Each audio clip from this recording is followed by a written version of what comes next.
And of course, mic check. 1, 2. Legit City on the mic. Prehistoric plaque. It is time, boys. Continue with the Dino Mamba. Y'all know what it is. Playing the new DLC for the first time, so a lot of stuff we gotta learn. A lot of things we gotta do.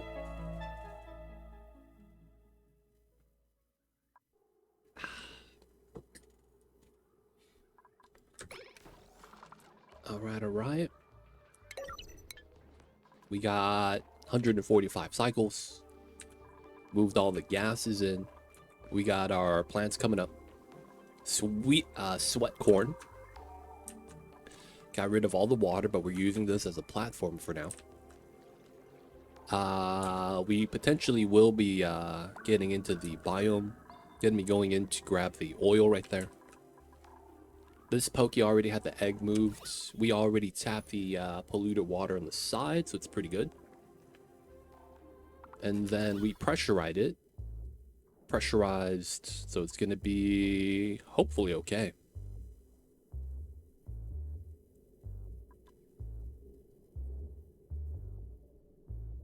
Emitting 0, inert. Why is this? It shouldn't be able to off gas to the left. Alright, I mean, it is what it is. We'll leave it alone. So we could do some stuff down there. We got some mosquitoes. We got the big magma heat source. Fun times. We still got to deal with some of the other ones. Alright, we're working. They're doing their thing. We got some beds. This is, we're missing beds. So we should probably get another one of these.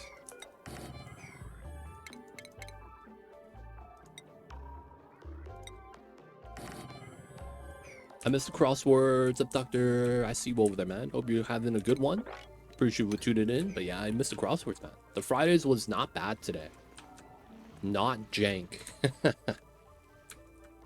What's going on, Viper? Welcome in. How you doing? Just trying to do our best, man. Oh yeah, we're making our SPOM. That's right.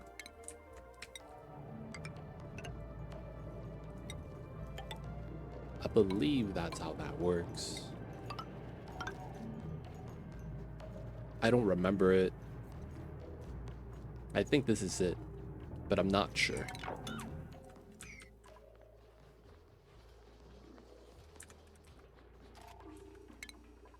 Alright, so let me do a prototype design.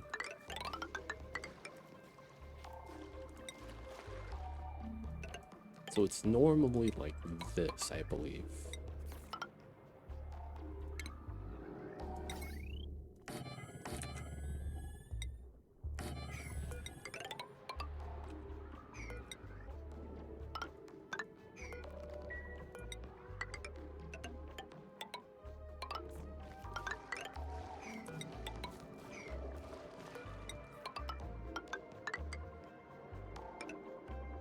Yeah, so after that,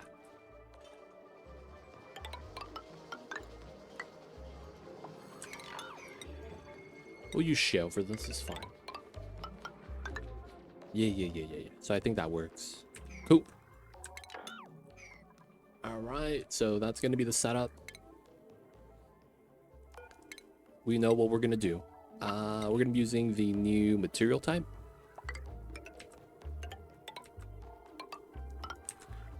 Let's over provide. Let's go up to 4. 5 will allow us to get a little bit more and have a lot extra. So how much is this? 4, 8, 32. I'm probably not gonna get that much. So I'm probably okay with this. And then let's get the tiles in.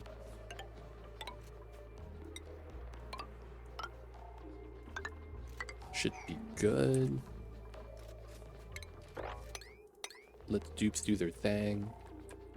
Let's get the bottle openers on here. Alright, then we just kind of let them work. I guess we could do the other step. And then get the electrolyzers in. I will want to not use gold because we're going to be running a coolant system within it. What's going on, D-Mayor? It's been a long time, man. I haven't built SPOM in forever. Alright, so we will need some refined metal. I guess we will make some more. Let's go with another 10. That's going to be 500 kgs. That should be enough.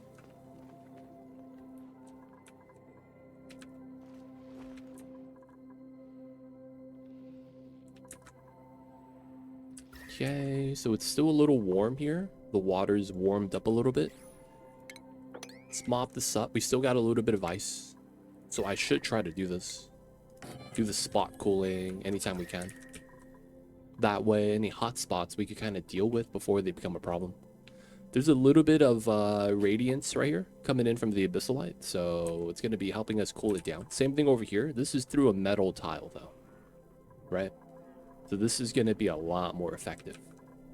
Now it seems like the temperature is handling it. This is negative still, and it has been the entire time. So it's not absorbing too much heat that the cold biome is having problems. That's good news. Critter flux, we got to get to the top. We want to start dealing with that. Meteor has 140 cycles.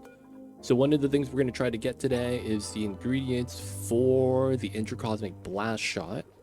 And we're going to need either petroleum or biodiesel. And we're probably going to do the biodiesel, right? So this is basically just tallow. Or we could use phyto oil plus bleach stone, which is probably what we're going to be doing. So it's 200 kgs. It doesn't tell us how much we need for this.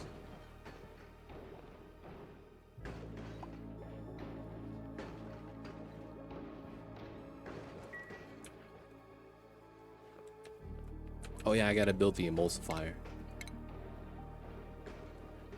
Alright, so we do want to try to do a break-in, right? It's 200 kgs per. So each one of these, okay, is gonna give us 1 bolt. Okay, so we have the slime in here.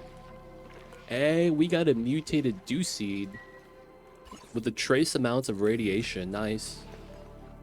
That's actually kind of nice. There's a sweet bleach stone here. I'm probably going to use this room for a meta refinery. So I guess we do it this way. 4, 4, 4. Okay. And then it's...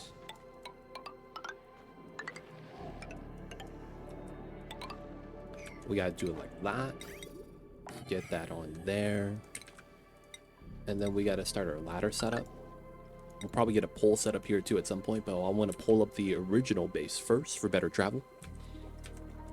We got one of the lums in. Let's get a second one. Dude, I feel like while this design's nice, I feel like we could improve it. I have a couple ideas we could do to make a proper ranch. But, dude, I'm happy I came up with this concept. So that we get the nice maximized within the minimum amount of space. Because of these guys, right? I think we can make it better, though.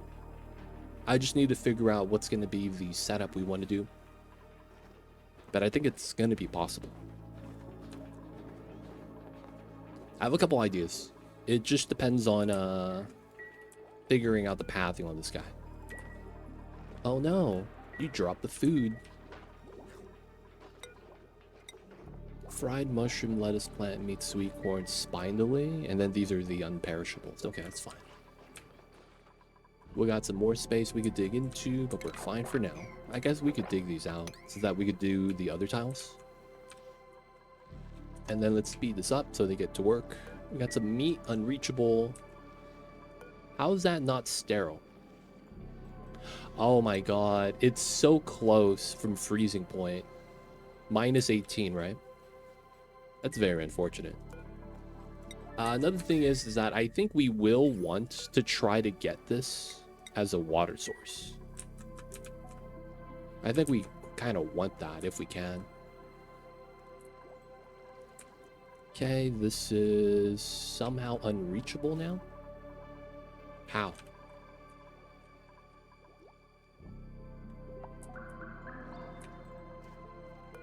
How is that unreachable? Am I crazy?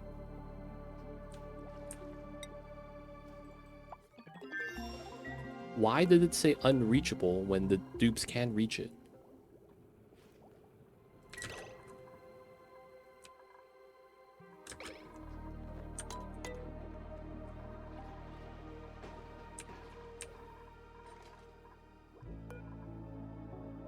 Wait, what?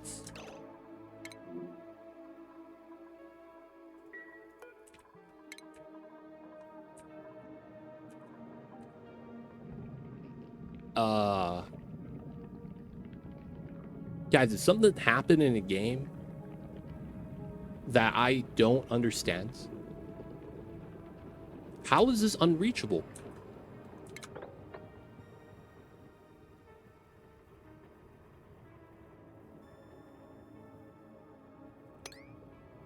Guys, we're gonna reset the game.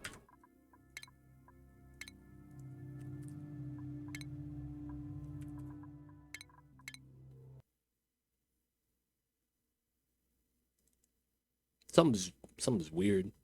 Game feels like it's broken again. Dude, this is so bad.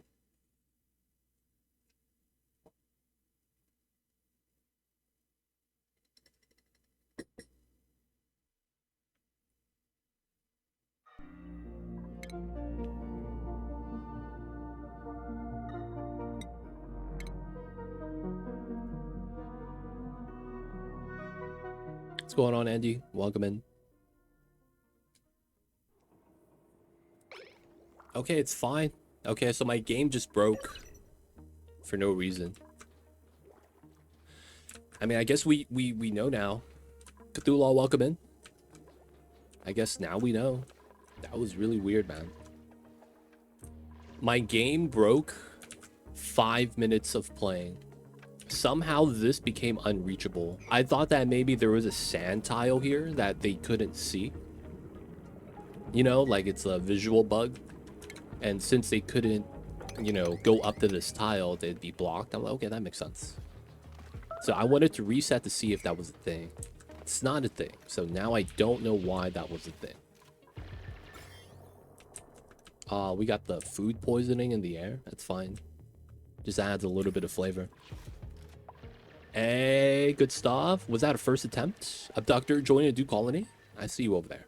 Yo, man, let me know who you would like to take. We got a list right here.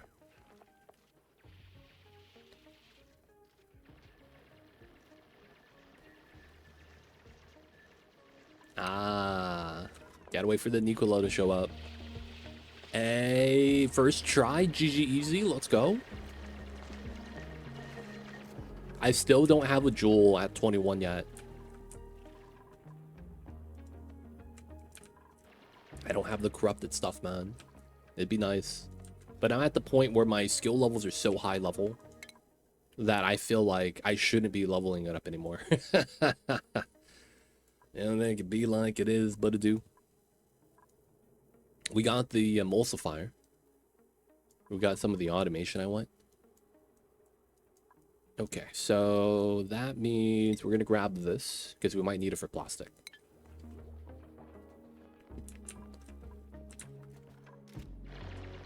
All right, no weird update bugs. The H2 is probably gonna stay there. I like how the salt water is perfectly in a corner. Still working on the SPOM. We're gonna have to put the cooling system nearby.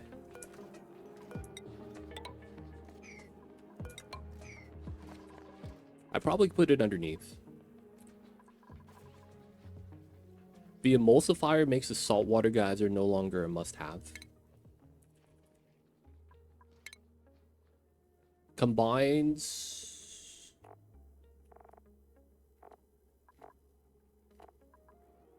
water plus salt equals salt water. Oh, you get to turn it back. Interesting. There any new buildings? Yeah, we got the None of them are here. Haha, man. So we're gonna build some of the new stuff. So there's a emulsifier building. Where is it? So we have a new smoker for food. Basically, you know, it's a smoker. Basically, barbecue grill. We also got the emulsifier. That's right here. I don't know why this doesn't have the green stripe on it, as it should. Because the green stripe, and then we have the fossil block, hanging fossil block for decor. It's part of base game. Oh, wow. So that was a free update thing. No DLC needed. I see, I see. So yeah, I guess we only got... Oh, we also got something called a peat burner. We have a new generator. So peat is basically coal. Just, you know, has a little bit of moisture with it. Yeah, the new DLC was more critter-based. If anything, we got resources and critters. So we got dinosaurs, right? We got plants that grow like a vine. Yeah, man, we got the new fish. This guy's huge. We got mosquitoes. We got a new plant in the water. Believe it or not, he's a vegetarian. That's the funny part. And then we got these dinos. And then we got this dino.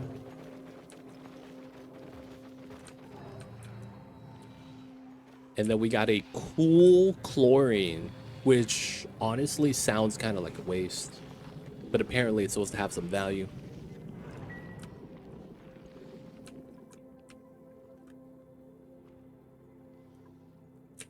This guy... So this guy is aggressive in a sense that he feeds on other critters. This guy will actually hunt other critters and eat it.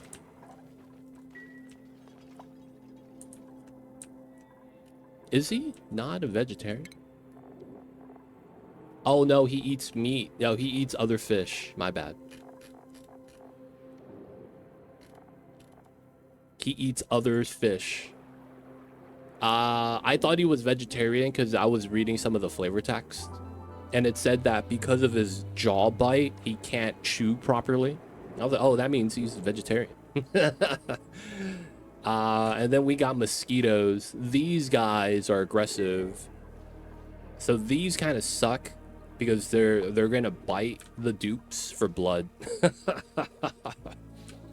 There's also a pollinating butterfly moth. It pollinates plants so they grow faster. Now in this case, our plant needs the pollination in order to grow. Right? Pollination. But yeah, for the most part, we're figuring it out as we go. We got this dino right here. He's just chilling. It's a Drekka with 2 legs. That's basically what it is. Yeah, it's like they have to be able to eat something in one bite without chewing, so they just swallow the fish. It's basically a whale, right? Just chews up the other fish. I mean, just swallows it whole, so to speak, because he's so big.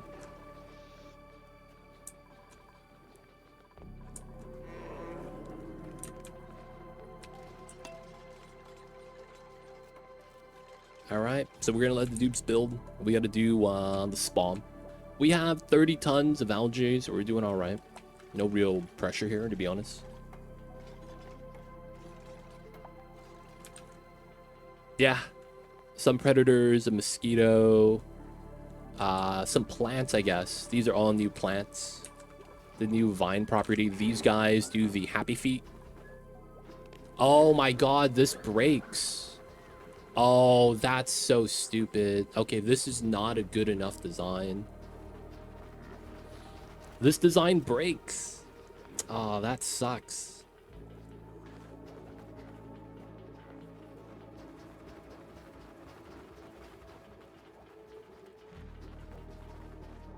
That kind of sucks. When he walks through the door, he doesn't trigger the grooming station. So the guy was calling him over to groom. He walked into the door and it reset the dupe's job. And then he just left without grooming. He's still wild. Oh my god. I just witnessed that. He walked into the door and then the job got dropped.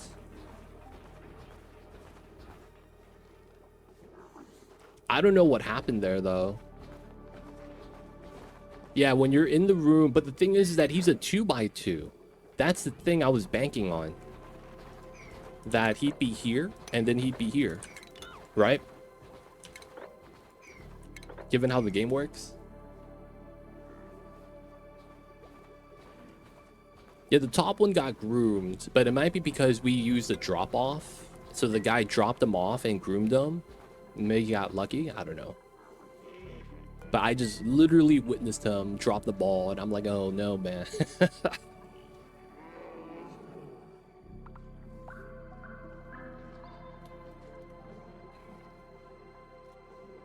No. You need the door here so the vine has a surface to cling on. Alright, let's see this.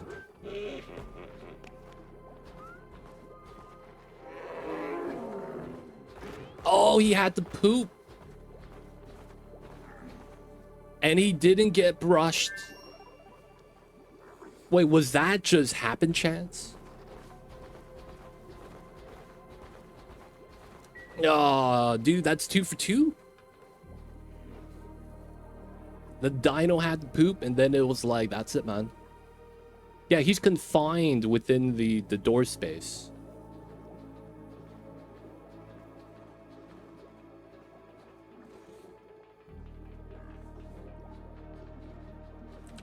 Lag is helping, maybe. That is a possibility. The new resource shale is pink. What the hell? I just realized that. They chose hydrogen for this color? Seem legit. Seem legit. Why y'all going in here to grab the rock specifically? I guess that's the only igneous we have. Alright, we're gonna... Okay. One more time, Cthulhu. Third time's the charm. Dude, it just doesn't work.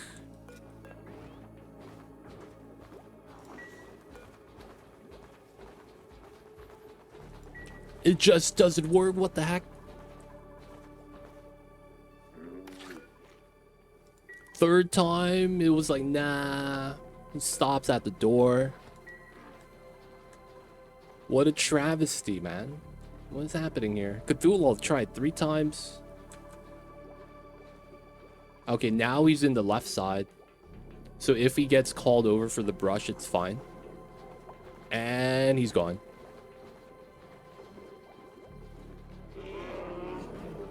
Happy feet. Do the stomps. Yo, man. Stop dancing. We gotta give you a brush. No! He went to the door and reset his animation. Cthulhu is still trying.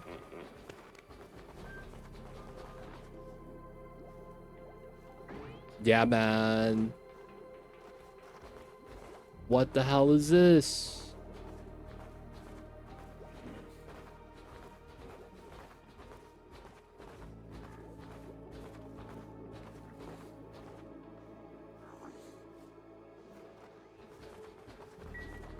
How is this guy groomed? With the same setup. Oh, hey, it's time. It's time. Yes. Brush his teeth.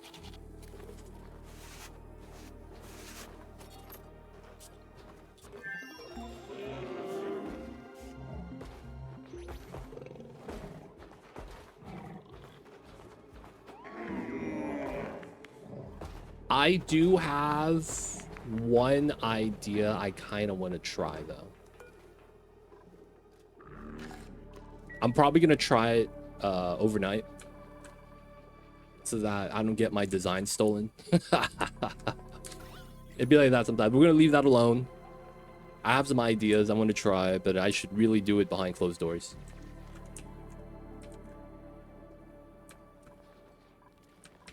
So we'll just leave that alone. We'll get on to it. You know, the dinos don't get maximized. It's fine, man. At some point, I'll get a better design out.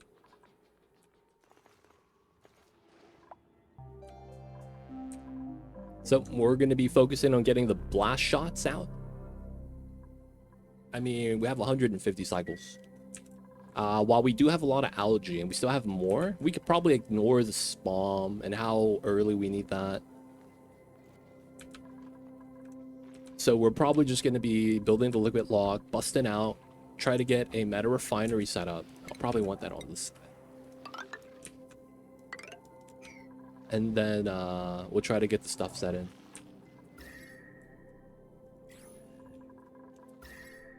Okay. I probably want this as well. Speed this up. Alright, so he's groomed 2 cycles. He's, yeah, 1 groom is enough to get him, yeah, this guy is not groomed. Oh, the door. Feels bad, man. The design looks so good. They tried. They really did. I have an idea, though. I'm just hoping it works.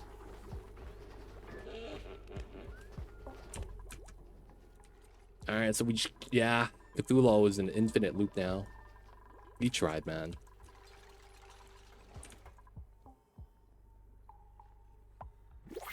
Alright, new printables. Grab the pip eggs. We want to stay at 12 for a minute. I don't want to over extend myself and then get screwed over. We'll probably want to pick up the... Oop. Let's pick up these items. Put them over here. Alright, we'll chill out with that. We'll get the liquid lock in. Now that we're up here, we want the oil. Gotta mop that up. And then we're gonna be going into here as soon as we can. We're gonna be trying to set up this area to be a meta refinery dump zone. It should be fine. I'm gonna try to not get any pea water in though. Maybe we allow it. Who knows? But yeah, bleach stones probably gonna be something. The brine ice, maybe we'll melt it. So the plant in the middle got those long vines. Yeah, so this doesn't have any fruit. It just grows vines out. Every time it goes through a growth period, right? It grows a vine, and then the vines grow fruit, right? So it grows one at a time. Now, if you break any part of the chain, everything past that part gets broken. So it's, you know, you can't just, you know, remove part of this. It's going to compromise some of the growth. Now, these guys will self-harvest the fruit. They're going to do the happy feet stomp, and then the fruit falls on the ground.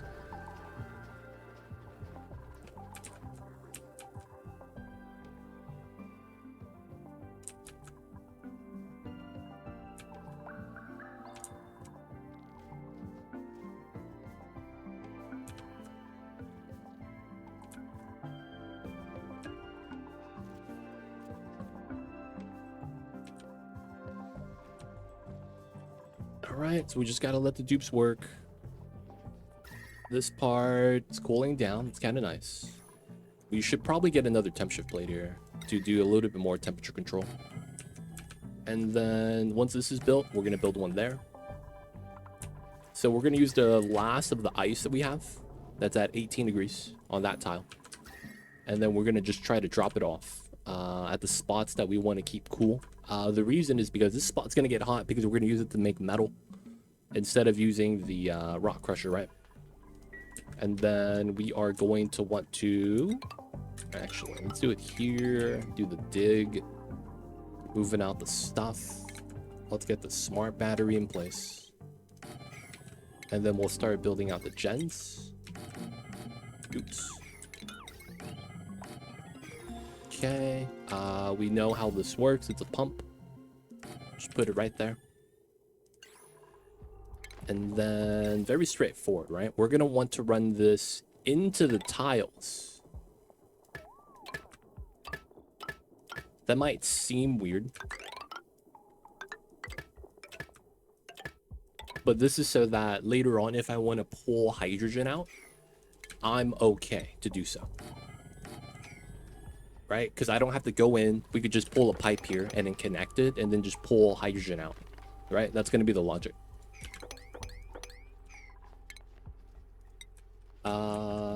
For the sake of the resource, we're going to do this. Spot for the, I guess, the CO2 to drip out. And then we're going to keep this because fertilizer is weak until we use up all the water. This league is pretty good for drops. Automatically at 25% for using the mercenaries. Nice. That's because of the inherent half value, right? They basically buff up all the mobs as if they were half a player. I believe that's what I read. The mercenaries, they buff stuff up because they're technically another person in the game, but not at full value. What will happen if the time runs out? So you see right here, this highlighted area gets destroyed. For all I know. I really don't know. It's my first time playing it. I can't answer that. As much as I want to, you gotta understand I didn't play this during the beta at all. And not only that, this is first time playing, man. First time playing. We'll find out together. Okay, no brakes on the Abyssalite. That one is close. We gotta seal those if we find any brakes.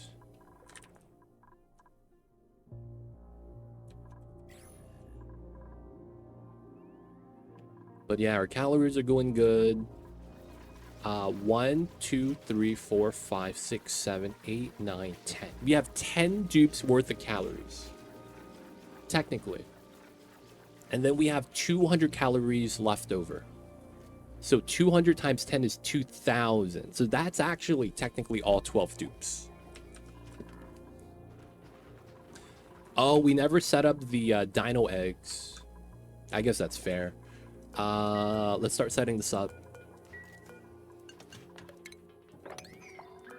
Okay, locked door is here. Who are my ranchers? It's just Cthulhu. Okay. So Cthulhu gets special access. And then he's banned from entering this one. There we go. And then this is Lum eggs. Priority 9. Oh, ha. These are locked. Hopefully that's fine. Sweat corn. I'm sorry. Sweat corn. It's not sweet. It's sweat. So, yo, man, I don't know what to tell you, dude. I don't know if it's gonna taste good.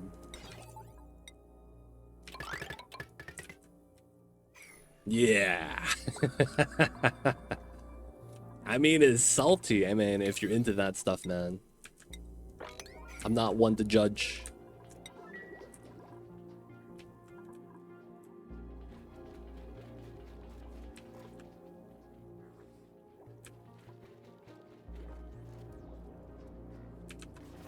We got the corn stalks. Dude, imagine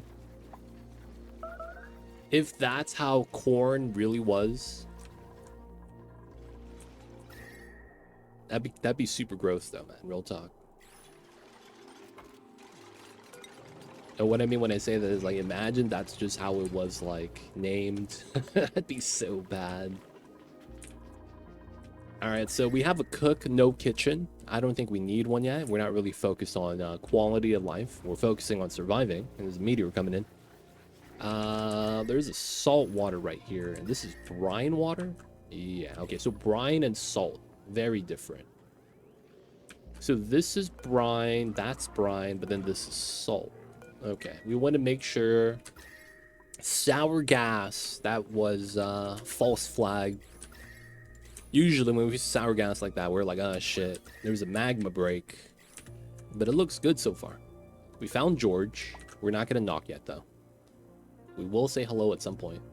Oh, there's a break right here. But there's 2 vacuums. Oh my god. Look at the saving grace.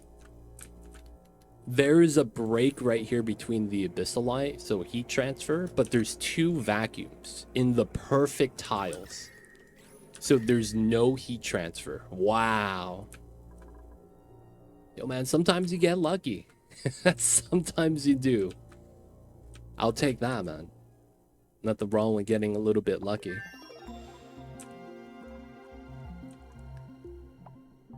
The no heat transfer stuff, man.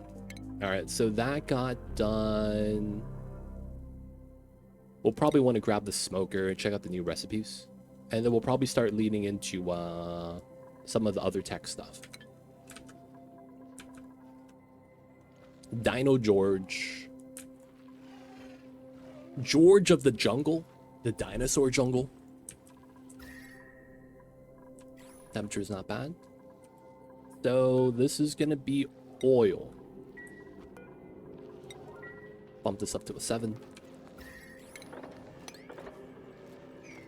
We'll go this way so that we don't get wrecked by the ice.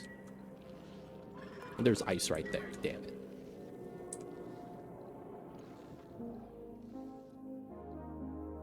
Alright, so we're going to be trying to keep the temperature on this side and this side separate. No suits yet. We could try. These Rexes, the feathers, are basically replacement for reed fiber. So at some point we could shear these guys and get some foods. I mean, get some suits.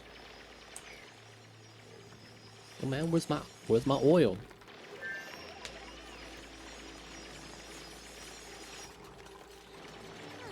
Alright guys, I'm gonna be real. Ever since I started cutting sugar, a lot of things started tasting differently. I don't know if that's like supposed to happen.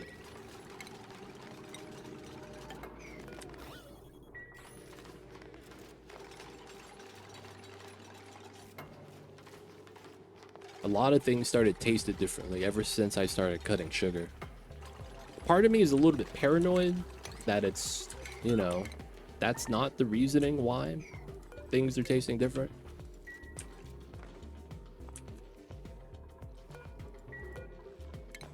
There we go. Come on, man.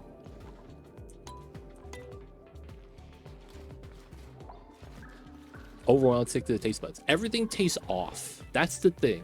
Everything doesn't taste right, which is why I'm like, man, this is weird. You know what I'm saying? It just doesn't taste right. So part of me is wondering, like, is it because of something else? Or is it because, like, there's a depth of flavor that I have in my tea that I've completely lost. And my tea's not sweet, right? It's supposed to be bitter. Now it tastes like water.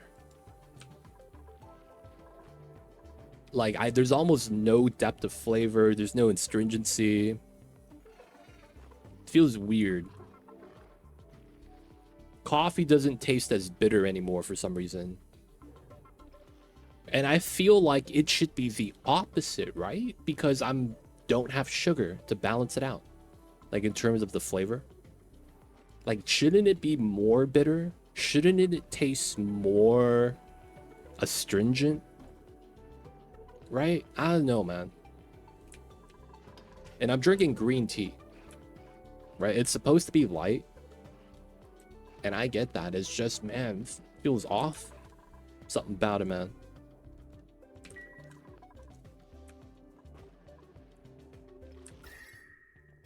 I know that feeling. After tasting sugar again, it seems different. The thing is that it feels like everything I'm eating just tastes a little bit different.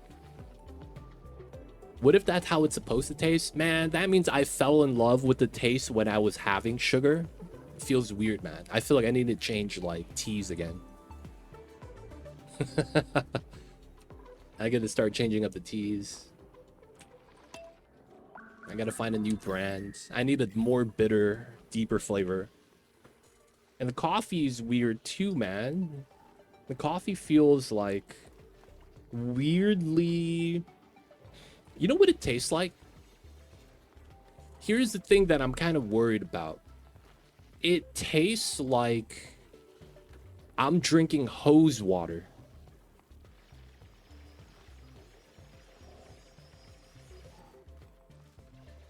It tastes like I'm drinking hose water versus filtered water.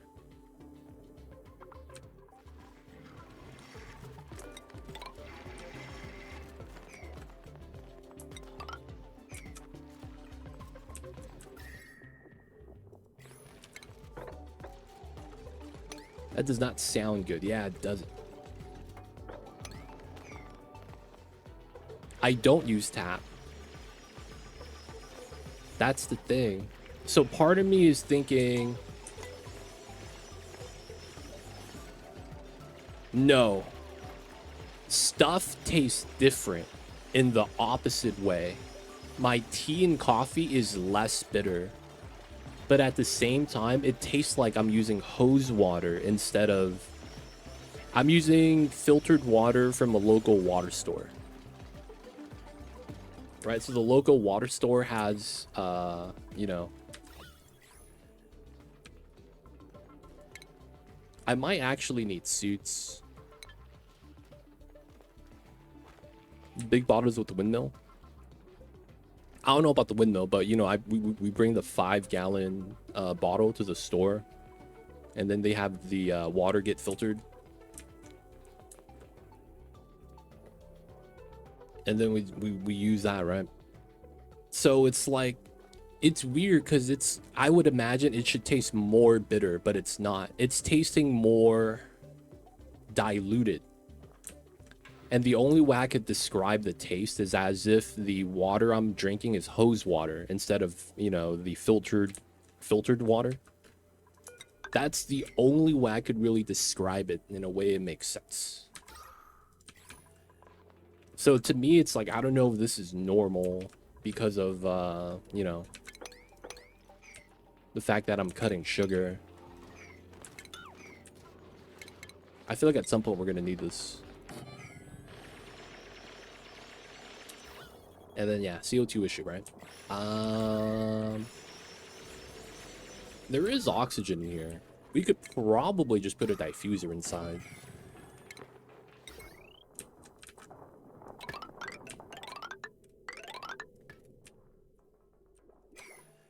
This is 840. We have enough. It's normal. It just affects people differently. Man. I'm over here like double checking my water. Like maybe the water store like is not changing the filter, but it's like it's odd that it lines up with like me cutting sugar, you know? Like before it was all gravy. Now it's like, man, this is not the same thing I used to drink. Yeah, I guess I could say that it was expectations maybe. You imagine that if you cut sugar, things taste more bitter. Right? But somehow it's, I guess the sugar is contrast? I don't know. It was, I guess it was just not what I was expecting, I guess. Metallic.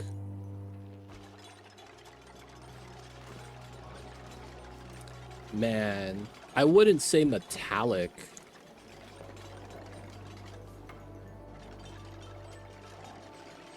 It's like the difference between drinking Dasani and drinking Fiji water. Welcome in, Matixo. Fiji water has a lot of like a clean taste to it. But then when you drink Dasani, you're like, what the fuck is this? This is gross. Like that's honestly the difference, if you know what I'm talking about. Any water connoisseurs out there? Know what I'm talking about? That's like the difference in taste, man. I don't know how to really describe that though. Like honestly, like how do you describe you know, how do you describe that? Welcome in, Matix. I hope you're having a good Fridays. I see you over there, man. What's good? Joyous seeds are real nice. We'll take this. Frostproof. We're gonna have to let the dupes suffer in the cold, but we want them to be able to breathe here, so we'll let them do their thing. All right. We'll likely want to let the ice melt, so we'll try to go through. The thing with this is that we'll probably need a bin to put the bleach stone. Hey, the duels are back. I see you guys over there.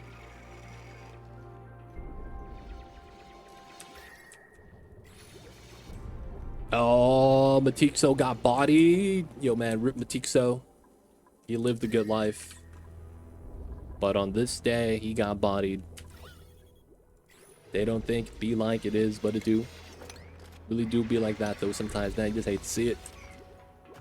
Alright, so we are going to... Man, this is tough. How do I want to do this? I guess we have to break into here first. Alright, so we are going to uncheck bleach stone here. Because I don't want them pulling out the bleach stone from the inside. We will have to just jump across.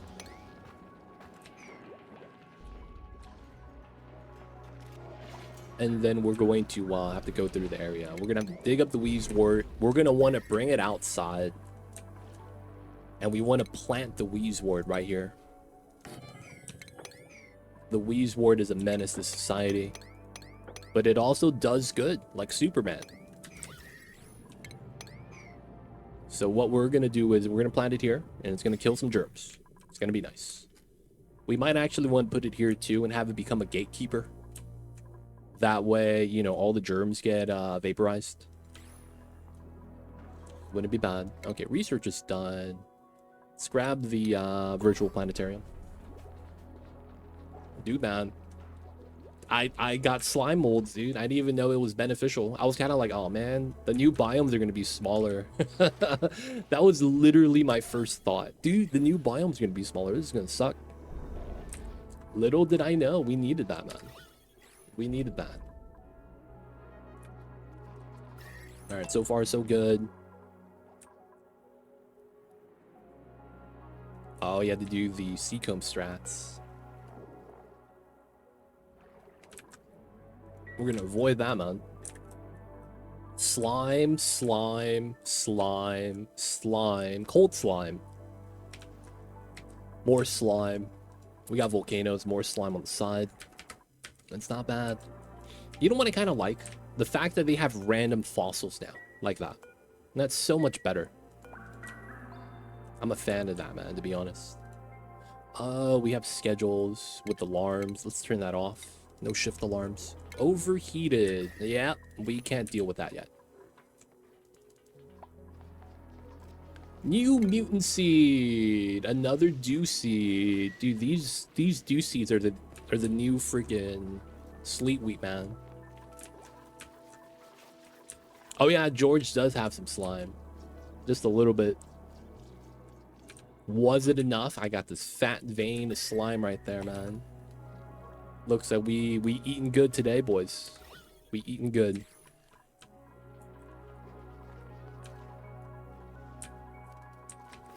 Dude, my Mimikas, they're actually doing really well. I don't think we have too much. I think this is good. That everything's getting done. Oh, we got pea dirt though. We got to move. I guess we could put it here for now, just because I don't want it off-gassing all the time. Should be all right. All right, our first thing of brine. That's expected. I was expecting some of the tiles to do that. Are you roasting the buds? The buds? Which buds? Can't say I'm too familiar. All right, we got to combine the water tank. That's going to be one thing we're going to want to do. We're also going to want to open this up. Yeah, that melted. Nice. There is a heat leak here. Diamonds are forever. All right, water's released. Oxygen is up top. Let's mine out these then. Let that melt. That's coming down. Okay. Here, and then we're going to want to open these up when we can. We want the water to pool up at the bottom. All right, so refinement, metal refinery. Okay.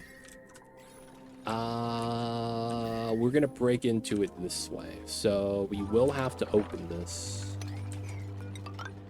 We're going to have to go through. That's going to be a job for them to do. We're going to need power.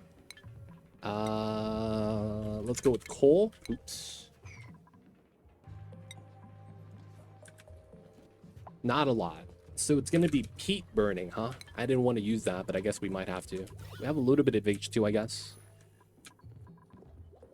Oh, no, I don't have any grilling stations or anything along that lines. At least not yet. All right, let's relocate another one of these dino babies.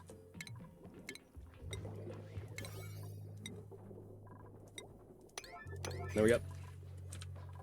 Pete's the new coal, yeah. These are basically, I guess, the father of hatches. It's basically same thing, right? Now, this is polluted dirt.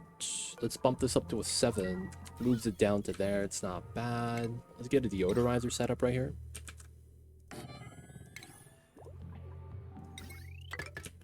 Get that in as well. All right, so there was no resource. Oh, hydrogen vent. That's going to be hot, though. Yeah, so there's not going to be any resource for us to use outside of peat. I could get plastic and try to use the magma. That wouldn't be that bad of a setup if I could get plastic pretty fast.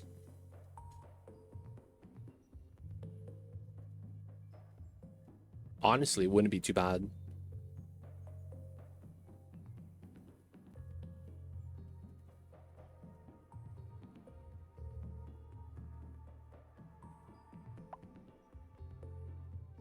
Yeah, that's the thing. How are we going to get plastic? I guess we could do the...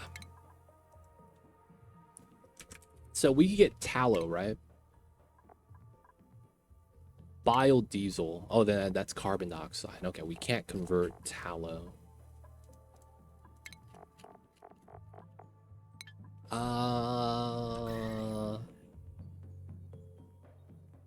We would have to process the oil.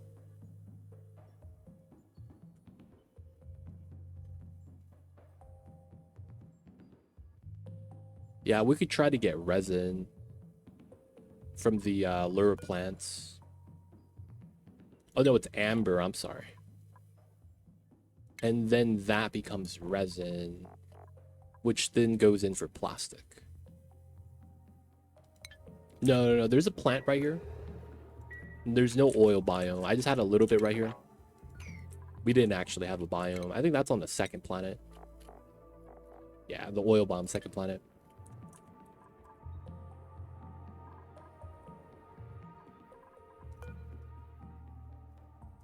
How much do these generate? 264 amber. 64%. So they might be able to eat these mosquitoes soon.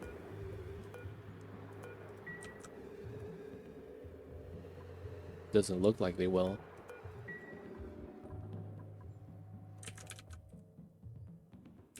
These are the only ones I think we have that are like active. Awaiting prey. Oh, damn. 264 amber up top. Right here as well. Okay, that's not bad.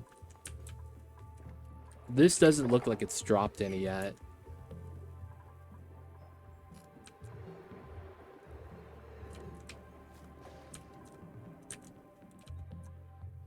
Alright, so we have some amber up top we could grab. And then 100 kgs becomes 50. 50 kgs. 500 kgs gives me 300, which is what I need for a steam turbine. I probably don't do it, because I'm going to need steel, I feel like. Because how are we going to cool down the steam turbine if we're going to feed it to 200 degrees? That's a lot of heat, right? Yeah, I'm thinking that might make me overextend. I probably need to avoid that. Alright, so we want to do the meme strat here. Whoa! God damn. We have freaking mid lag. I didn't think that was still a thing in this game. What was that, dude? 1, 2, 3, 4. We do get fossils on the planet. So the biome actually has fragments of fossils just randomly scattered in the biomes. So we do get lime.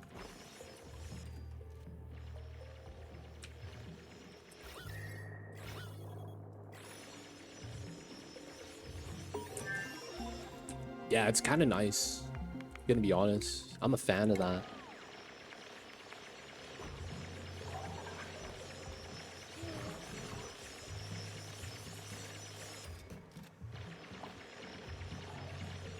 Alright, I think I need a ladder there for this to make sense.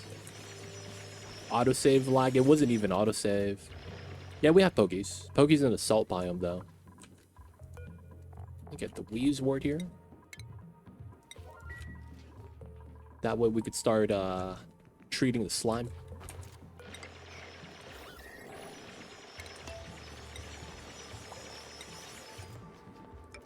Whoa, this dude broke out. What's up, buddy? You trying to be friends? He's only 50. Is his max age? Feels bad.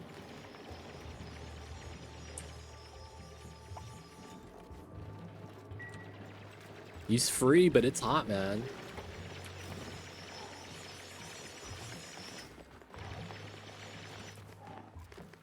It's hot over there. Know what I'm saying? Alright, so this is trace amounts of water. I shouldn't really worry about that. Everything's probably dripped down by now, right? Okay. So we'll probably want to run that setup. Let's do this.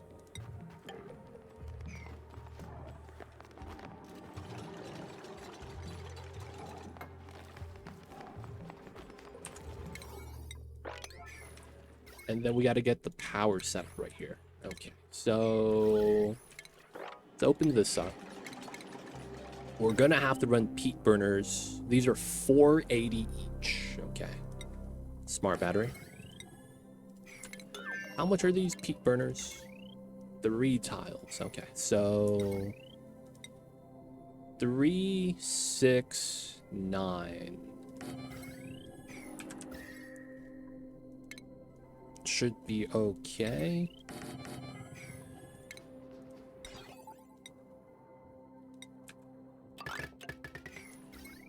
We're probably gonna run the ugly heavy wire.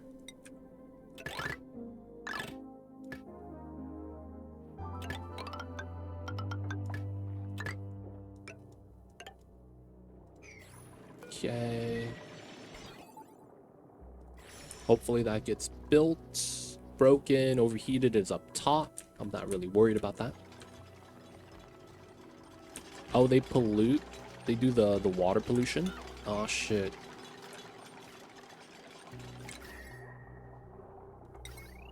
Oh, shit. Okay. That's why we're going to open up this side.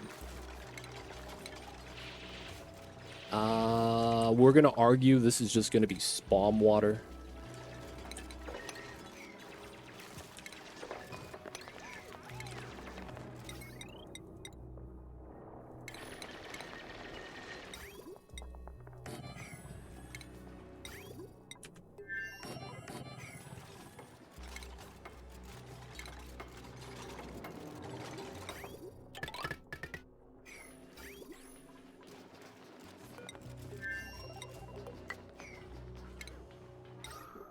Perfect.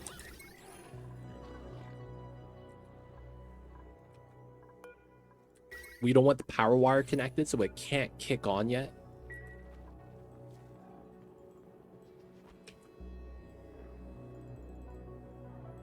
All right, now we got to do up top. So we want this,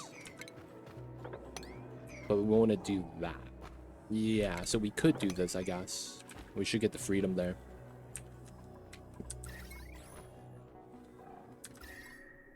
A little bit of heat leak, but it's going to be a good thing for us. This guy hanging out on the platform.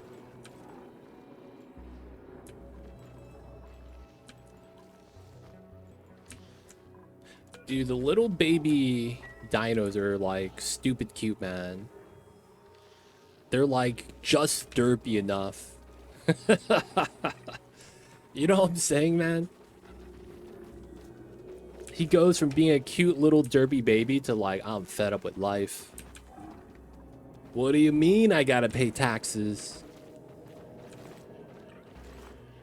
What is this? Oh, they got new balloons? I haven't seen a lot of the new stuff yet, no.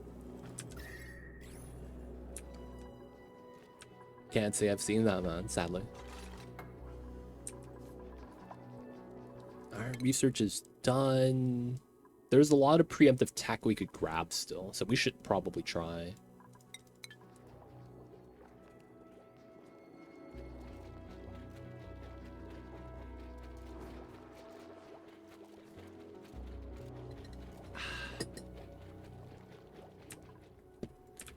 You know what I'm thinking about doing? I want to buy bad coffee. Like from McDonald's or something. And then I want to see if that tastes the same as it used to. Because one of the things that I was told was that, hey man, if you freshly ground your beans and you use certain things to brew it instead of the drip that they typically have, it's going to taste different, less acidic, you know, a bunch of that crap, right? And I'm not going to lie.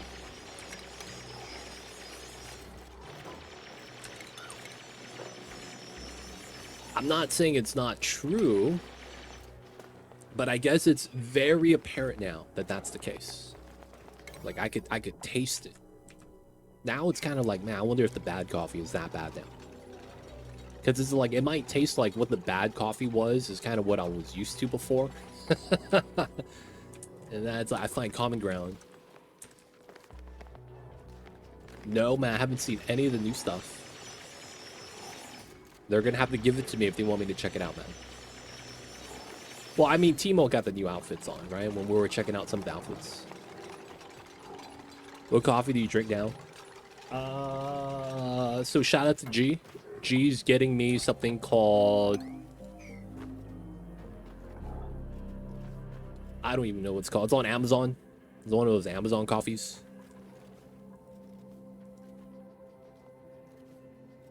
I think it's like 20 bucks for 2 pounds.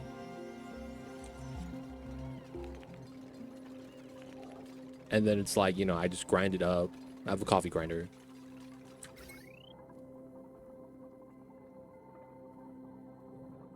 One, two, three. I mean, I guess.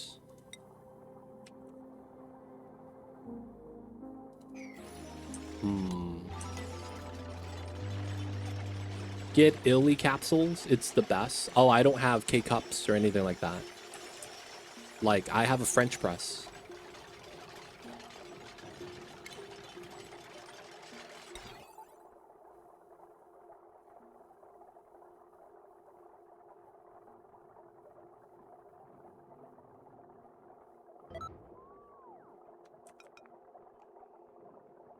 I think we could do this.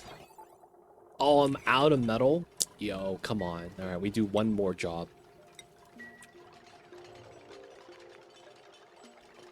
Yeah, I don't pre-grinded capsules, any of that stuff. I'm not a fan. I think it's just bad, to be honest.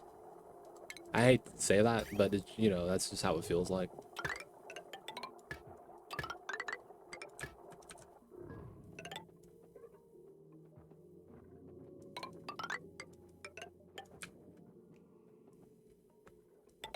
We will try to do here. And then the problem's going to be where we get the power. Ah, man.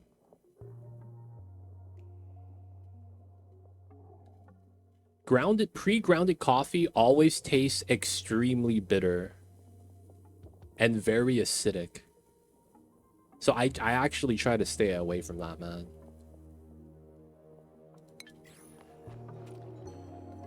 I'm at the point where I don't even want to try, like, the stuff.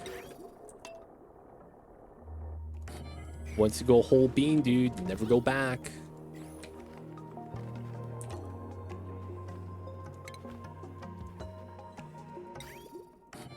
Once you go whole bean, you never go back. All right, I might want another peat burner, dude.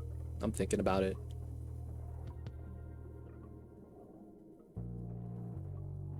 And then we could put a transformer here and run a small wire.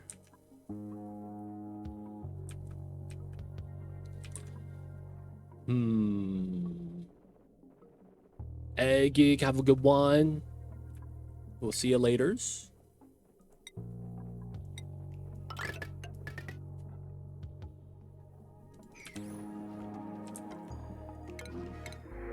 Bionic dupe, we're gonna try to pass. Bliss burst or some dupes. We take the bliss burst. Yeah, we're grabbing more tech stuff right now. We'll eventually need to probably grab this, I think, for the bionics that we'll get at some point. I guess we should grab this though, and then we'll grab mechatronic stuff.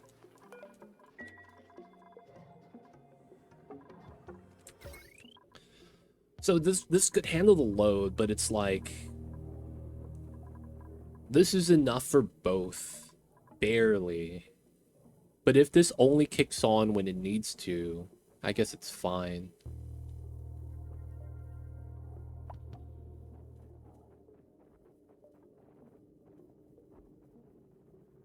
Yeah, I guess that's fine. I realistically should get one more peat burner, though.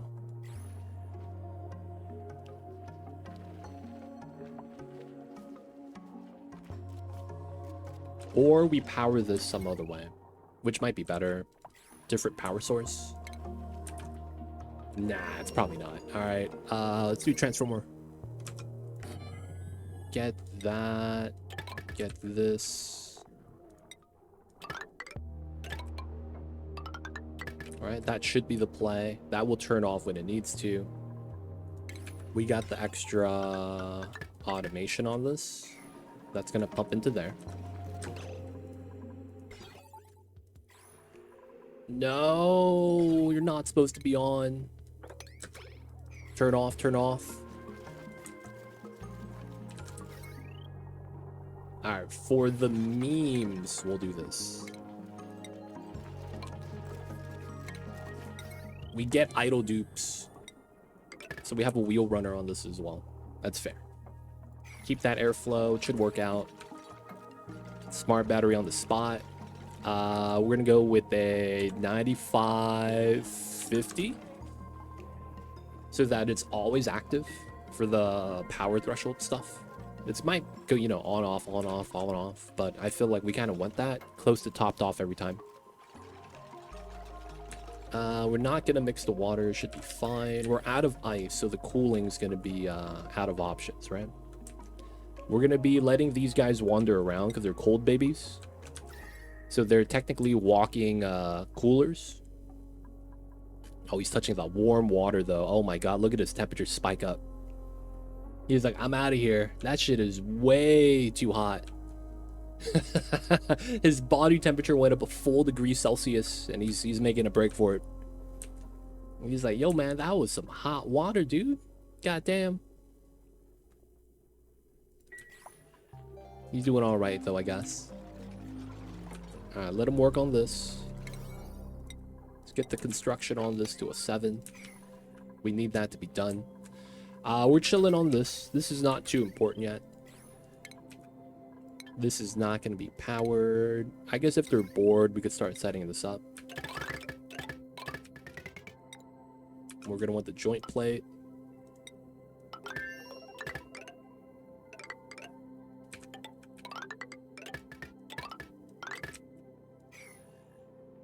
Man, if they got nothing to do, they could do it. All right, how is... Oh, all the germs are gone. Let's go. Oh my god, vaporized. Such great feeling. Let's pop this. And then we're gonna move it into here. Continue the vaporization of the slime lung.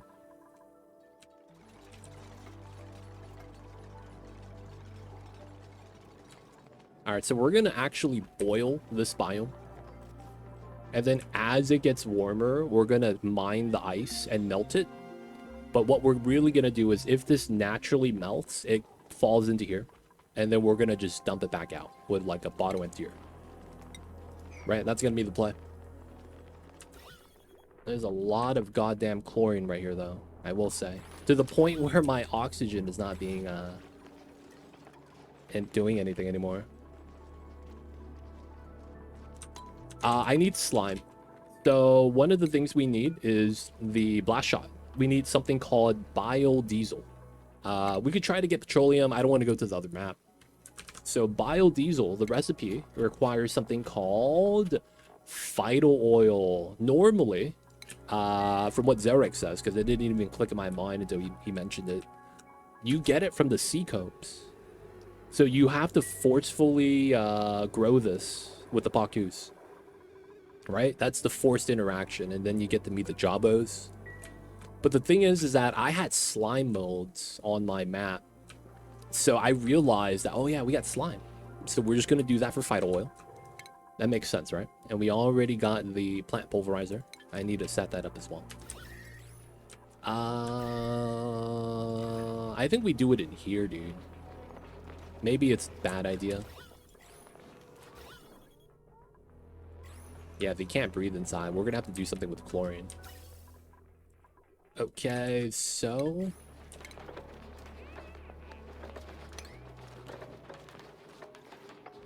could we do that? And then we're gonna do split setup. Should be fine. I guess we don't need this. And then we're just gonna pump out the gas. Pacus aren't good for P-Dirt, sadly. They really should buff it. I got desperate. Sent P-Dirt from the other planet. Dude, you should have did what I did. You should have just let the Mimikas just, Oh,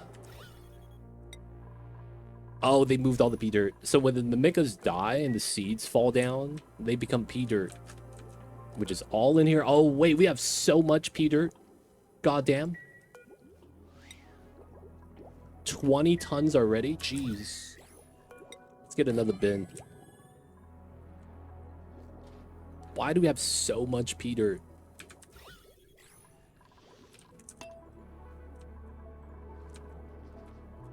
Yo, man, we got the P-Dirt, dude. I don't even know how. Oh, Outhouse is life. I lived with this for like 200 cycles. I don't know how that converts, to be honest.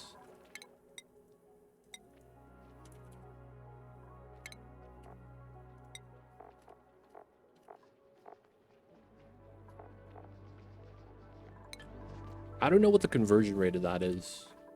But we have a lot of P-Dirt. I'm not using it at all. Maybe it's also for my food rotting. That's another thing, right? Oh, you ran Bionic. Dude, dude, Bionics suck early on. It's at a point of the game where it's like, you really shouldn't be taking them.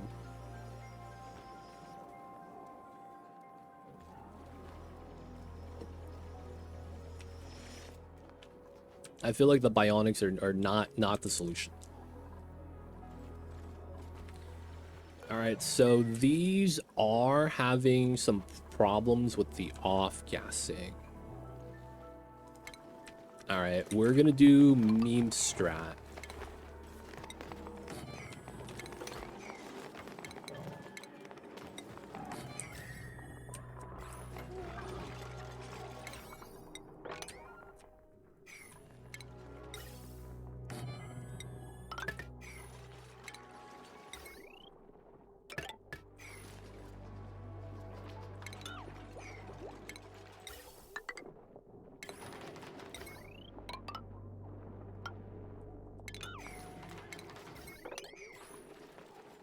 Needed that booster switching early game.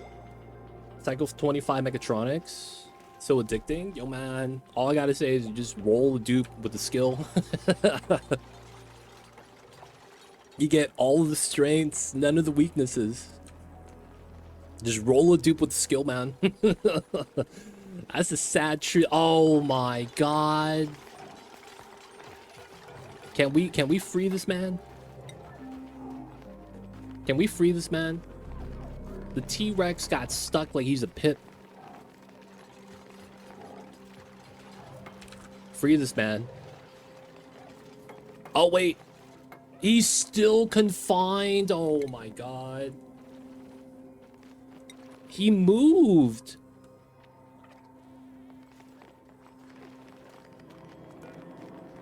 God damn it. Okay. Maybe he unwrangles. Unreachable move. Okay. So we have to wait till he's not wrangled anymore.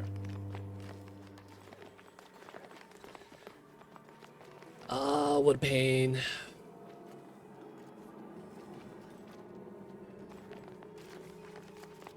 So what happens is when you wrangle them, they pop up. But I guess it messed up.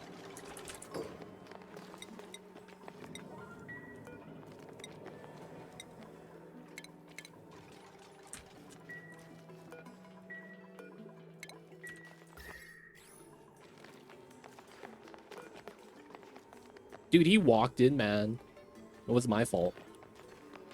We gotta wait for this to be, fades away. We also gotta hope that the brine is, not gonna freeze immediately. Once we add the heat in here, though, it's gonna be fine.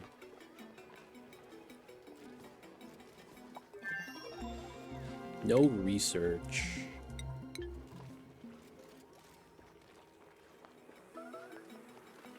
Yeah, we're gonna need to get rid of the chlorine. This is not getting built for some reason.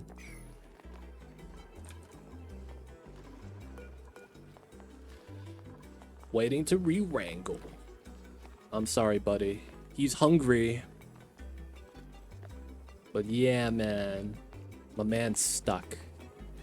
This is like when the T-Rexes run into the tar pits. Because they see the food in the tar pit. And he's like, oh man, they're not even running? Dude, it's a buffet. Little did he know it was a trap.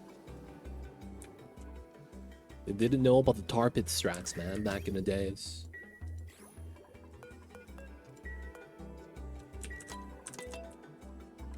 Alright, gas pump. That's gonna be eventually something we dump in. Do you guys think we're gonna get a solid like that the dupes sink into? And then they get confined until someone digs them out? I don't even know how they would want to do that. Oh, he's free? Alright, so wrangle pushes him up. Hopefully. Oh, doesn't that mean he's stuck on these 4 tiles now? I guess he could jump. We're gonna try to beat it. We're gonna try to beat it. I mean, we gotta try, right? Whether or not we actually do, who knows? But we're gonna try. We're gonna try. Hey, he's free. Let's go. Now he's just hanging out.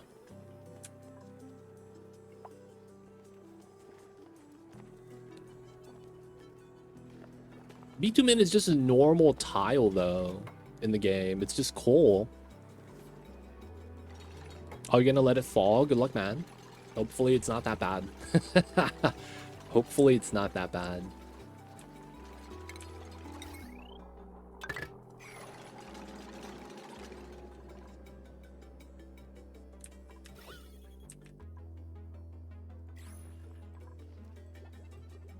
A lot of algae on the floor.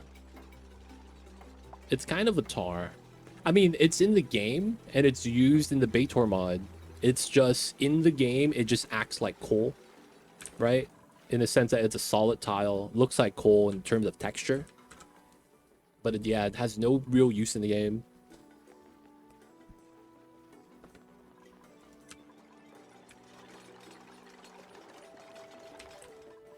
Yeah, my lumps are This is my prototype design that I came up with.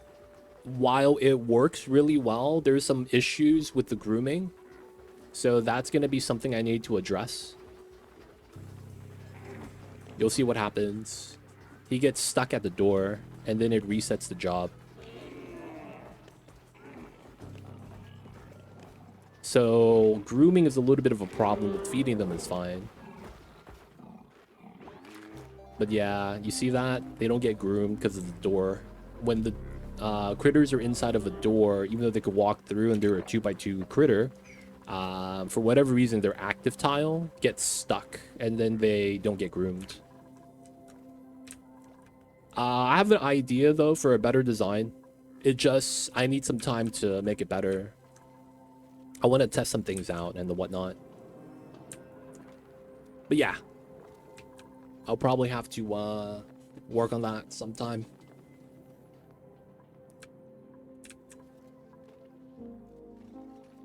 All right, pump's almost ready. We're going to be using the brine water. Can we do this? Grab the water from here. Oh, my man slipped. I forgot that's a mechanic. Are you going to freeze? Hey. Oh, I think it's going to freeze, right? 22, 15, 19. Okay, it's not going to freeze. We should be fine. The more brine we get there, the better. And then once we get the metal smelting started, I think we're going to start melting all the ice. And then we'll be able to have more water to move. And then we're going to move the ice via bottle emptier into here. Probably get that ready. At some point, we're going to want to pump out the chlorine that's right here. That way we don't get irritated eyes. And then we'll have more oxygen for breathability. The oxygen we add in actually warms up because the algae is around 30 degrees. So it's going to add warm air, technically. So it's not that bad. Oh, my man is stuck. Oh, my man is stuck. The little babies.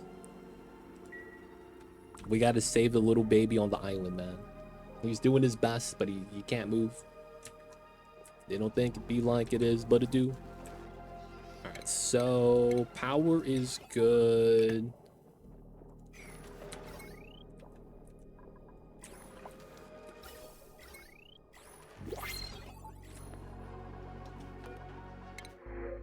We're gonna take the algae, of course. We're not taking dukes right now. Alright, so that's not that important. Let's go with this into gas pump. Oh, and also the liquid pump. Then we can get started making some refined metals. I like that it lists how much you have here now. This new UI is really nice. I'm a fan of this. I kind of like how Oni is slowly testing out new UI designs for the game. It's really, really nice, IMO.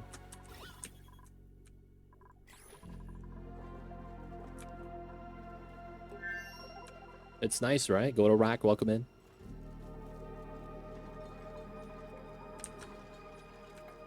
My man wants to make the jump, but he can't. Because he got short legs. He's so antsy, dude.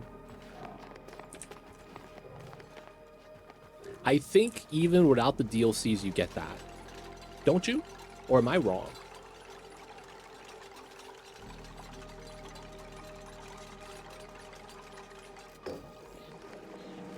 What's going on, One Sky? Welcome in.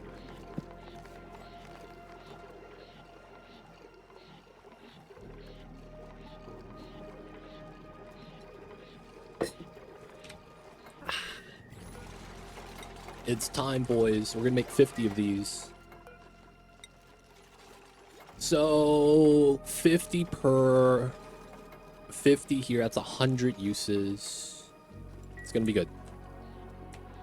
Where are you at on the base? Cycle 67, early game. First time playing the DLC, so a lot of stuff we kind of have to learn. But for the most part, yeah. We're at the point of the game where I'm not really sure what it is. Alright, we're gonna keep this not pumping because we have not enough water there. I want to manually maintain that because I don't want to add a second signal. Should be fine though. I guess we could add an AND gate and make it easy. Meh. Sure.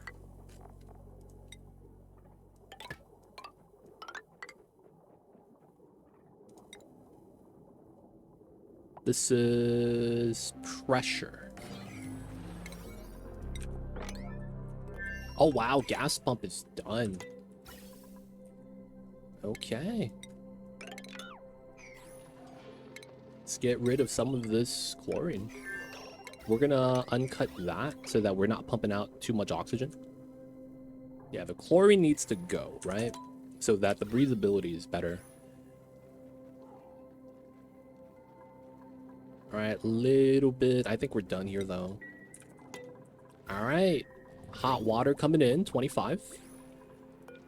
Oh, wow. 36 degrees? That's barely anything. Yeah, it's less than iron. That's nice. That's actually kind of nice.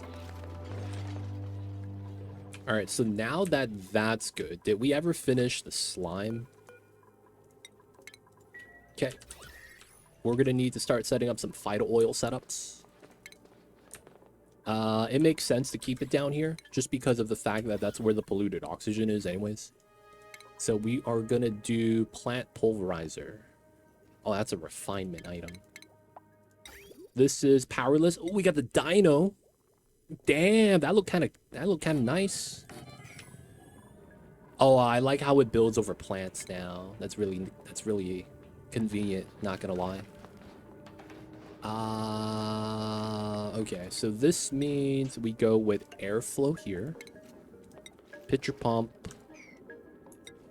here. This should work. Climb up. And then... Alright, let's just do one. Dig this out.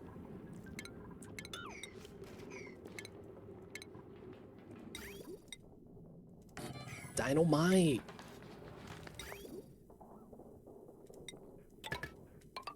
Alright, we'll just do it like this.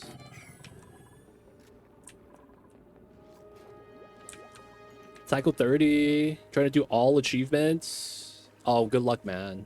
Good luck. You're gonna try to do carnivore as well as survive the meteor. I didn't know how bad this was gonna be, so I wanted to at least experience it. You know what I'm saying? Before we start doing some, like, other achievements. It's easy now, but then you're also limited on super sustainable, right? If you're gonna do all achievements, you gotta do locavore, you gotta do super sustainable. All that, dude, you're not gonna finish super sustainable before cycle 200, right? I feel like that's gonna be what really hurts you, because you're gonna want the power. But yeah, hopefully it works out, man. Good luck. May Demolier not actually ruin your days.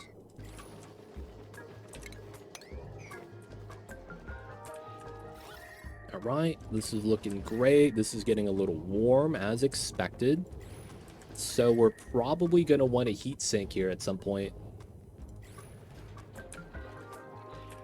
All right, so there's no other ice source outside of the brine ice. We could use that though.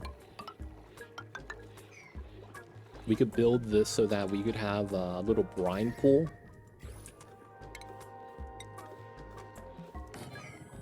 Yeah, this could work. And then we move the ice out, even though I probably wouldn't want to do that. Got the vacuum so there's no heat leak. That way it stays cool while we dump the heat this way.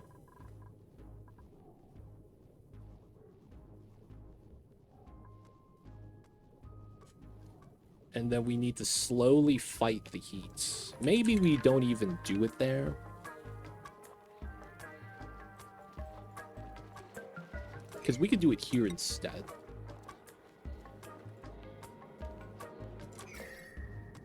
And then it's right on top of the meta refinery. We're just going to assume it's not going to be a problem. Alright, so trace amounts of chlorine. Alright, we are going to do this. Power the algae diffuser. Because now the pressure is low enough that we actually generate something. Above, we're gonna go with 690. Nice. And then we have our automation setup. Should be good. Also love the vanilla disconnector. That's been nice, man. That addition, I'm not gonna lie, it's weird. They add that, but not this mod. The sweep by type. I get to select what I sweep with the sweep all button. I feel like that's kind of weird. I feel like that should have been base game.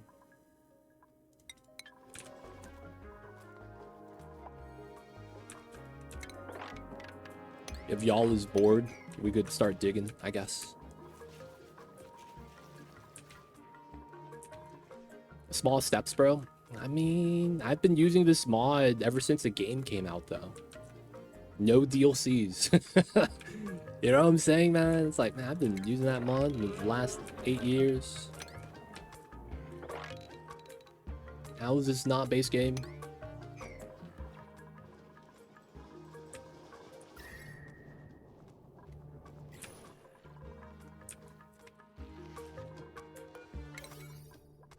Alright, we gotta bump this up. It's not getting built.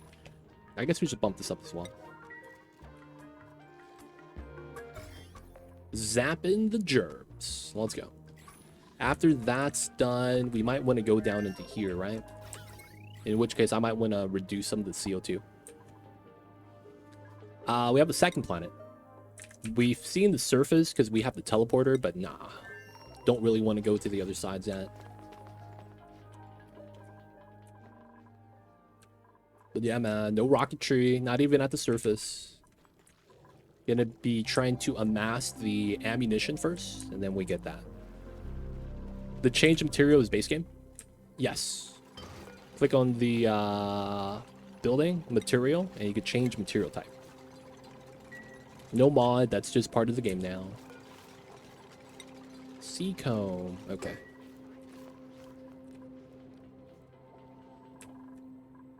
Salt water. Yeah, that doesn't matter. Phyto oil goes into there. I probably just do it here then. Which means I might have to move this out.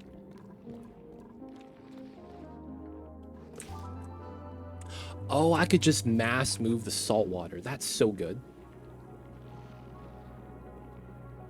No bottle filler? We do have this. That's a pretty good idea, actually.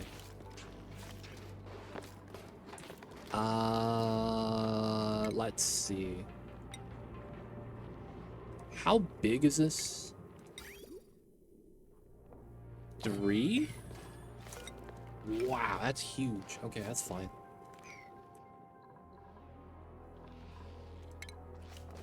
We're gonna want a bin here. We're gonna want to cut this. And then we'll do it like that. Given how order of operation works, this should be kind of nice. And if anything, we might want to do another one so that it goes through both before going back into here. That should be fine. Set that up. Let's get the priority here to a 7.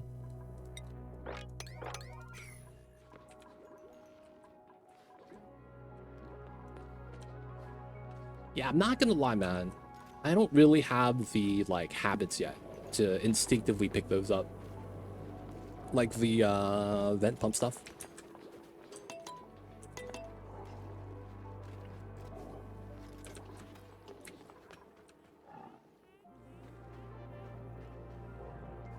Alright, so there's spots here I probably want to redo. It's gonna be these. And the logic, it's going to be simple. I don't want to slip on ice. And then we want to also have a move speed bonus that we get, right? With the regular tiles. All right, this is getting hot as expected. Temp shift plate, brine ice. So we're going to move it from there to here, and then we're going to cool it down so that we could fight the heat generation.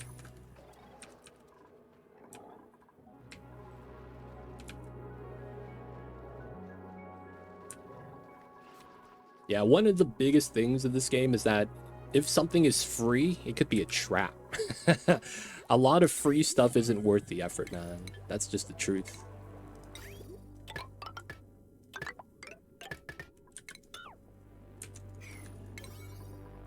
So yeah, there's free metal to surface. Yeah, we have a lot of metal.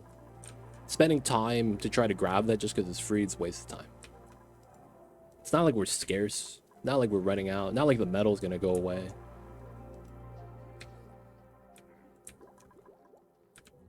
There's a lot of like time traps like that in this game. Time is of the essence, man. Especially when it's ticking down. Passive cooling loop. Nah, yeah, if we could. I think we're just gonna try to move some ice out and try to do temperature plate. And then hopefully this pool of cold water emanates and then fights the radiation of heat.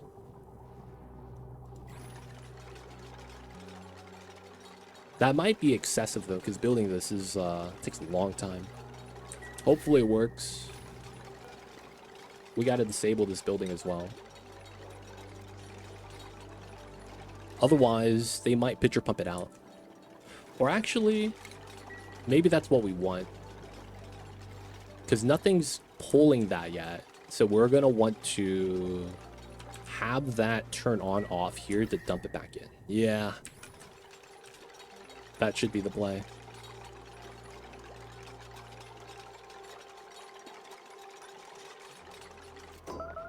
All right, so this is cold. It's going to fight the heat that's going to be over here. So this is going to spread out and lower the temperature of everything around it. It's going to be more effective cooling the right side than it is the left side. But, you know, it's going to be like that.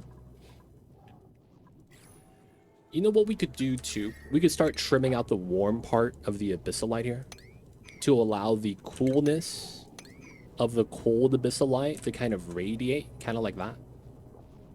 Well, I think it's mostly these tiles, but I feel like that could help. And it's not like we're going to need to keep this cold. So we're fine with shaving off the abyssalite here. Let's try to bump these tiles up too, so they stop slipping. All right, so mass move salt water. There we go. Nice. So then we're going to open up all the salt water here without having to use a bottle emptier. And then that way we could mine the slime and dump it there. No problem. Next thing we're going to want to do is start carving out this setup. Yeah, we're going to probably want to do it like that.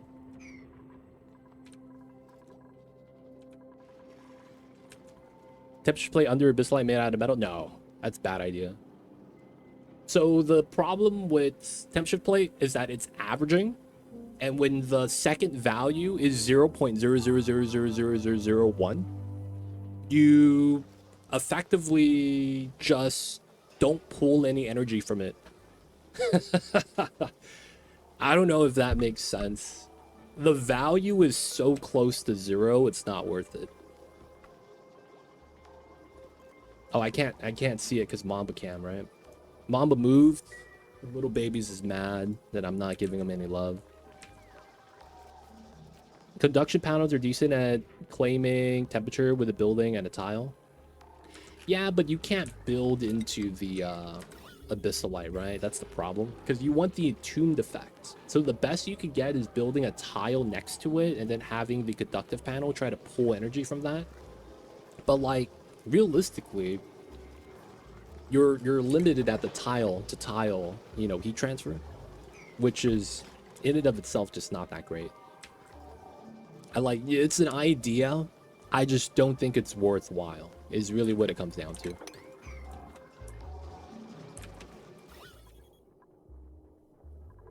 All right, we are going to be cutting this again. We were going to let the oxygen flow out, and then we're going to start moving out some chlorine again, as it's repressurized. That way it's going to be a little bit nice. All right, this should be good enough. It's looking not bad.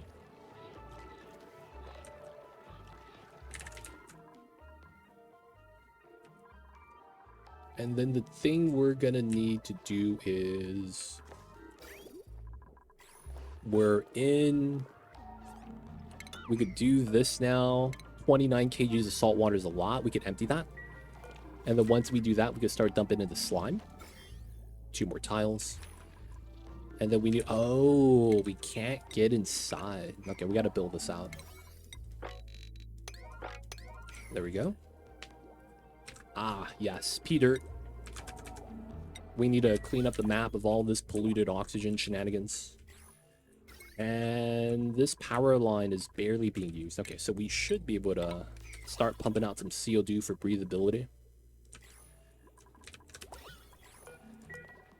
Let's see. Oh, mosquito eggs. Who in the right mind would want those? I mean, I guess if you're a fisherman, I could see that. Get some mosquito eggs. Feed fish in the fishing pond. And then, you know, you get more fish. No, man, we're not even going to choose them. I have no Pakus, man.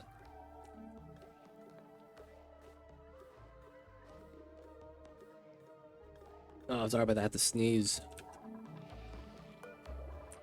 Alright, waiting for the errand to be done. SPOM is up. We have a lot of algae. We could just kind of slack on this, to be honest. Maybe we could start setting up the coolant source I want to have. Yeah, that makes a lot of sense. Start setting up the coolant source. Start digging out through here. Like, we don't need the plants to be there. It's fine. Start doing all that. Start digging through. Technically, we should create space because we know we'll need it in all the places that we can. So we're going to be digging out the starting biome right here. I might put the cooling system here. I might want to put it at the bottom, but the freaking magma's in the way.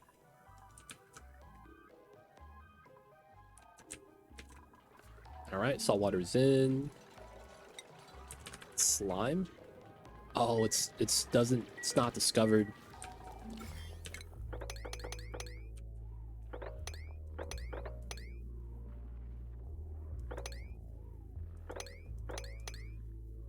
That should be good. Oh, it doesn't reach this tile. Okay. Yo, man, we get fireworks all day, every day, though.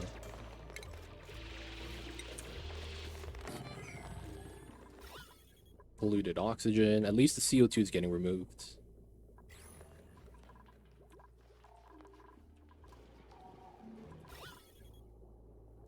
Okay, so that's gonna be here.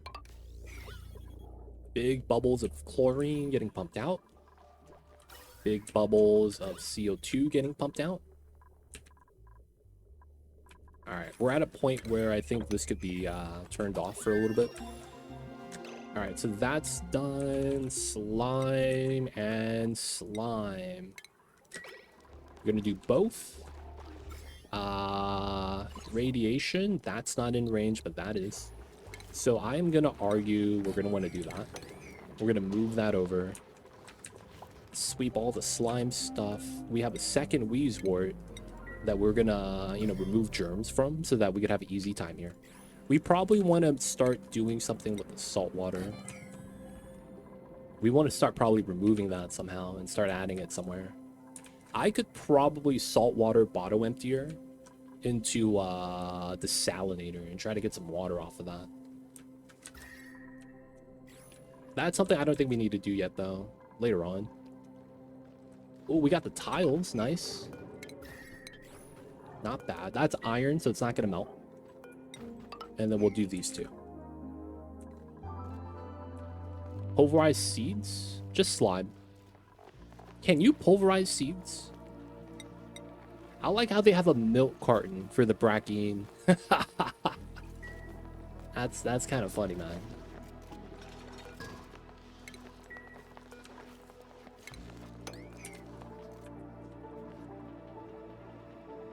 Dewdrops, maybe. Ah. Alright, that's a 7. So they actually move the slime so it doesn't lose mass.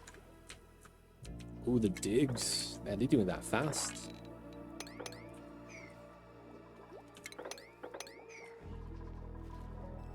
Up top tiles. Temperature. Close to 0. It's pretty good. See, look at that. Look at that. It's working. Hey. The cold tiles of Abyssalite. It's leaching out the heat. Let's go, let's go. Alright, so this is still waiting for biodiesel. Okay. So we need something called an emulsifier. That's a refinement building then, right?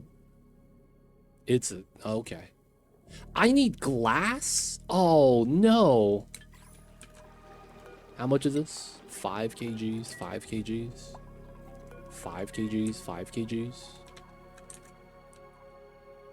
Dude, you need glass for that? Oh, shit, fam.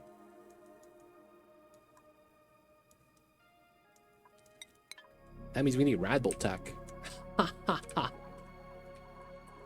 Alright, we have space for that here, I guess.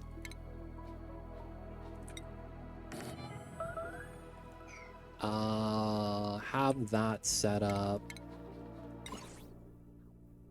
We probably want to set up like this. Bam, bam, bam.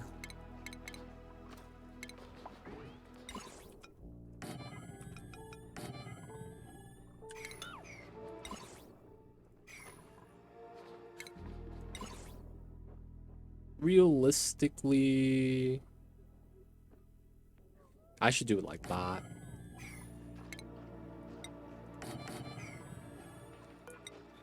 Can't really get the third one, but I think this is fine.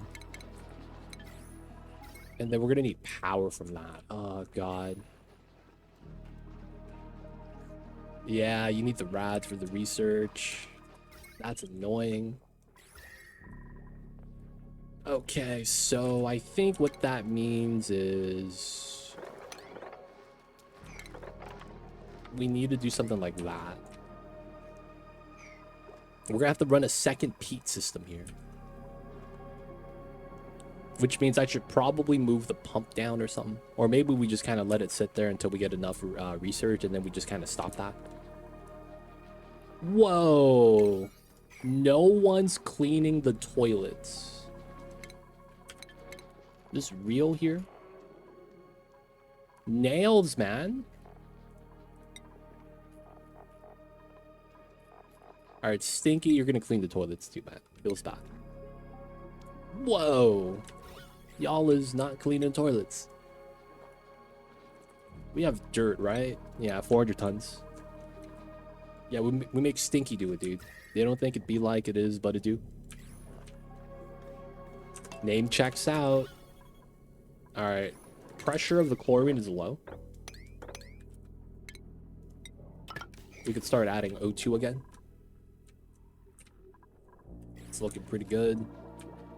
We gotta build this out. Technically, that's around a 7. That's also a 7. So we're making Phyto oil. Maxed already. Nice. So this is extra Phyto oil that we don't have.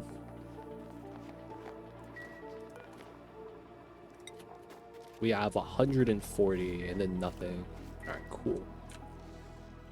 Germs getting bopped over here. It's pretty good.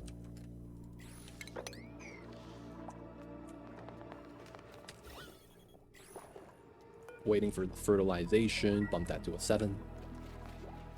They're cleaning the toilets. We'll need more Wheeze wards. Alright, we're gonna Wait for that to melt, I guess. 16? Oh, it's about to melt. 0.3 degrees. It's all it needs. 0.3. Matter of time, boys. Matter of time. It's gonna fall down. We get a Wheezewort. There's another one in here. We should probably try to grab.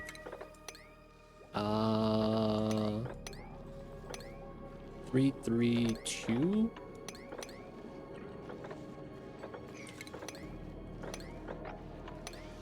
This is a weird pattern. I'm gonna avoid digging the ice so we don't lose the water. I'm gonna let it melt naturally and just pump it through. That's gonna be the play.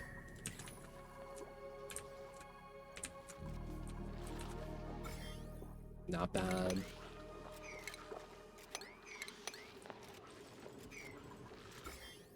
Waiting for that so we don't get slime lung. Alright, we're digging through those tiles, and the logic is that we don't want to have tiles stopping the radiation from shining through. We have a saltwater pitcher pump now.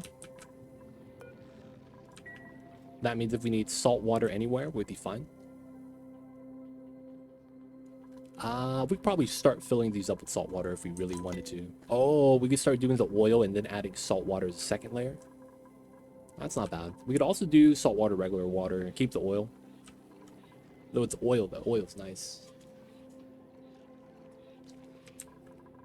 Yeah, maybe we could do that. Start setting up the oil lock.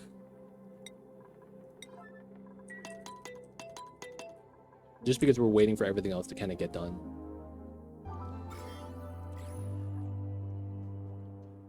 Radiation can take a jillion years, dude. I don't know, man. It's been 1 day, and the tiles are already... One's clean. This one's almost done. Solo knots, man. I don't know if you actually understand the power of radiation. Should have stayed home, yo, man. Was it that hot outside? Dude, it was hot, man. It was 100 degrees over there. All right, let's get another smart battery. I have that sit in the water this time. We'll need 2 peat burners. Yeah, I think we want 2.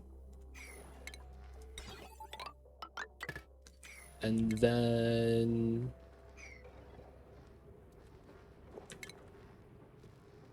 That's 6. We probably want to go down...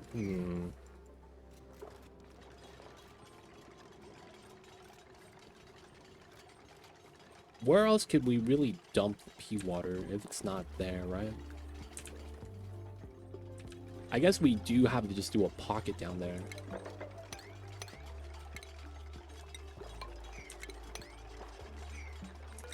And we try to do something like this. Push the water through.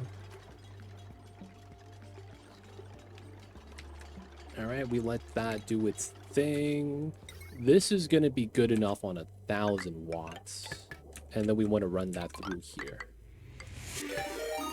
Hey, what the heck? Dude, what the heck? Echo coming in with the raid. Thank you so much, Echo. Coming in. What's going on? Word knows, yo. Live action pixel, Mr. LAP. Who knows, yo? Wait, are you guys friends? How you guys have the same name? 6 column, welcome in. Janny Man. Hello, hello. Jarifa, how are you? Oh, I see you guys. You guys are a couple. I was like, dude, man, you guys got the same name. What the heck? I see you guys. I see you guys. Kutai, welcome in. Have the raid to run. Hope your weekend goes well. You too, Echo. Appreciate you. I think you were playing some Expedition 33. Hope you're having fun with that, man.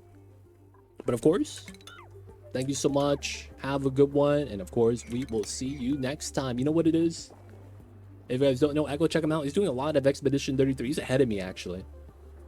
Where I ended is where he started stream today. So I was like, oh, okay. He's ahead of me a couple fights. Couple areas, complete areas. He might be a full act ahead of me. So, yo, man, hope you're having fun with that game. Take care of business. Hope you have an awesome one. And we'll see you... Man, I'll be real, man. Echo always streams way too early for me. I'm just like, dude, why are you awake? I don't know. It's just me though. I'm just a night owl. But yo, man, appreciate you, Echo. Thank you so much. If you guys don't know Echo, he also plays a lot of Oni. So yo, man, check the man out. Drop the man a follow. Okay, this is already done. That's really nice. And we no longer pump out. Good stuff. But yeah, guys, welcome in. My name is Too Legit City. Checking out the new DLC. We got this coming in 128 cycles. This is my first time playing it. I didn't play the beta at all, as I was taking a break from the oxygen unincluded. So we're learning as we go. I don't know any of the designs, so we're kind of doing things the way we think makes sense. Like, we have this lump farm. It works well for the gardening, but there's a problem here that I need to address. We probably can't take care of it now, though. And this is our temporary mimica farm with the sweat corn. Feels weird, man. This is our main food source. Sleeping, trying to get some tech up. I just realized we need glass forge in order to actually make the emulsifier, which kind of sucks. But yeah, if you guys have any questions, feel free to ask. I'd be happy to help. And of course, I would show you guys where my kitty cat is, but he's in the other room right now because it's hot. Hope you guys are staying cool, stay hydrated, especially during the summer times. Don't know if you guys have AC where you guys are at, but yo, man, gotta have that on.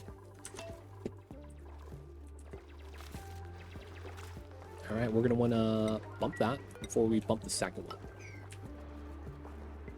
And then we're gonna wanna go through to the bottom. And then we're just gonna dump the water here. It might be a bad thing. I feel like we should just dump the water though.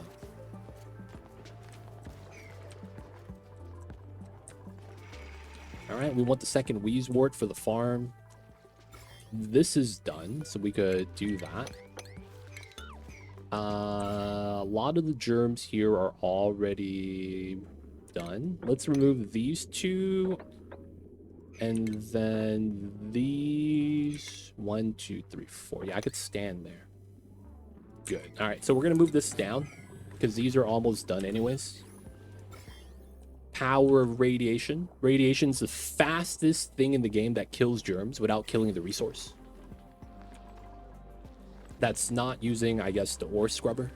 That building is so weird. All right, that's good. We're gonna want to do that. We're gonna wait for this before we actually move the wheezeworts in. Oh, we also have to lock the door here. This needs to shoot down. This needs to shoot right.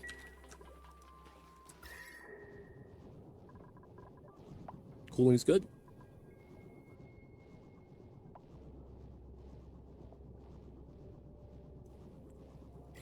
Cooling is good. We actually are winning somehow. We didn't think I'd keep up with the metal refinery, but one little temp shift plate and opening up the cold abyssal line has been pretty good. We're doing a recycle setup for the metal refinery. Pump and dump. Y'all know how it is, pump and dump. Pump the water, dump it back in.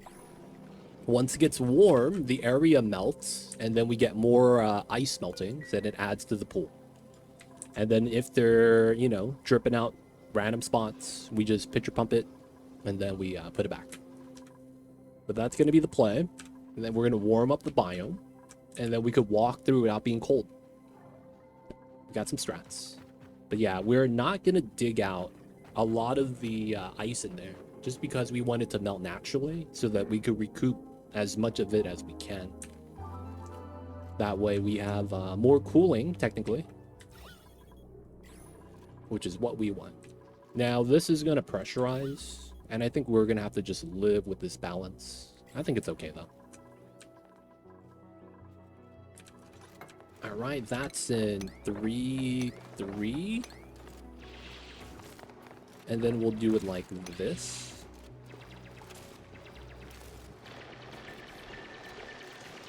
And I think we do it like that. We should be able to fit everything here. That means we were going to put 2 peat burners. The automation wire is already in. So this is 9555. We're going to trim this so that it doesn't turn on yet, even though the power is ready. There we go. Looking good. Bump this up to a 7. These need to be 7 as well. This is locked, so they have to go in this way. I mean, they're not going to get shot unless they get shot here. So we have to lock the door so they don't have a reasoning to stand on these two tiles. Should be all right. And we're just going to dump the pea water. Let it spill in. We might want one of these, though. We'll just use that line. It's looking pretty good. Okay, so Phyto oil. We're starting to make some, which is nice. I think we're gonna start zeroing this out. And the logic is that we already have it in a bottle. This is not off-gassing, but I feel like it's gonna overflow at some point. All right, this is, once that's done, will be gravy. These might take a little bit longer to actually do its thing. Oh, and we got overgrown node. Show. We'll take that. So far, so good. All right, we'll wait for the dupes. Let's get a construction on some of the things we want, like those to be built. Everything else seems like a dig. Not too bad. Trimming this. Allow us to go down. Should be good. We want to trim that. Do the things. All right. I need to take a quick restroom break, y'all. Might be a good time. Stand up, stretch, get some water. I'll be right back. Don't worry, it won't be too long.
We're back.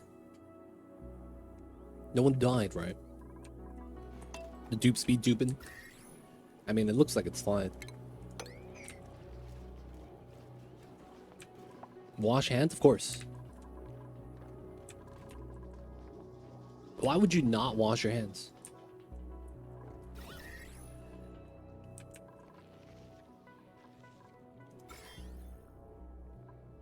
Alright, maybe we could ignore those and just focus on the bottom.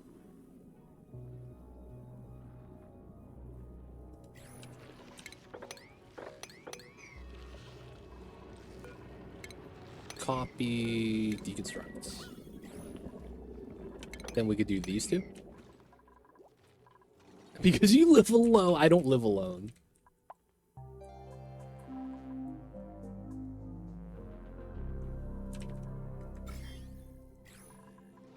I do not live alone, if you guys think that.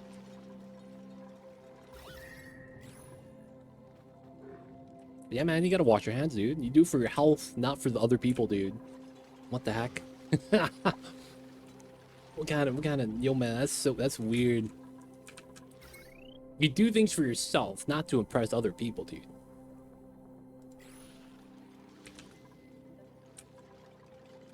Alright, I have a little bit of idleness. Trim that. We wanna do that. This is doing the digs. Doing alright. moving that down. I guess we could trim those two.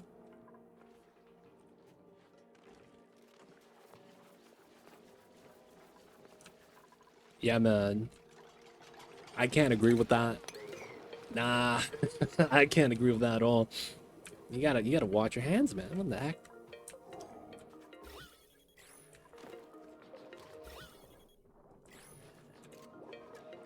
All right, waiting for this. That is prioritized, and then we're almost ready to turn that on. And then once that's on, we could get the peat that we're looking at, 82 tons. It's gonna spill out the pea water. Spills into there. This is gonna turn on. This is gonna power. No one has skill. Who's my researcher? One's guy. He's gonna be doing the material studies. He's got it. He's got it. We're gonna add a second building for research speed. That's not gonna be connected.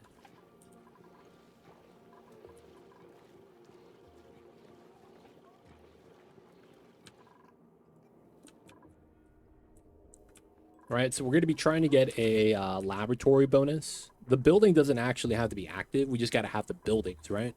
So then that's going to allow us to get the speed on the Radbolt terminal. Oh, we need light source. Do we have shine bugs? Oh, I should have used this.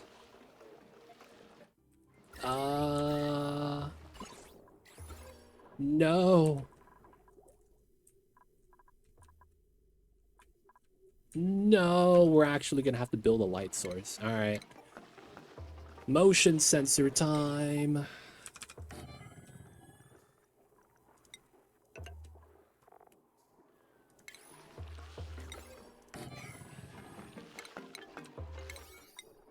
Motion sensor time. Yeah, man, good catch. I would have been like, dude, where's my bonus? Dude, where's my car? What does my tattoo say? Sweet. What does my tattoo say? Dude. Sweet. Dude, no, man. What does it say? It says sweet.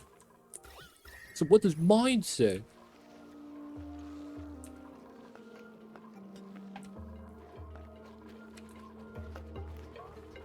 Wait, is this stopped growing?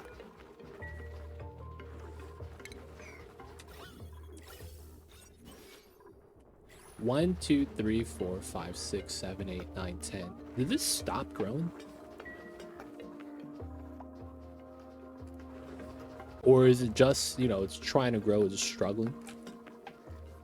Maybe it is. And we have the lab. Wait, the light source doesn't have to be on. What? Wait, hold up, is that true?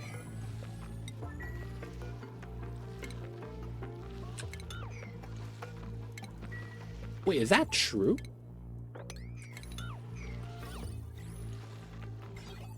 You don't need to power this. Wow. So I could save on heat and I could save on power. That's interesting. Yeah, it's true. The lit workspace is still a bonus. We should keep it on, technically. We got the automation for it, so I shouldn't really be mad. All right, it's looking really nice. 7 degrees. We're not really moving the brine through. We probably should. Any brine bottles, and we should come in to mop it up. Should be stuff that we should dump in. It's just going to be better that way.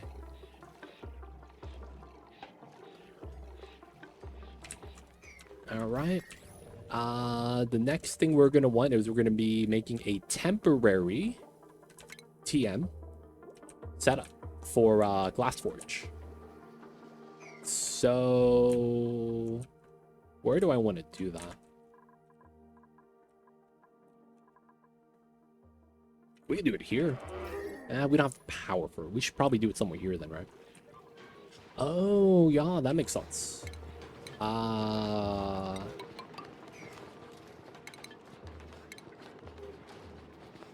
We don't have the tech yet. Okay, so the setup would be something obscure like this. I think it's there. And then we're gonna run a... I guess I can't do that, huh? Alright, we'll run something like that. And do that. Like, this isn't gonna overload, but we could cut the line and not use these buildings. So that we could temporarily power the glass forge. I'm gonna be real. It might be a 4x4. I forget.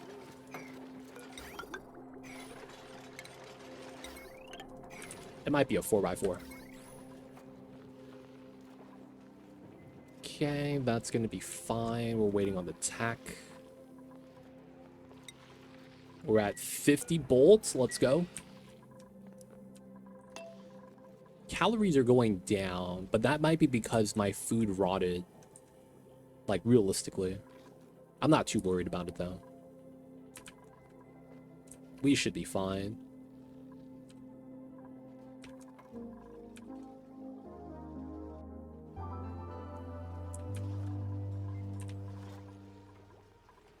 Oni break was too long? No, it wasn't. I mean, a DLC did drop while I took a break from the game. You could argue that is too long. Yeah, that's fair. But yo, man, I took a fake break before where it's like I stopped playing for like a couple weeks and I played it again. It was horrible. It didn't even feel like I took a break. Right? Because it's like one of the things is... with that is... when you take a break that's too short, you don't really take a break. And what happens is it's basically you just wasted time. Like, you could have just been... I could have just kept playing and it would have been the same.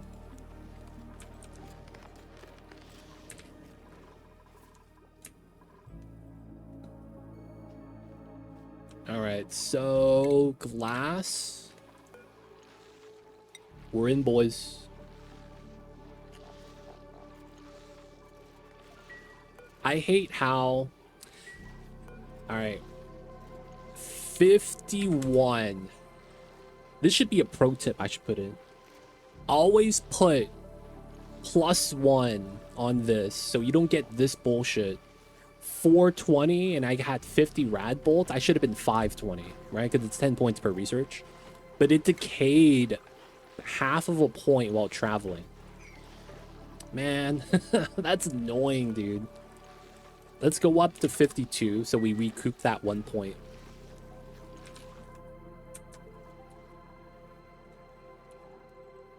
The game has like partial percentage on this. We don't see it, so we should try to recoup that. Yeah, depends on the distance. You lose 0.1 per tile. So every 10 tiles you would add another point. Would be effectively what you're trying to do. Alright, so we could do this now. And then move down the Weezewort. We could dig both sides. I think we might want to put it here. So that we could bop these on the side. So that means we'll move a planter box. Second thing we would want to do is, can we get another Weezewort? Yo, man, you melt yet? Dude, 0.1. At negative 13.5, it melts.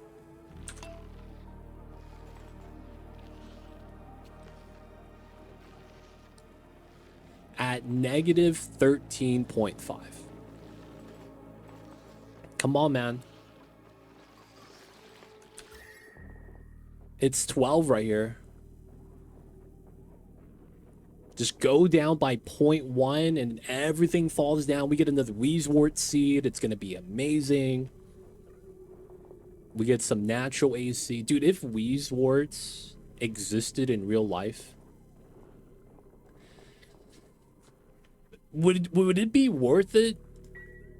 You can't have this inside your house because you get cancer. But at the same time, it's free AC. It's one of those things, man. You gotta get a professional to install it.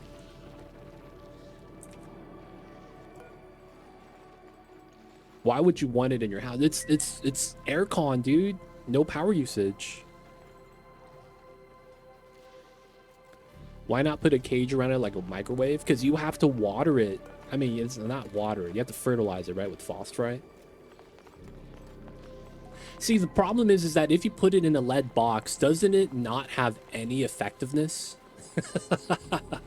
Because it's only trapped using its own kind of like fixed amount of gas. Right?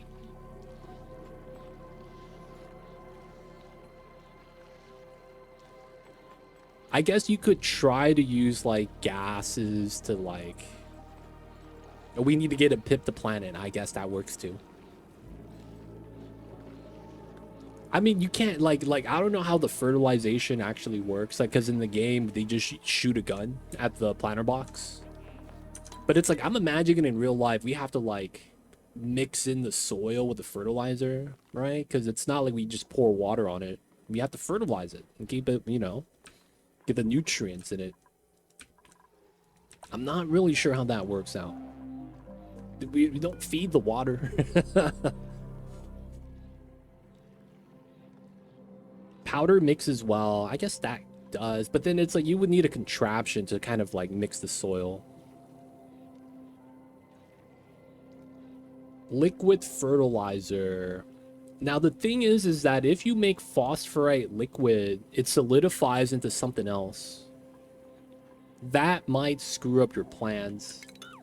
Because when you liquefy this and then you solidify it, you get a different resource. So it's like, I don't know, man. I don't know if that works.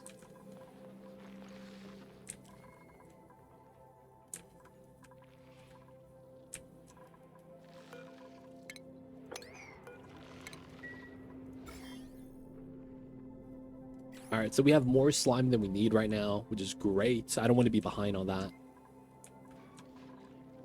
Wheezewords are animals.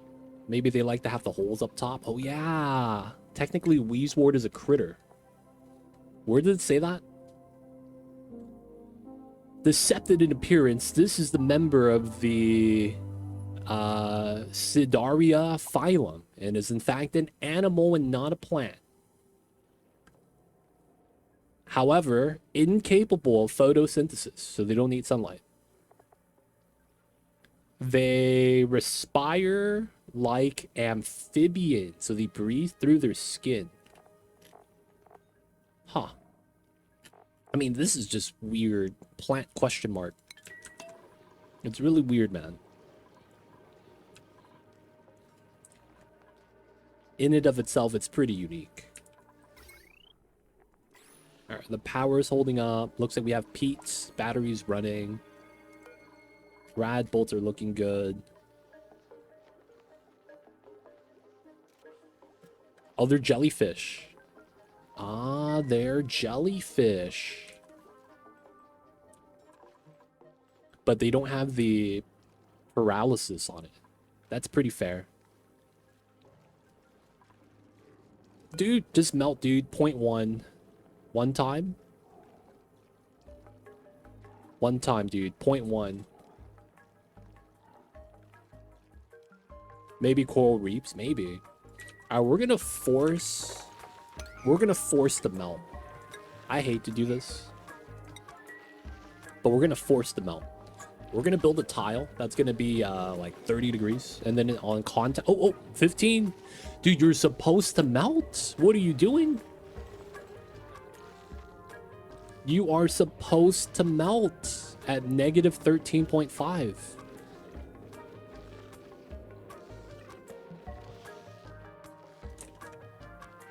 Alright, my dupes. We just need to get that done, man. That'd be nice. Okay, so outside of that, we're not really doing too much. Wasn't it 13.4? I thought it was 2.5 to 3 degrees. I thought that was the range. But maybe there's like a decimal point thing, and it's like not rounding the right way. Corals, genitals, anemones. Alright, man, we're gonna forcefully melt it by building a tile. Oh no, we could reach. I thought we couldn't reach.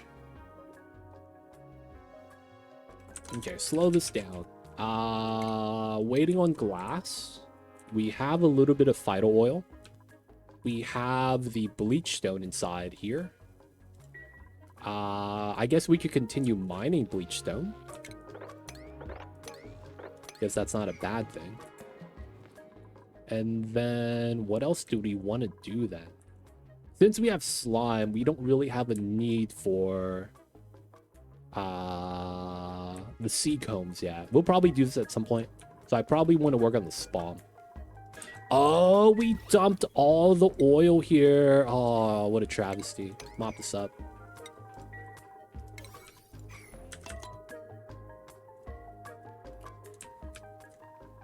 They don't think it be like it is, but it do.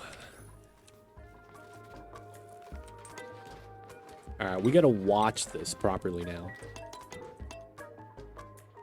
We're waiting for the tech anyways.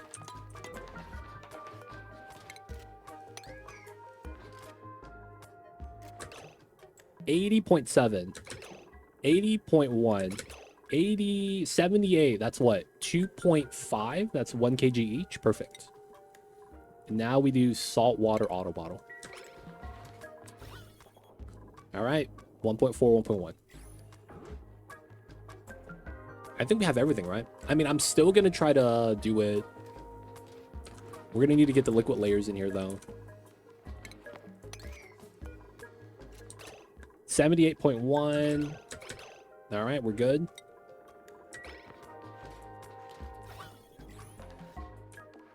And then we're just gonna copy this over, copy that over as we're doing it. Maybe we just put the cooling system here. So 3, 4.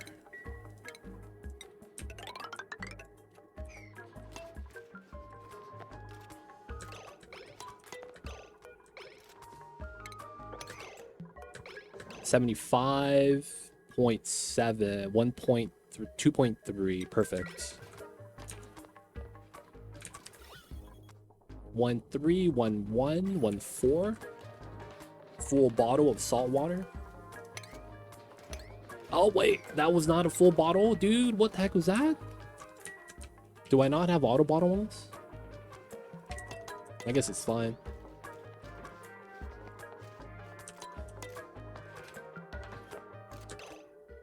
Flood limit 350.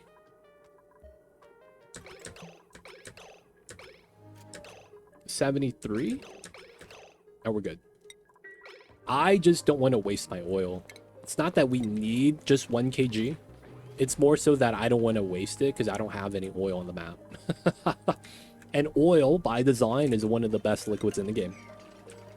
So I'm just trying to be a little, you know... This is not right. I messed up.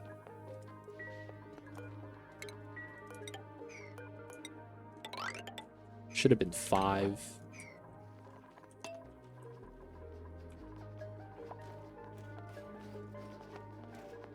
Auto bottle is on.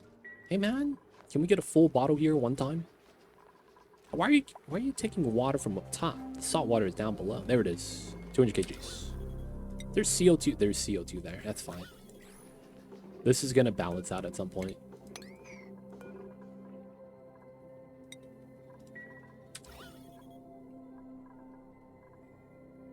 Once we pump up the gases, it'll layer out and it will be okay.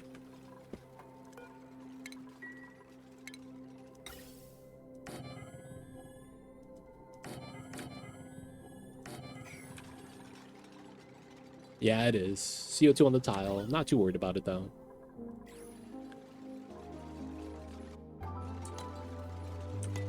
My flooded electrolyzer broke because wrong element. Bit difficult to fix. It's a pain. But that's what happens when you pump in the wrong liquid inside. Right? Wrong element is literally just, you know, you put pea water, gunk, salt water inside, and the electrolyzer spit it out. And it might, you know, mess with the water that's on it, because it just gets dumped out, right, into the area. That stuff sucks, man. Having to fix that. Alright, that's just the normal setup. We do want an Atmos sensor in here. That should be where we have it. Still not a full bottle. Yep, that got fixed. Somehow the CO2 moved out. Let's go. We have to leave these uncapped for now, and then I'm not going to be adding that yet. This is supposed to be like this. Just going to preemptively set that up. Why did you flood them? You'll see. Once I have it running, you'll see the design and work. I guess I should preemptively add salt water here as well. It wouldn't be bad. We're using salt water because we have a lot of salt water we kind of want to get rid of.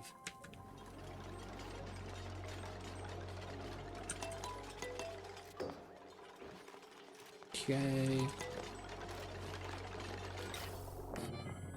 That's a full bottle. Nice. Copy, paste.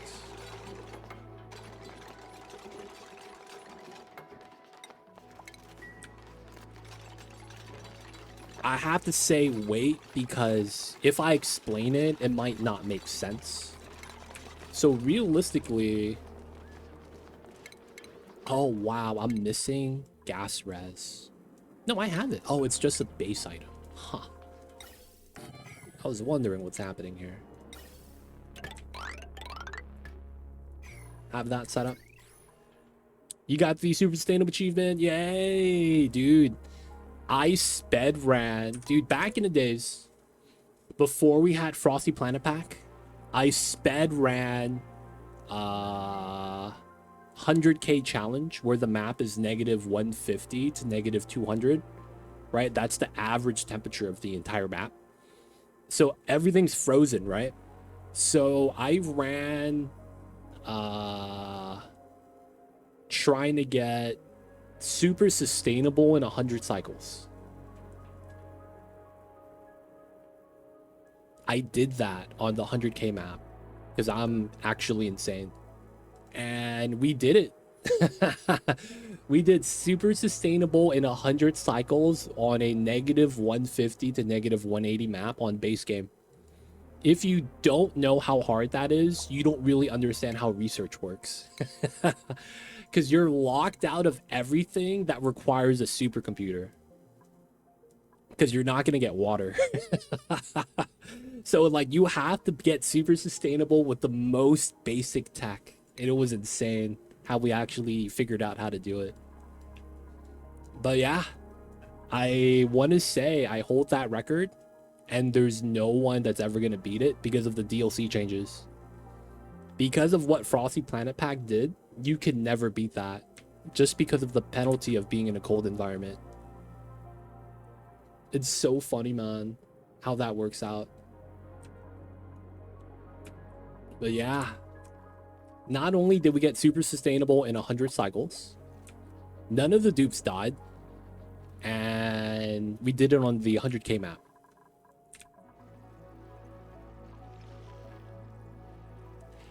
In that time, you can't heat the water with tiles anymore also. Oh yeah, we did have that. The temperature reset to 45. We did have that. It's just that, yeah, it's tough. Because it's like it almost immediately freezes. There was a way to do it though. If you surround a hot water geyser of any kind with insulated tiles, it stays hot. And it slows it down from freezing. And then it's like you have to have minimum mass so that any new water doesn't actually immediate freeze, right? Because then if you drain all the water, you effectively just get ice. There's a little bit of nuance to that you really have to figure out. But it was fun, man. I will say it was fun.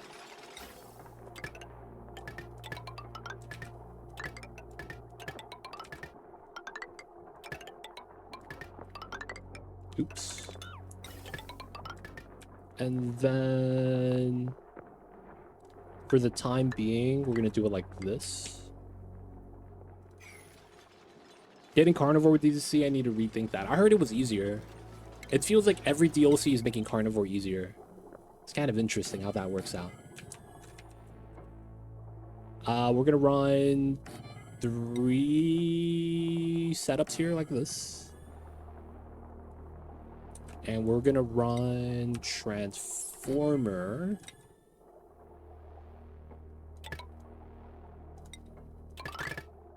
Should be fine. So the logic here is that we want to pull the power through so that we could pump it out, because we're gonna have to vacuum this. Ooh, I almost messed up. Copy, paste. Remove this. Alright, that's good. Frosty made local for easier. Oh, with some of the food stuffs. One of the hardest ones I played was the Inferno map called The Rock Super Hot. I haven't seen that. Is that on Steam Workshop? I haven't seen that one.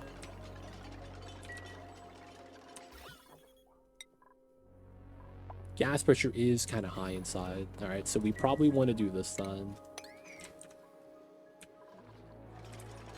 Yeah, but you need plants to feed the critters and bust locavore. I guess. Could you find enough critters that you don't have to feed them? How much is one of these guys? Tough meat. You get 32,000 K-cows per lum. That means you need 25 lums. Dude, that's so nice. You need about 25 to 30 lums in total, and you get carnivore. Well, you do need smoker tech.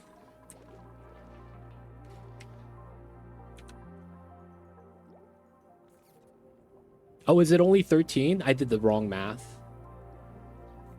I did the wrong math. Yeah, that sounds not bad. Only 13 lums. I have 8 on the map. I mean, 4 on the map.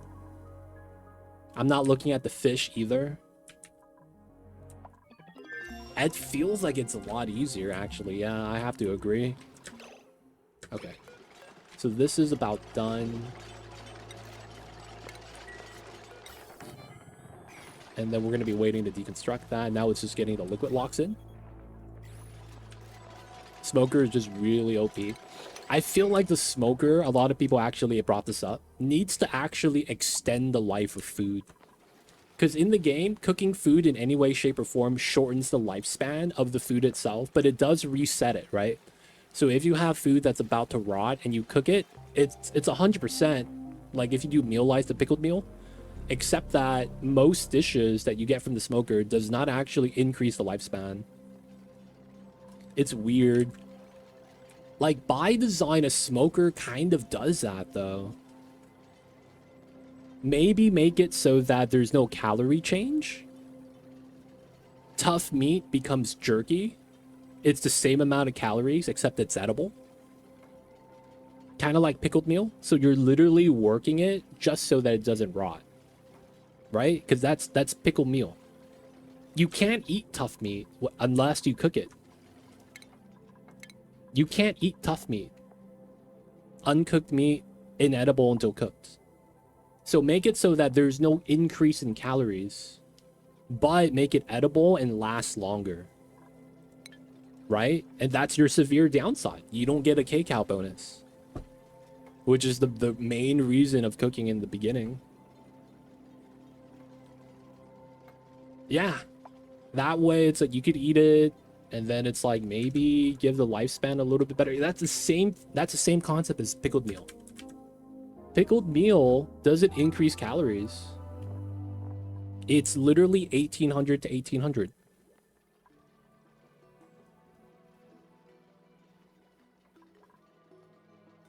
Why even bother with that? Because you could eat...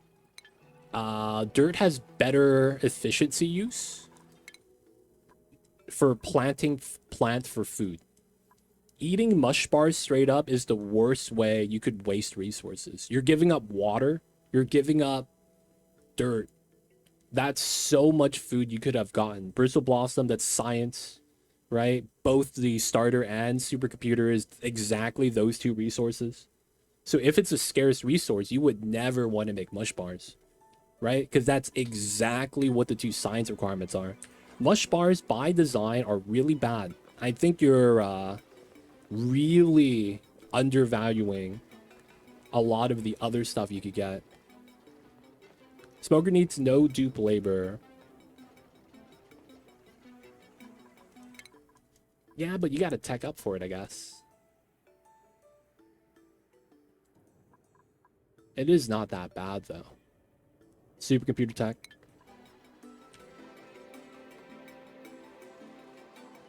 But it needs peat. I guess that's, you gotta be on a map with the resource. Yeah, on the Dino Planet, it's not a problem. Because you get the lumps, they actually give you peat too. Research is not nice. I don't know, man. I have to completely disagree with your take, Hattie. I think that's completely bad take. I think if you make it so that the smoker makes the tough meat just edible and no calorie increase, and just have it make it so that the lifespan's a little bit longer, I think it's fine.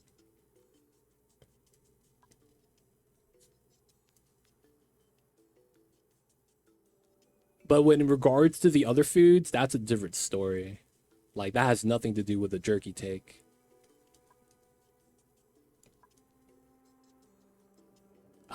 We have radiation now. Is there anything I want to grab? Ooh, steam turbine. I have AQ. I have AQ. Okay, so I might want this tech.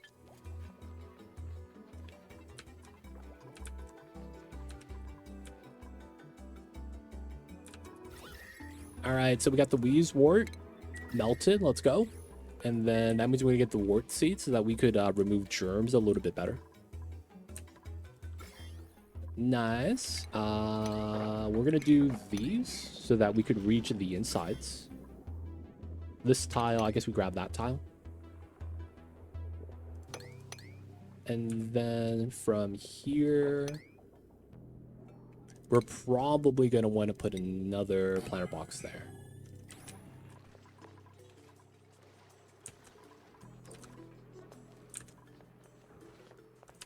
All right. So we're going to be pumping this soon. We just got to finish the liquid lock. Okay, so refinement. We have glass forge. Oh, this is a 5x4. Okay. I completely missed that. All right, we're going to want to put a second temp shift plate here because I don't want this to boil. We probably do another one after that. Okay, we're trimming that side still. And then we're going to go down this way. So this is gone. That's fine to remove. Here, here, here. 1, 2, 3, 4. Yeah, that's fine. Gonna move that to there.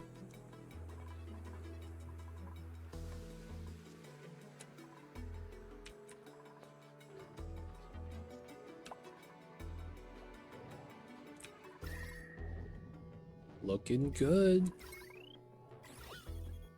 All right, we're gonna cut the power here because we're not gonna need it, and then we're probably gonna just set it up for the glass forge. We have a lot of nickel, and then should be okay. Yeah, it's big fish, dude. Watch out. It's gonna eat your dupes. Single bite, dude. Eat the dupes.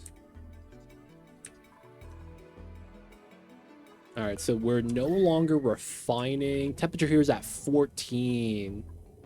Wow. I mean, it's getting warm, but we have a lot of leeway. Glass forge isn't up yet. Let's do 10. And then we'll do some iron as well. Everything's a 2x2 now, man. All the critters are a 2x2.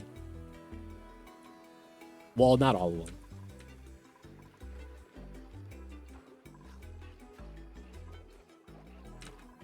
All right. I do want to prioritize this. Big fish, wait till it gets stuck in the natural tiles. Oh, does it have that problem? I haven't had that problem yet. Is that how this guy got hurt? This guy's by himself. Somehow he hurt himself. And I'm still mad we don't have a veterinary clinic We can't heal critters. Wait, no, we can't. We have to groom them, right? Grooming heals them, right? Is that what it is? I forget. Grooming. Oh, it doesn't actually say here. Yeah, we get... no, wait, no. It doesn't actually heal them? Wait. Grooming critters heals them, right? Am I crazy? Why the door near the vent? Oh, I was doing something earlier. It was strats. We don't have to do this anymore. We're just getting rid of this. Fish does count towards carnivore. Yes, it does. It used to not back during Spaced Out and before that. In the middle of Spaced Out, they changed it. So carnivore was weird. It used to be only raw meat. Carnivore was used to be specifically raw meat. So it was this and nothing else. Barbecue didn't count. Fish meat didn't count. Cooked meat of any combination didn't count. It was raw meat. At some point, Clay was like, okay, man, we'll allow you to use barbecue. And then we're like, yay. And then after that, they're like, all right, man, we'll allow you to use paku as well. Like, oh, dude, hell yeah. And then the pakus would just keep swimming at the bottom. And then they wouldn't eat the food. And we're like, oh, man, pakus suck. And then they fixed the pakus. So they stopped doing that. And then they made the seeds give them less calories so they would eat more often to be happy. Dude, they went through so many things, man. It's not really stemmed from carnivore, but it feels like it was. Alright, so this is... we're really just trying to get liquid lock. Let's get the automation in here. We need to get that set up. Let's get the construction bumped up to a 7.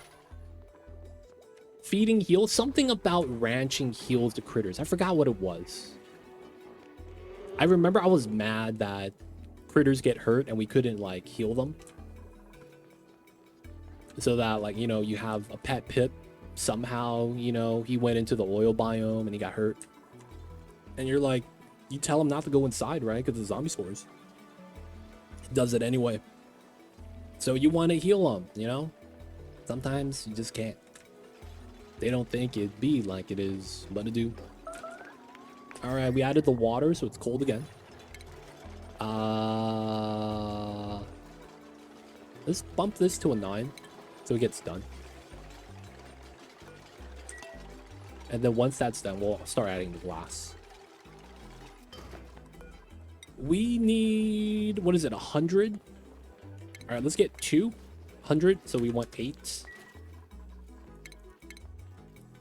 Yeah, 100 kgs. Okay, that's not bad.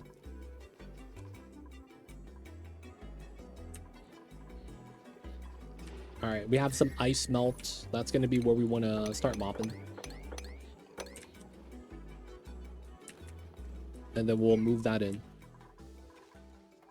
Once we get enough water there, I want to get to 250 on the top layer. You don't really need to be up that much, but it works. Need to get that done. I do want to do this so that we don't have to deal with the off-gassing as much. Start pumping up the water and then we just empty it out there. We could also get rid of the gas pipes. I'm just gonna leave it for now, right? Like, we left the door there, but we use the door to basically do a pressure seal. You can see inside is all P oxygen, and at the same time it's pressurized, so that means my liquid here isn't off-gassing, because if any of the liquid off-gasses and we lose a tile, I get wrecked. Everything just pushes up and out, and it becomes a bad time, as they would say. Uranium doors used for radiation. Yes, I believe they have to be closed, though. I think an open radiation, open mechanized airlocks made out of uranium ore. I don't know if that emanates radiation. I forget. It might have to be closed specifically, but yes, the pneumatic door doesn't have enough mass. Radiation requires a minimum mass amount in order for materials built out of it to radiate. That way, so that if you build an airflow tile out of uranium ore, nothing happens. It's just a metal. So that's why you want something like a mechanizer lock at 400 cost, because the pneumatic at 100 doesn't radiate anything at all. I don't know about the manual airlock. I think this might work. I forget though. But that would be the only thing to kind of really like look at. Everything else should just work. All right, so we're waiting for the metal to be finished. Green waters. Looking warm, boys. You guys know that the dupe's favorite temperature is the green temperature on the temperature overlay. And if the dupes can, if you don't give them a place to eat or a place to sleep, they will go to a zone that has the green temperature and they'll sleep there. But not enough radiation for pea water guys on the map. Oh, this one? You can. There's a way to do it. There's a way to do it so that it always works if that's what you're looking for. There is a way to do that.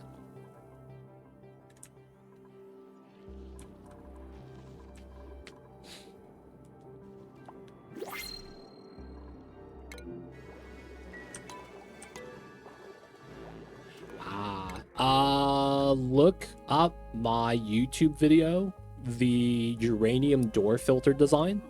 You need that design after the spill before you do infinite storage. If you do that, it should work.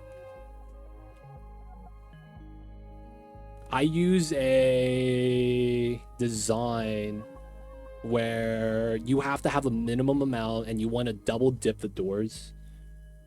Right? And then if you do it correctly, you get radiation removed every time. I probably grab the millet, I guess. I don't know exactly because I haven't had to use something like that in a while. I will be honest, we have been spoiled with cold water geysers guaranteed. So I don't really even think about the germs anymore. Though you are right, getting rid of the germs off of this would be really nice. It's just, yeah, man, I feel like I've been spoiled because every map in Spaced Out has guaranteed cold water, right? Most of the time, either on the first or second planet. And when you get that, man, you never have to deal with this. The 30-degree lukewarm, this is happen chance if you get this or not. So it's one of those things, man. It's like I don't have the habit to try to do that. But yeah, if you're looking for something like that, I have a design on YouTube's.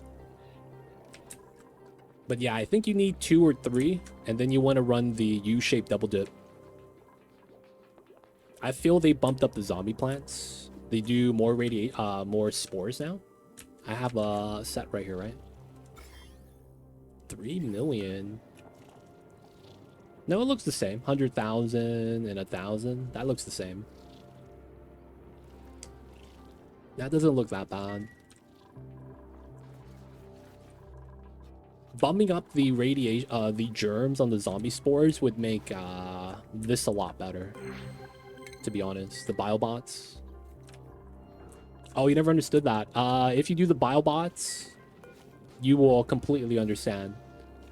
Basically, there is a spore inside, and we gotta germinate it. And once it does it, it could control the robot and become a rover. Right? Outside of that, there's no real use of zombie spores. Just more of them, the oil biome. Yeah, it really depends. I feel like in the oil biome, if you have a slickster with a zombie spore, the slickster kills all the CO2. And then the zombie spore is kind of screwed because it needs CO2.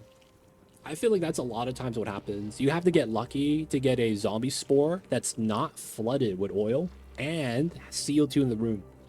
Right? Because that's going to be the two things. If you have oil on the plant, right? It can't really do anything because it's not in the CO2 environment. But yeah, there's a lot of ways where it naturally gets popped. Okay, are we good here now? 2240. Yeah, so this is good. We can add another one. I do want to clean this up. Wait, what? Oh, I'm selecting not all the stuff. Okay, we want to move the stuff out. We are going to do here, here, here, here. Everything. And then we want to cut the electrolyzers. I never pulled out the heavy watt for these. Feels bad. And then we will connect everything here. All right, the bottom doesn't want to be connected because I don't want this to be powered because this is going to blow up because we're going to vacuum it and then the heat has nowhere to go. We don't want the electrolyzers kicking on. And we need to connect this right here. Okay, now we pumping. So 7. What's this? 1, 2, 3, 4, 5, 6. That's way too much, actually. Cut that. Cut these two. We got to go with 4, actually. We can't go with 5. So we're going to use these. Logic simple. We're just going to be trying to vacuum. We're going to move it out into here because it has 1,000, 1 ton of gas limit. And at the same time, I don't have to worry about overpressure. And then we could do something with it later and we don't have to like spend power to pump it out again.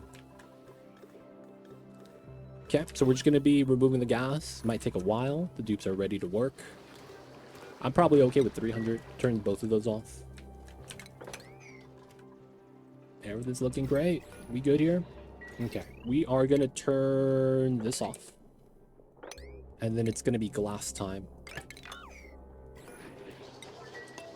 Nice. Alright, adding power via the wheel.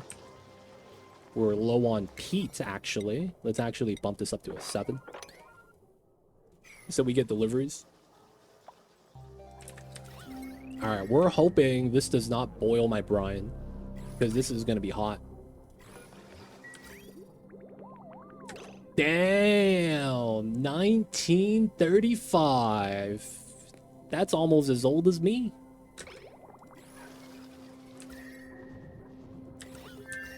Yeah, the tiles are getting hot. 25. Yeah, man, that immediately spiked up and it's cooling back down. Yeah, and the way it destroyed colonies was funny. You just starve. You just starve, dude. It's funny, dude. That's the funniest thing about zombie spores. It doesn't take you out via oxygen. It takes you out via eating. It's like, yo, man, we playing Don't Starve? What's happening here?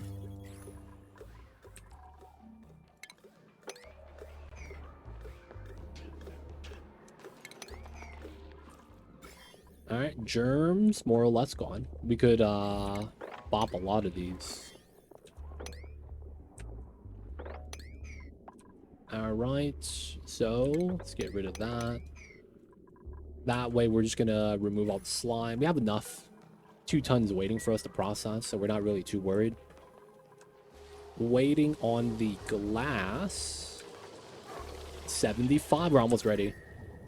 Okay, so depending on the size of the building, I might want it here. We'll see. I wouldn't mind it here because this is kind of cool, right? We'll see, we'll see.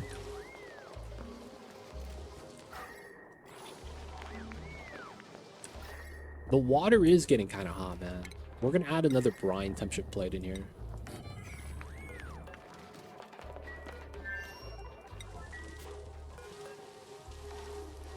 Alright, so we have it. It fits. Okay, so how was this 2 pipes? Combines liquids and other inputs into fluid compounds. Oh, okay. That means we will run setup like this. How does that work? It doesn't. Okay, so I kind of need to do this then. And then...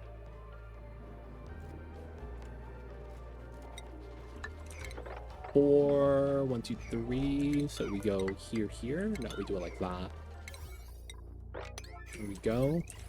I think that works. CO2 here. It's kind of a pain, though. We're going to have to deal with that at some point. We're just going to let it flow down then. This is going to be off. A lot of polluted oxygen. Dude, cutting through this. Why airflow? I don't want the gas flow here to be bad. And then I want to move the building here. And then we're going to mine this through so that we could use this space for the bottle filler. And then we're going to put another bottle drainer here. We'll probably do something like there instead. That should be fine. Okay, let that speed. Yeah, this is getting hot. 2 more production cycles. 25 degrees. We had to rechill that. Down here, it's all good so far. Just moving out slime. We are at 32 tons still. How am I not going down on algae? Something's... Oh, I'm digging. Oh, yeah, I'm digging. I forgot about that. Alright, and then we need to have my dupes run. We'll have one of them on 7. The other ones are on 5s. Backup wheels. Because if I have those all on 7, this is never going to get ran. Alright, we just kind of have to wait. We should be good so far. We just kind of have to wait for the dupes to catch up on the jobs. At some point, I'm going to turn this on to dump pea water. The thing is that we got to move the water from the outhouses up here. I probably want this. Yeah, it's at 7 too. Keep that running.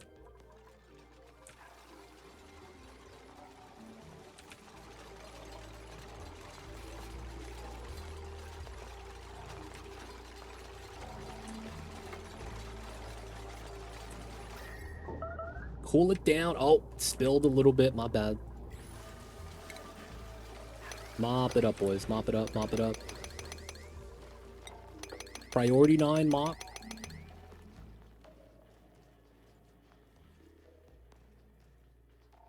Alright, wasn't a lot spilled. It's fine. This is handling its business. Alright, so... we probably... You can't flip this? Oh, what a travesty.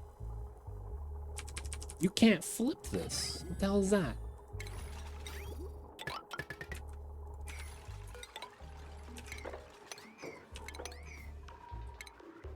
Yeah, I'll probably want to replace that.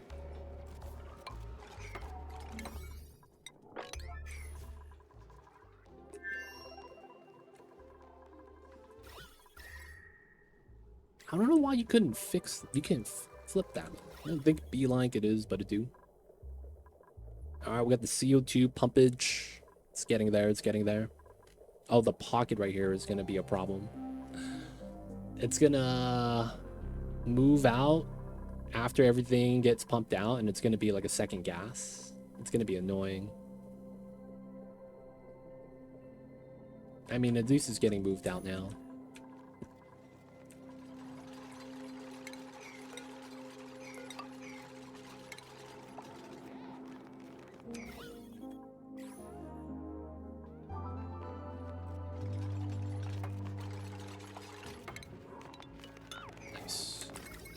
Wait a second. Deconstruct buildings so that they don't remove the pipe.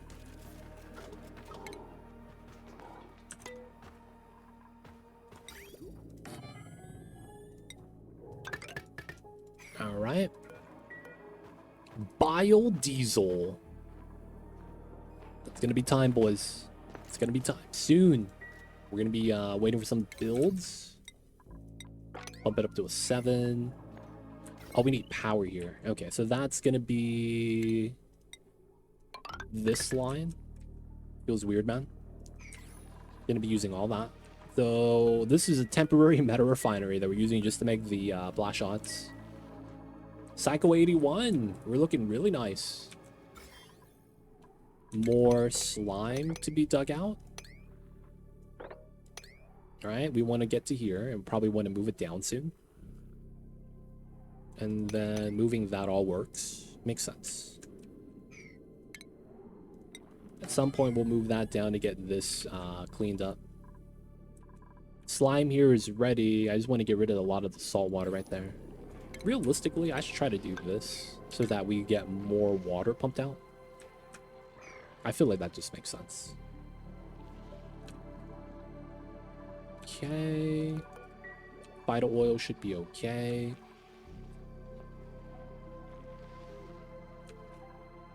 I probably should have did this better. Instead of using a pitcher pump, you know what I should have used? I should have used a reservoir. Right? And then have it empty out the reverse. And it would have worked out with the same piping. That way I would be able to hold 5 tons. I mean, I could still try to do it now, actually. I just have to move out the oil here first, which is probably fine.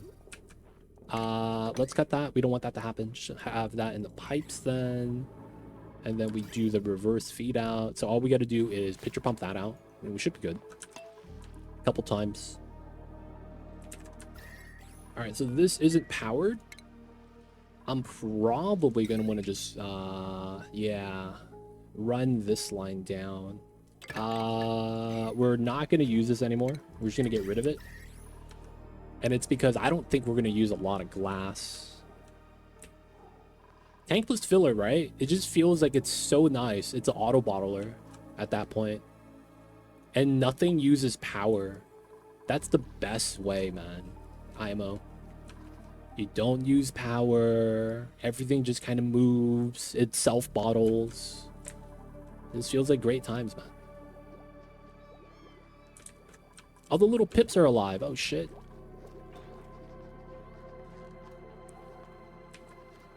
Hey, man, I'm be real. Oh, one of the pips got inside. I was gonna say, how come we only have 2 pips? One of them grew up faster. Shouldn't we have 3 pips?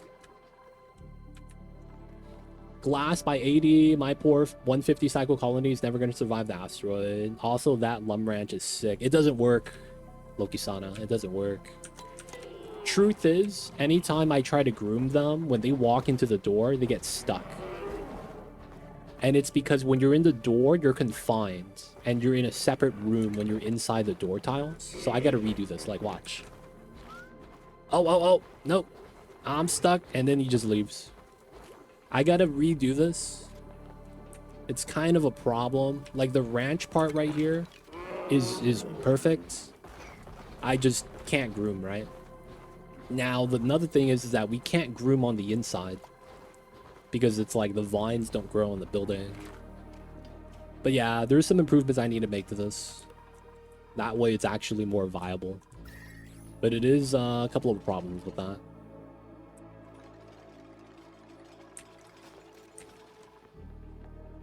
So if you don't have the door here, the vines don't go to the second level.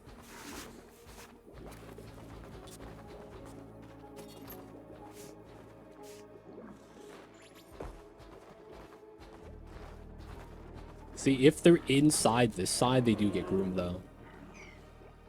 But yeah, I have an idea. I just gotta work it out, test it out, make it work. I see you, Zach. We want the full bottles though. Sometimes the dupe AI, man, they'll bring me 80 kgs at a time, and I'm just kind of like mad. You should have gave me 200. What's up with this 80 kg nonsense? They don't think it be like it is, man, but it do. It really do be like that. So sometimes, man, you just hate to see it. Station on the right, drop off on the left. Don't the vine grow on ladders? Or just the top? I have no idea about the interaction with ladders. I haven't really played around with the vines yet. At some point I will though. But yeah, I'm not sure. Not familiar. I can't tell you that. Just because it's like, I haven't played with that yet. Alright, those are all good. Germs are getting bopped. Move that down.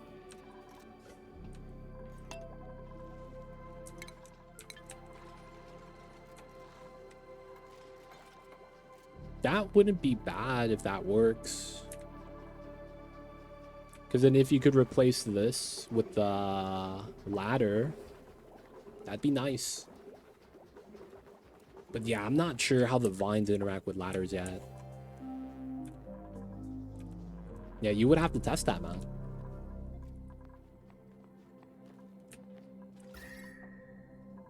All right, I think we're at a point where I might want to remove this. Doesn't work on ladder. I see a Zach.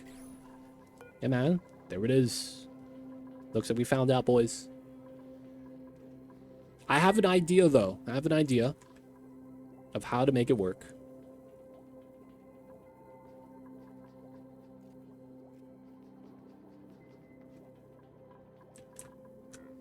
I just need to test some things out.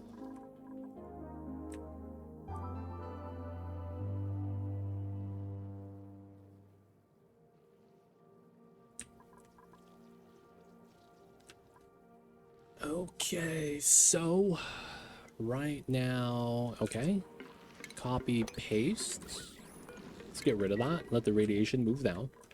This needs to be vacuumed before we do all the second spot. And we're waiting. Oh, are we ready? We do be the readies. Nice. Let's get rid of that. Let's run this down. Metal refinery. We're good on the metal for now. So we're gonna go with 9 to 9. I don't know how much we need. I'm just gonna make as much as we can. Bump this up to a 7. This is gonna be vital oil, auto bottle. This is going to be... This I might put to 0 so that it auto dumps out in a bottle. That way I don't have to deal with it. That will use the 0 kg strat. That way we just empty, right? And we just pick it up. Okay.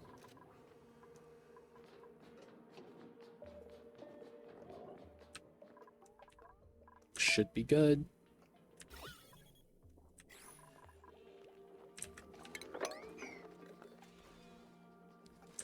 All right. We probably want to start making this build then.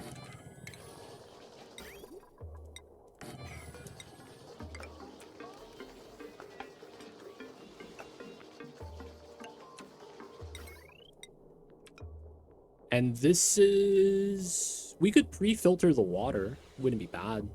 That'd probably be how we want to do it. Make this easier.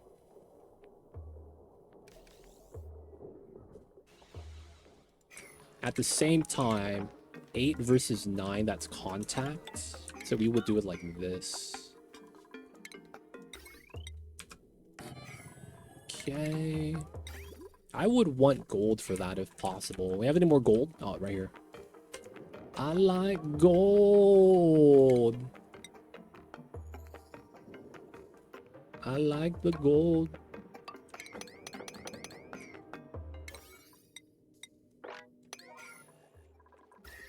Okay. Technically, this fit like this.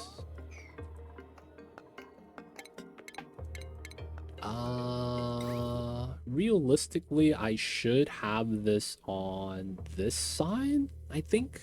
I might be wrong. Oh, you pump the blast shot maker directly in? Oh.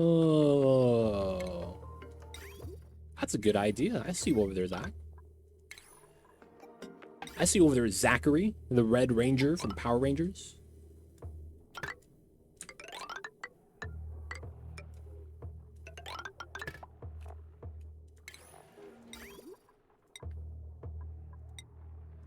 Alright, we're in. Alright, we'll do it like that. That way we could buffer tank it. Construction here is 7.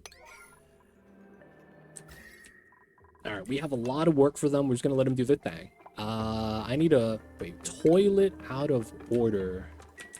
Oh! What a travesty.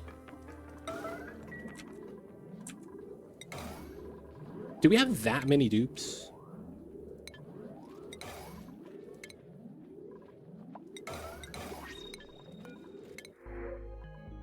Do we have that many dupes? Oh my god. My man. My man.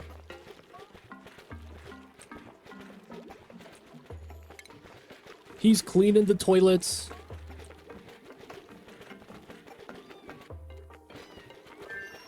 It's more so that all of them got clogged, you know? To me, that's sketchy. Someone get the dirt. Someone get the dirt. Someone get the dirt, man. It's right there. Someone get the dirt.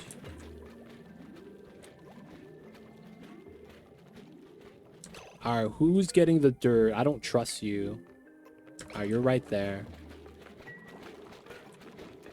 Okay. No! Alright. Move, move. So he stops peeing. We got the advanced strats. Washes his hands. And then he could pee.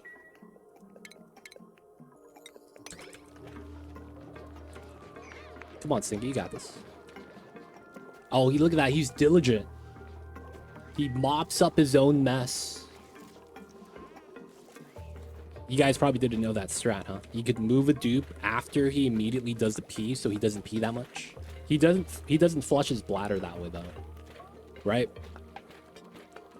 But it makes it so that you don't get a huge mess. Get the advanced strats, boys. Best in the business. Am I want to pee yet, man? Empty that out? Maybe? He's just doing laps around the toilet, dude. Come on. Ladder 100. There it is. He's free now. Let's go. All right, tech-wise. What do we want?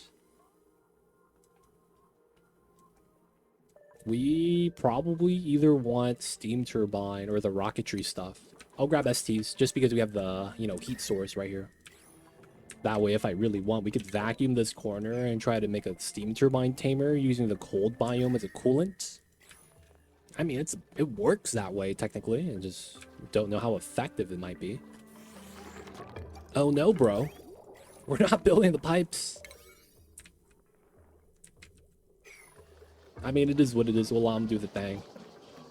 We got the gold there. They got to do that. Yeah, we just gotta have to give them time. They'll catch up. They'll catch up.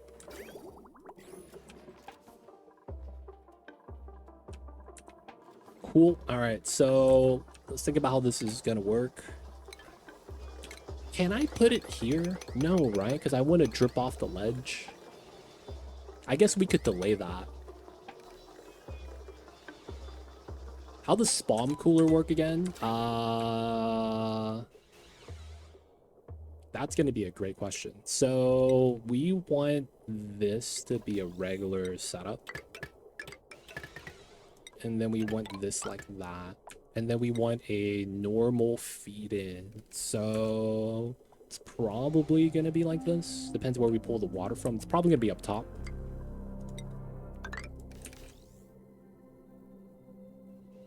We could probably pull it from the bottom too if we care for that, but I think up top makes sense.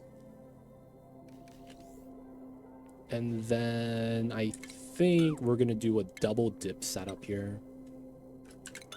I'm really not sure. We're going to do that first. All right, so let's spend some time to prototype a design.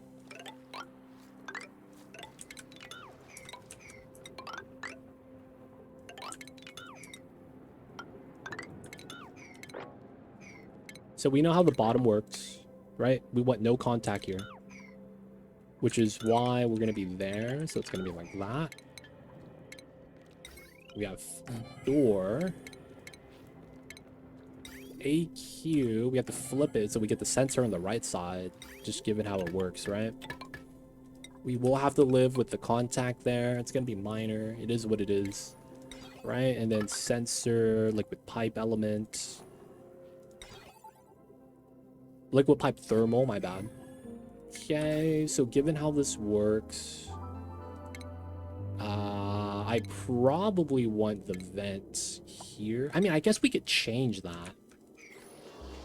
We could change this technically. I do like that though. Okay, we'll just keep it like that. So we do this. We want a thermal sensor, hydro sensor. We could also just run liquid element. We're going to do hydro though. And then we're going to make sure it's a vacuum. We could do that. Now we want to make sure we do automation. So what we need to do is flip those two, given how this works. Technically, we don't need a hydro sensor. Technically, all we need is just a thermal sensor, because we could self-pressurize. I guess we could argue having the automation be a little bit more thorough. I guess we could simplify it, though. All right, we might be able to get away with just thermal sensor. We'll work this out.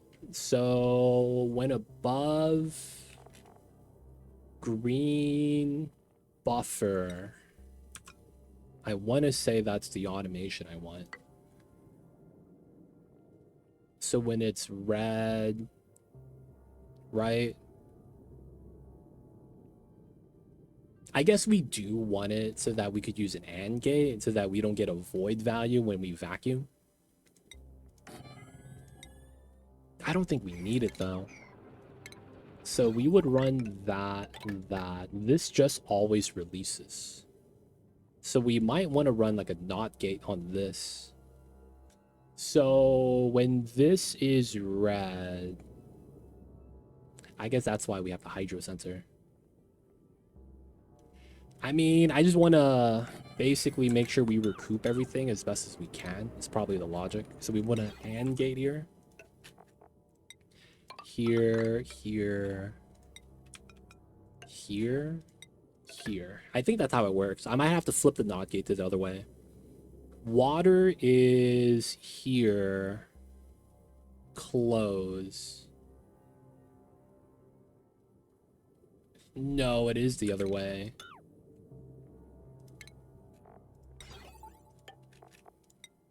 So it's like that. No, I didn't explain yet. I need to work it out first, and then I could explain it. I got to put in the automation. So I'm winging this. I have to try to remember how my design works, and I'm modifying it. I usually have 3 doors for a vacuum layer, but I think we could omit that. So in this one, how would I want to change it? If it's above 69 green, water up to this level, above the pressure level, and then that's a red. Wait, that might be... Damn it. I kind of want to build this. I want to see what the actual signal says. All right, we'll do these two. Try to get that built first. I need to look at the signal to see where the NOT gate needs to be. Because we do above, below. I think we need to do above, right? Green signal above.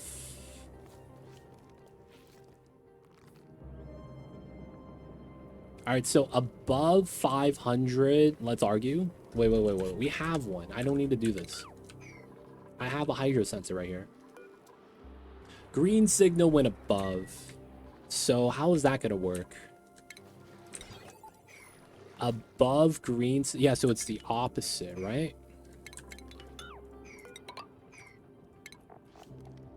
So when we're above 500, green, and then that's a red. That works.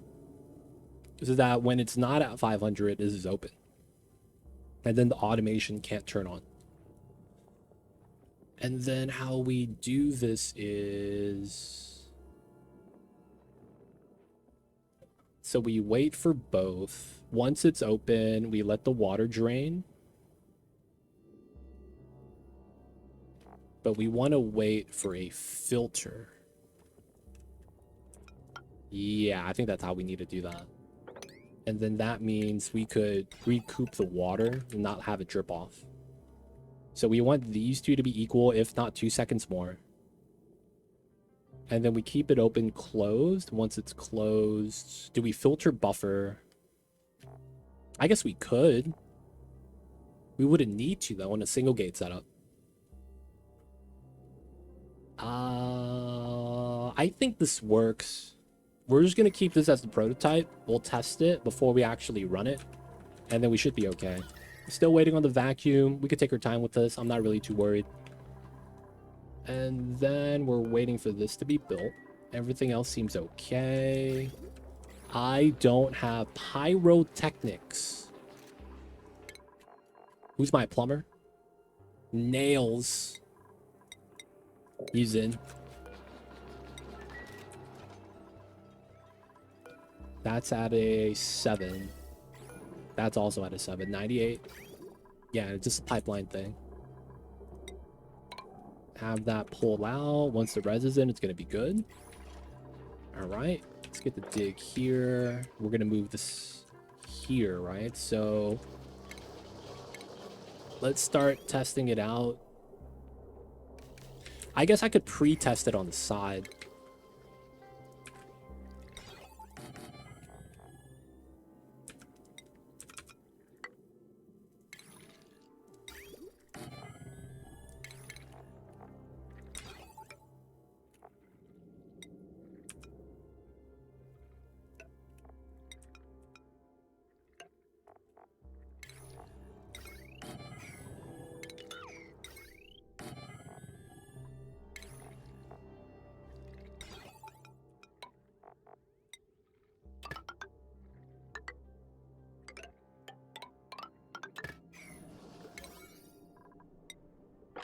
I'll build this before that. I wouldn't mind having this to be built though. That's actually important. Alright, we want to test the signals. See if it's going to be good enough. Research is fine. Just doing a little bit of tech up stuff. This is looking chilly surroundings from the H2. Let's go. It's cold fam. I guess we take those. Okay, so far so good. Waiting rad bolt, that's fine. As long as we get to go through the rad bolt tech, which is mad slow. Should be good.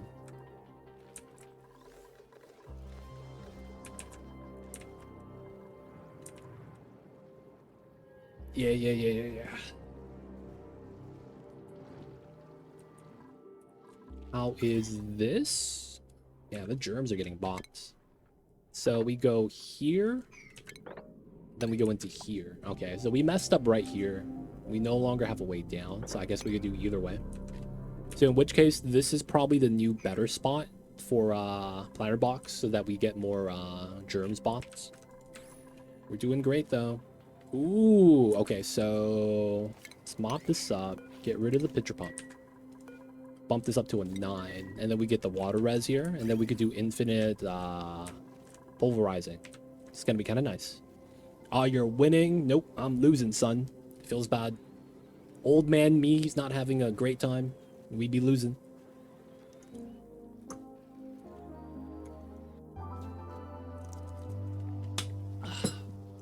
What's going on, Paragon? I thought I came up with a very ingenious design. It turns out it doesn't work. I mean, it works, but it doesn't work. Grooming them sucks because they get stuck on the open door. Otherwise, they feed themselves pretty easy. So we got to redo that so that it works. We got glass already done, so we got the emulsifier. So we're going to be getting some blast shots up soon. And then, there we go. 99. I don't know how much we need. We're just going to put 99. 7.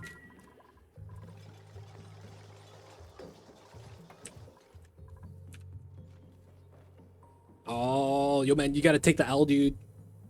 Gotta take the L. Understand losing a colony is a prerequisite to having a successful one. Nobody wins first time. Not an oxygen included. No amount of guide reading, having someone else kind of like tell you what you need to do is gonna save you. Because if you survive your first playthrough, your second one's gonna be bad. Like you just gotta, it's like you gotta understand, man. These are just things that gotta happen.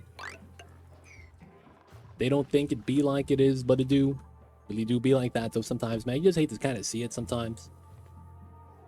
It's not like a story-based RPG where you could beat it first try. Game of Oni, man. You kind of have to fail. And you know why? Have you ever heard of the scientific method? You may have a hypothesis, but you gotta work it out until it becomes a theory. If you don't work it out, man, you'll never get there. It's funny because I play roguelites where failure is part of the game. Yeah, but you see, when you play Oni, it's not a roguelike, so you're probably blocking that out of your head because it's a colony sim, right? Management simulation game. It doesn't have roguelike in its title, so you're probably inherently thinking, dude, I should be winning. Like, that's kind of natural, though, if I have to be honest. Like, you know, it's not like you're the only one. A lot of people have that problem. A lot of people either want to constantly restart before their colony fails so that, you know, they could just blame it on them wanting to restart. Right? Like, at the end of the day, you gotta do what you gotta do, man. I just love your dupes too much. I feel you with that. Nightmares about roguelike only. Dude, that's gonna be a away team, dude. Oh my god, that's gonna be a away team. Roguelike Oni when it comes out. Alright, let's time to check the process. 5 seconds, 5 seconds. Okay, so automation's in. Red signal, red signal. That's normally how it works, right? That closes. This is green. Cool. So now I get a green signal, right? Is this not connected? Is this...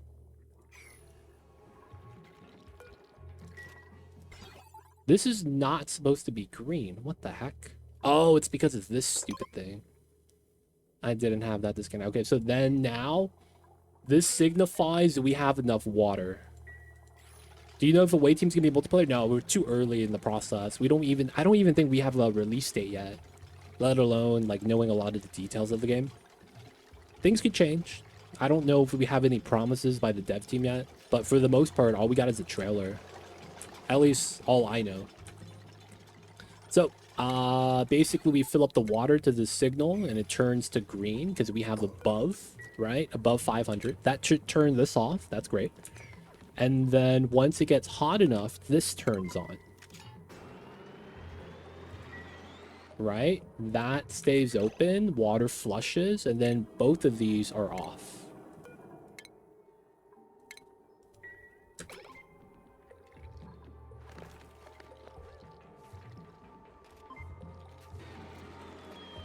All right, so this is plus 3 seconds. Let's double it to make it safe. We'll put a 10-second buffer on that. And then we do the same thing, double turn on. And then everything dumps.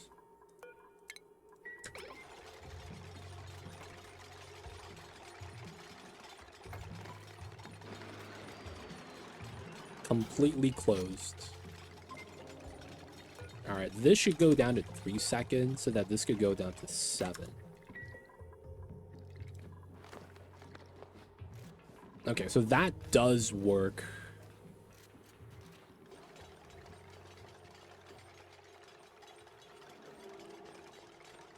So I think this is going to be our design. We're just going to run that. We're going to just switch out the proper signals. Did we get the gold? We did. Okay, so we should be in a great position now. So let's set this up. This is going to be on this side. Because of how this works, right? Oh, the water problem right here. Because of the pipage. That's super meme. Okay, so this bridge is going to get removed. And we're going to have to add water from the bottom, which makes sense. I think that's fine. We could do it from anywhere, to be honest. All right, let the dupes work. Oh, we got vacuum? Oh, it's almost there. It's gonna break itself once the oxygen frees itself. Do you know? Okay, so you can do switches on your own without needing to turn it on and off. Yeah, switches are nice. These are manual. You don't need a dupe. A lot of things that need dupe operation will tell you straight up. Switches don't have that dupe operation. So anything that needs dupe operation, it should say it. So let's go to the refinement buildings. A lot of these do have dupe operation, right? So dupe operation, kiln does not need dupe operation. So it just works. All you need to do is somehow feed it, either with a sweeper, with the dupe. And then once you have the materials inside, there's no dupe operation. He doesn't have to stand next to the building as it's cooking. So that's a lot of time that you want to look for in the tooltip. This doesn't need dupe operation, but they do. This is misleading because it gets jammed with sand all the time. Dupes with switches? No. There used to be something in the game called a switch. No, it's still in the game. I'm sorry. This might be what you're talking about. The signal switch has never needed the dupes, but this one used to. The regular switch, this is for power specifically, no automation. It might be talking about this, Steve Mayer. But yeah, a long time ago, things used to be a lot worse. Things used to be bad, man.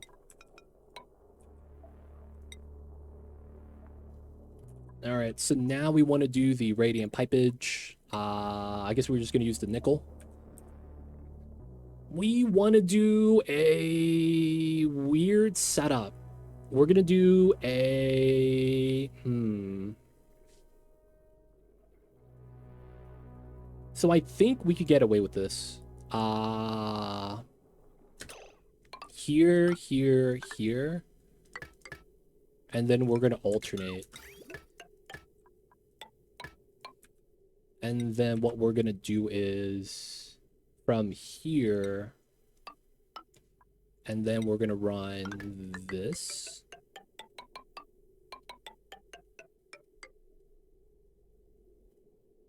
Oh no.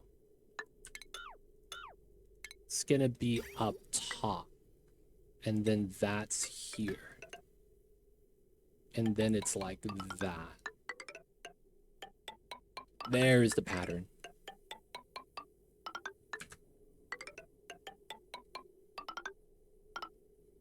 And then from there we want it insulated.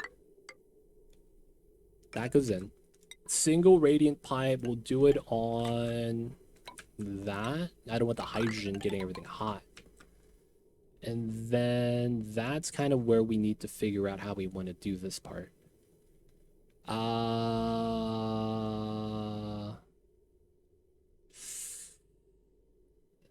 that's a pain.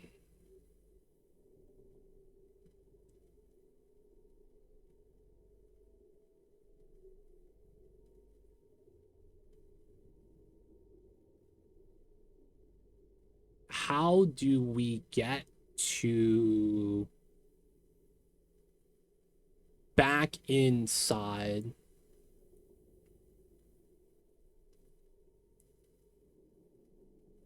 All right, so that's probably this bridge is gone. And then we want to run this setup. And then that goes through, and then we do the double setup. This allows us to go this way, which connects back, and then we get thermal pipe sensor. Run that in. That should be good. And then all we do here is run this up. I think that's fine.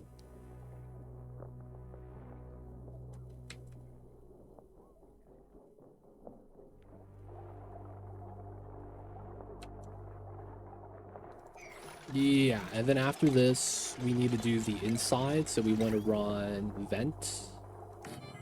And then we want, I think the second one was a hydro sensor. And then a thermal sensor. Okay. So I want to show off the automation and make it look as bad as possible. We want to make this look as bad as possible.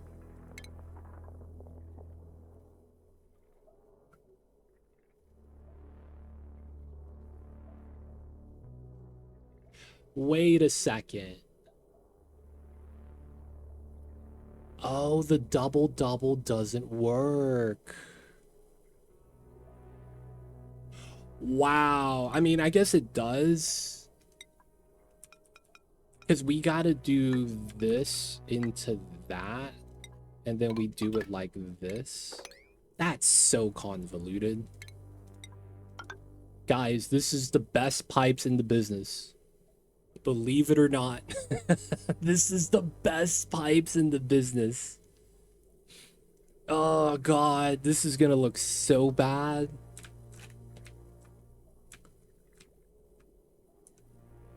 They don't think it be like it is, but it do. We also want to cut that line. Boom, boom, boom, boom.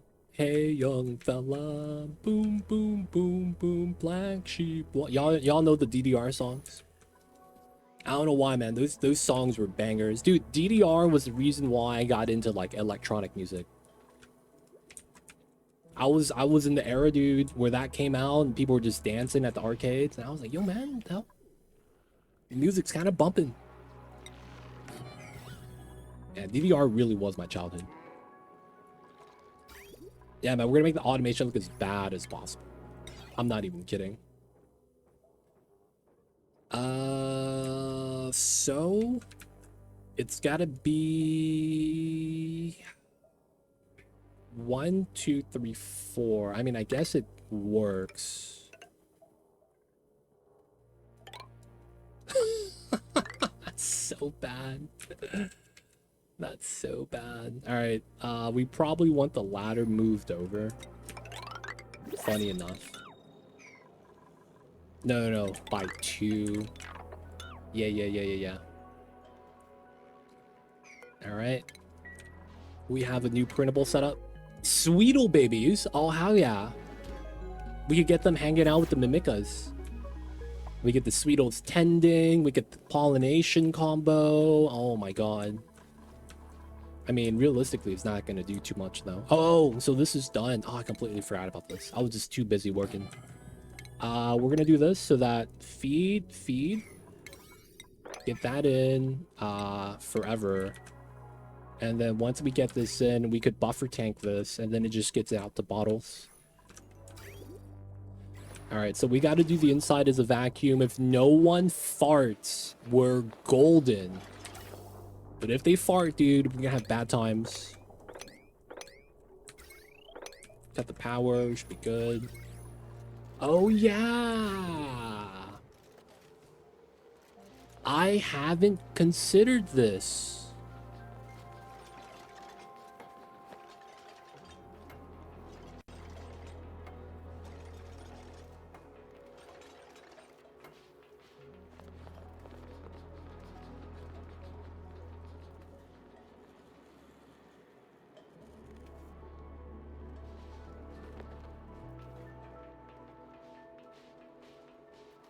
Oh, dude, I messed up. Could I fit in this build somewhere? Oh, God. So technically, we could use the hydrogen because we're at 4 generators and run a joint plate through so that we could just use the heavy wire to power the AQ.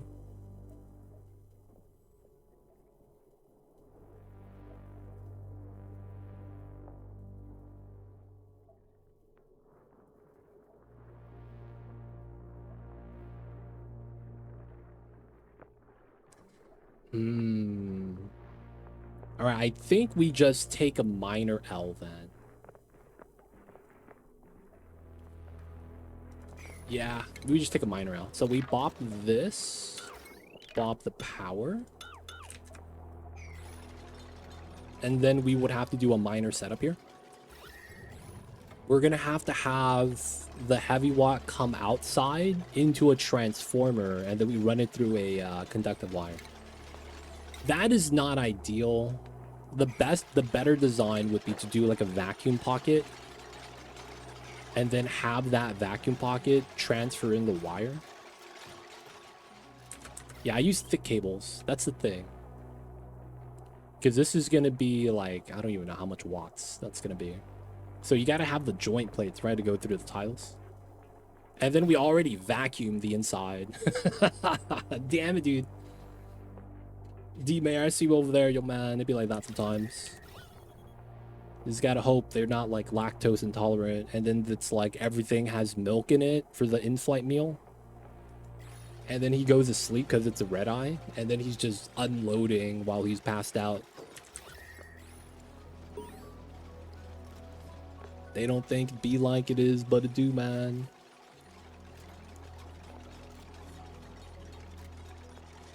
That'll be one of the worst experiences of all time.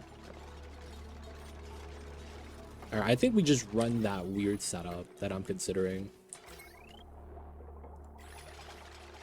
Alright, so here we're gonna have to do that.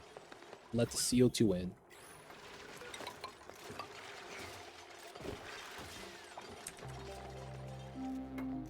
But yeah, for the most part, your SPOM, you could get away with not using the thick cable, but that means you only run 2 generators, right? The hydrogen generators.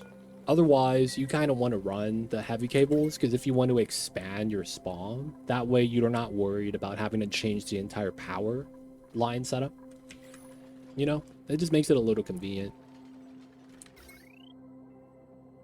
Alright, we're going to have a single tile opening here. It's gonna be fine. We're just gonna have to go through more of the water. If we get idleness, I'm gonna start allowing them to dump pea water inside. Priority 3. So if you're idle, you could do that. So this is infinite storage. We have about 6,000 kgs per tile, 7,000 almost. So that's about 36,000 kilograms. Total ish, 30 something. So we have a lot of water. We still might want to utilize this. Dormant, finally. It might be time to do an infinite tap on this. We probably will. I want to finish the SPOM first though. And then the emulsifier is handling his business. We got him, boys. Intercosmic blast shot.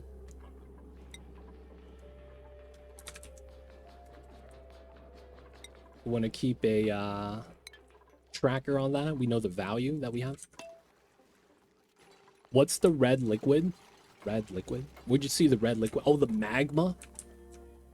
We got the volcano, dude. This shit is hot. 1600 Celsius. All I'm gonna say is, yo, man's hot water. We got the hot water, man. All right, let him build. Let him do the thing. All right, so this is done.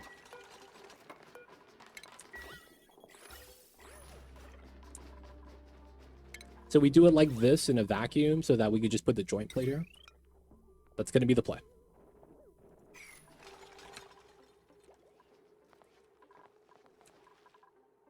All right, all right. Got a lot of Paku. They're eating the mosquitoes. I'm not actually sure. What's the red liquid? Are you talking about the forbidden ketchup? You talking about the forbidden ketchup, my dude? Magma. Sometimes, man. This is the forbidden ketchup.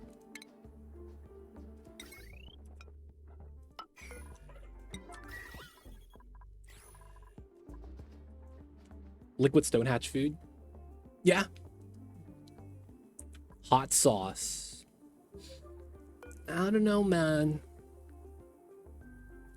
Hot sauce? I guess that works. I want to eat the forbidden ketchup.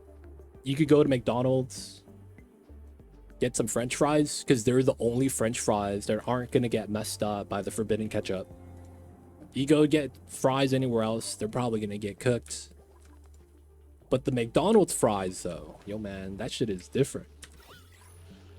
Y'all know the memes built different? It really is. The McDonald's fries are really built differently, man. Y'all have seen the memes? There's like the guy on YouTube. He bought French fries from McDonald's, and then he let it sit for like 90 days, and it didn't grow mold. It didn't grow mold. It would just look the same. It's kind of like when you get French fries, you know, from McDonald's, and it's like you didn't eat it, so it's cold, and it just kind of like deforms, you know, kind of soggy, not that nice. Dude, the McDonald's French fries, man, it literally looked the same. I think they did the same thing with like burgers from McDonald's too. Literally, like, it just looks the same as when you got it. I heard that, man. I was like, no way. Apparently, that'd be like that sometimes, man. Makes you wonder what's in the food. Maybe McDonald's has found out how to make astronaut food like viable, and that's all it is. You know what I'm saying? They got the astronaut food tech so that it never perishes, and they're in the future, dude. And we just don't know, can't appreciate it.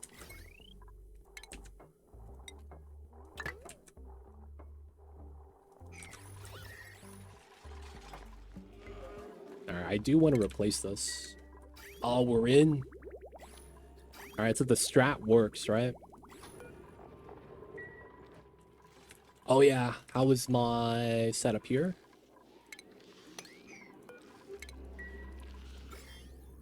Nice. Okay.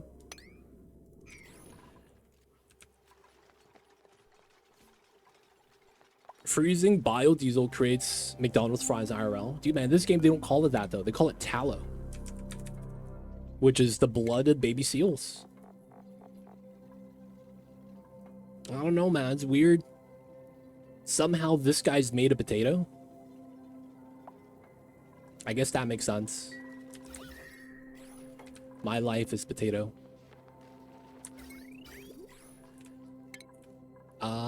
Filter gate. Okay, so we know this is going to be walled out.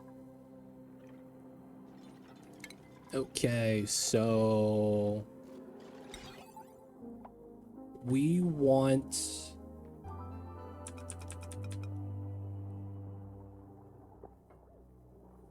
not gate, filter gate, right? And then no, that doesn't work.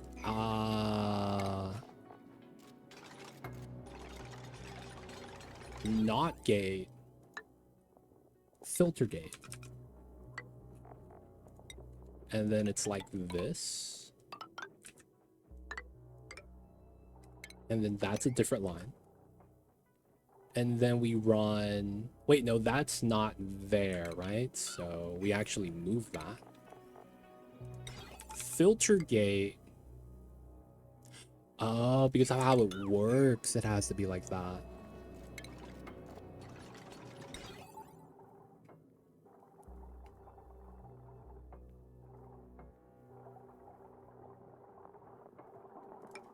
Filter gate, not gate.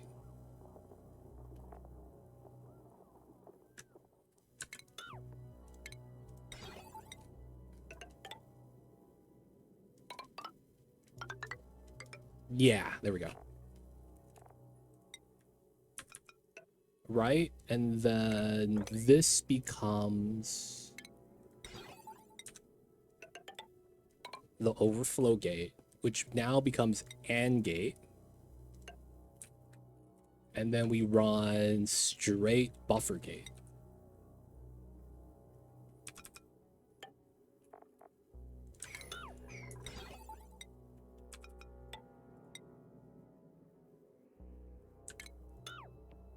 Okay.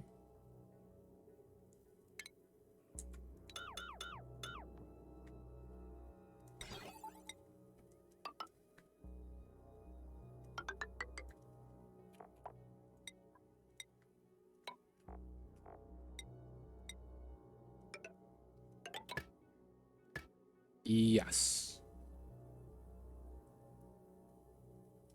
All right, that should be fine. Should be fine. All right, looking good. So now these tiles are removable. And then we know that we want a transformer here, large one. We'll dump that in. We know that we want the heavy wire. And then we know we want conductive wire. All right, so this doesn't matter, right? So we're just gonna run straight line setup. And it's because it's not gonna melt. There's no decor penalty. We don't need to hide it. And then there's gonna be some extra stuff we're gonna want to do here. I don't want to put it on this side because it's insulated tiles, but I think we have to. And then we're gonna run 2-wheel setup.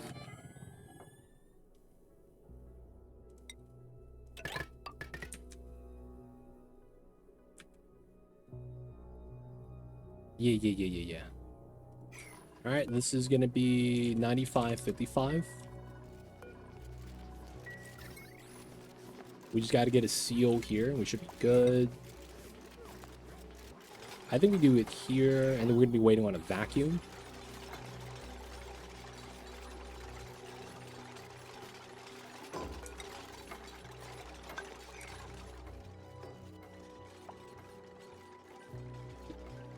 Okay.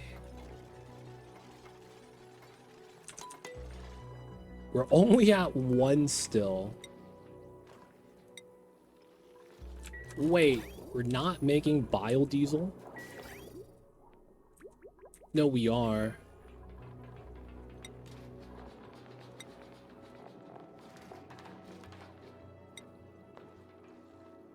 So Nails is just not our operator. Okay. Oh, he's the tidier. Oh, that's why. He's not even doing the operating job. See, this is the stupid thing about the game. Why is this an operating task? But the skill you needed is a tidying setup. There's a lot of weird job setups in the game that have no reason why it's set up that way. Zandrov, would you like to claim? We have everyone from Turner down.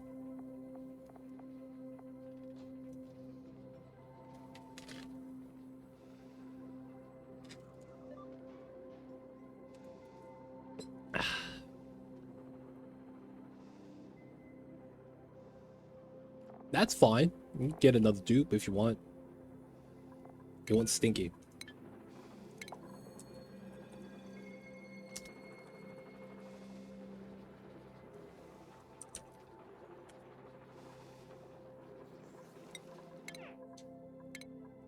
All right. Oh, we got new balloons. Oh, shit. Oh, there's burbs. Oh, those are the T-Rex babies. Ah. Alright, the lums are kind of cute. We go with that. Alright. My man Stinky.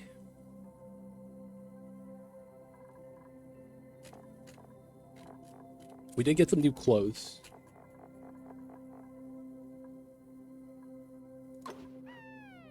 He's gonna get that V-neck like he's Steve Jobs.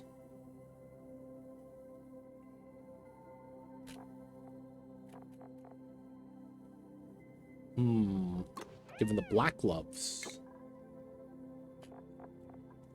Oh, we got shorts. Let's go. And the little shoes. Oh man, that's nice. You get to see your legs. Why are you wearing a turtleneck with shorts though? I mean, that's just the fashion. Man, you guys know in the wintertime, man, you know what's the most common sight? You see the girls, for whatever reason, you will always see a girl wearing a beanie, a hoodie, a scarf, and then she's wearing booty shorts. And it's like the top half don't match the bottom half. Like, what are you doing? It's like, why are you wearing booty shorts if it look like you cold? I've never understood that, man. I've never understood the logic behind that. What's going on, Sailor Mom? Welcome in.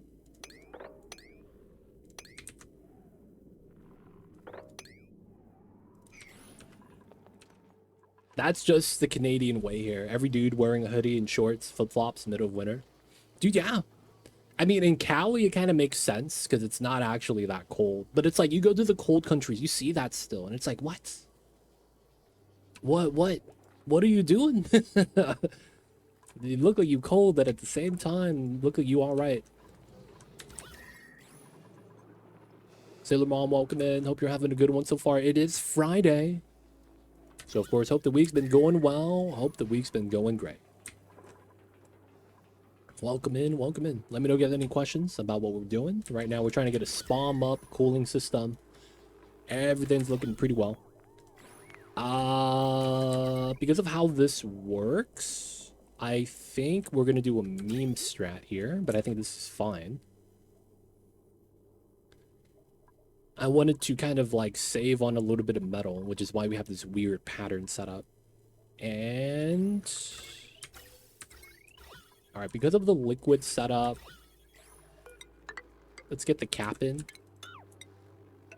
We got to do that.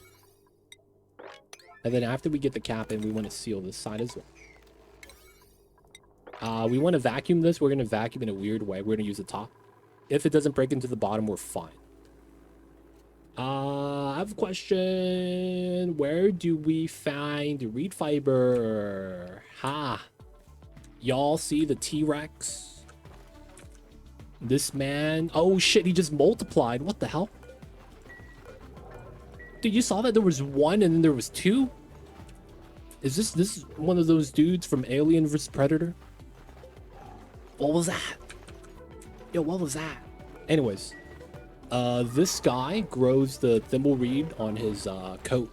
So if you actually go to the database, these guys could be sheared at the very bottom. God damn, that's a long list. Right here. Shearing station. You get the feather fiber. If you click on that, you could use that to make suits. It's basically an alternative.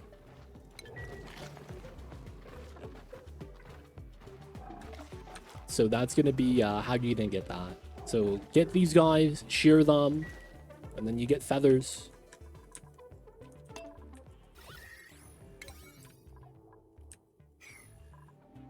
Yep. They're basically you could argue it was the Drecos before they were Drecos. Not really though. They were Drecos before Drecos. Nah, I don't know about that. I don't know about that. All right, we got to get these built. Once we get that, we could break it open and have this open up and we do the vacuum. The vacuum here should be very straightforward. I need a seal though, otherwise the oxygen is going to keep coming in. We are at 3 shots. Not bad. Not bad, not bad. Let's bump this up to a 9, so the guy that needs to do it will do it. The small dinos flood the outside of the base in chlorine, and I have to liquid lock them fast. Yeah, these little guys, right? I'm gonna be real. I have them walking around in my... Damn, we got some grenades. Yeah, why not? We'll get some batteries. I have my dino guys out here, but they are not pooping. I don't know why. They're not releasing any chlorine. But yeah, I don't really have that issue. I don't know why. I have like 2 bubbles down here. That's it. 3. But that's because we're mining bleachstone down here too. But yeah, I haven't had any problems with these guys farting. It feels like they only fart if you grow the dews right here. You get the Mountain Dew.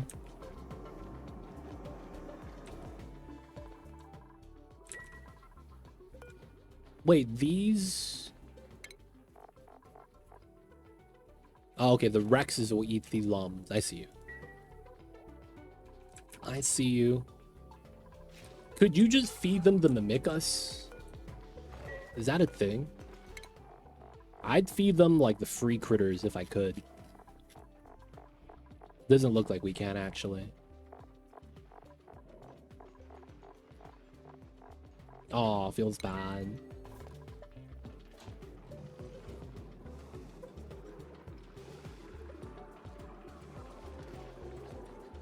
Sacrifice a few dinos they deserve for all the chlorine they dump on me anyways. Yeah, man. So there is a thing with that. If you click on these guys, they have a easier time eating tamed critters when they're on the hunt.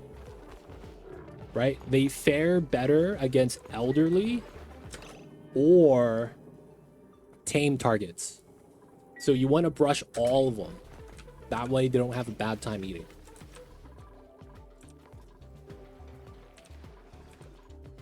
But yeah, small tip, small tip. All right, we got the seal and none of the dupes got inside. Let's go. I want to do this. Here.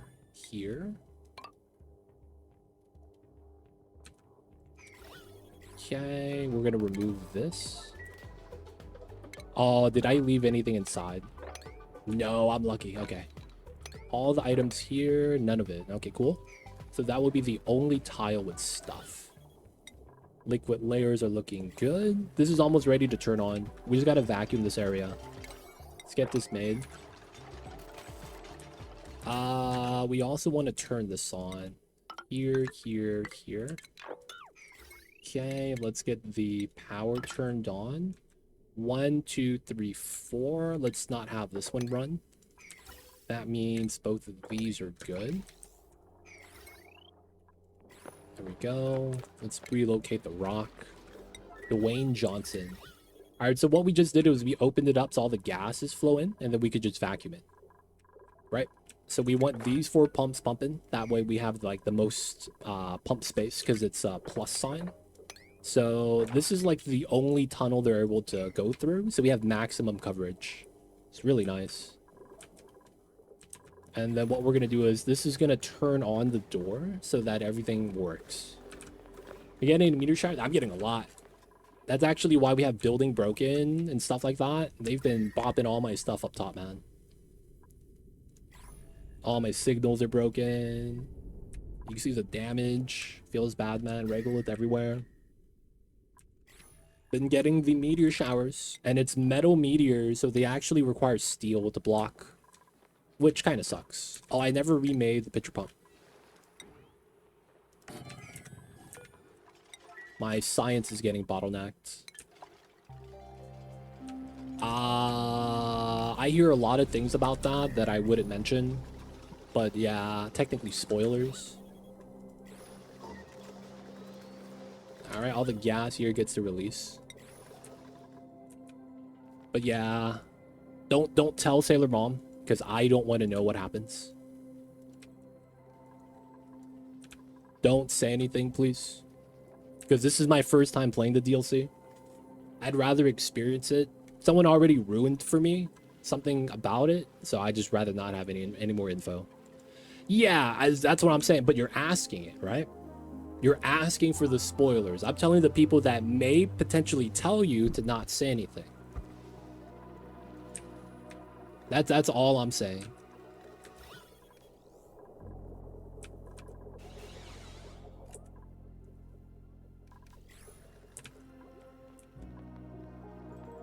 Because you asking the question is asking for spoilers, which ruins my experience. Yo, man, I don't want that.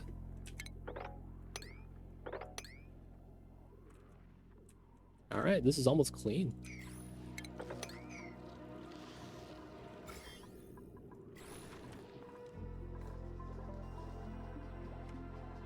Okay, we'll leave this alone. How much liquid's in here? 150? That's not that bad. Hey, they don't think it be like it is, but it do.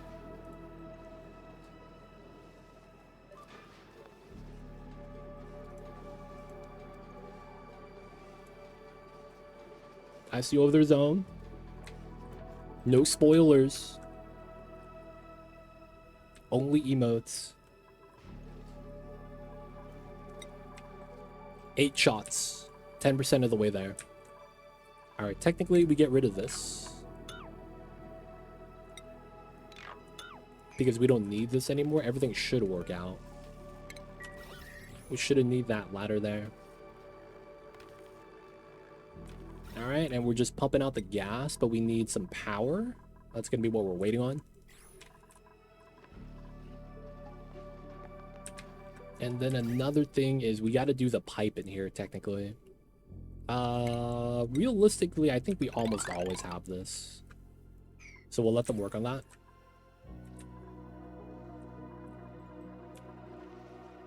This is almost ready, man.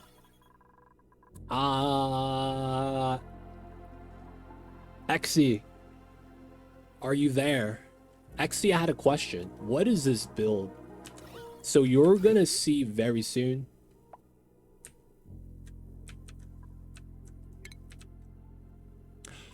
Oh, I forgot to do this part. Okay, good news. We could go through this way to fix it. I never added a pipeline for my freaking setup here. No. I forgot I had a pipeline. Alright, that's fine. We run this out. And then we have to run that down.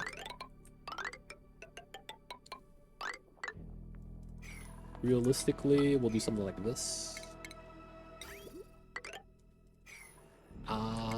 This part, we might keep it simple. And just do double res.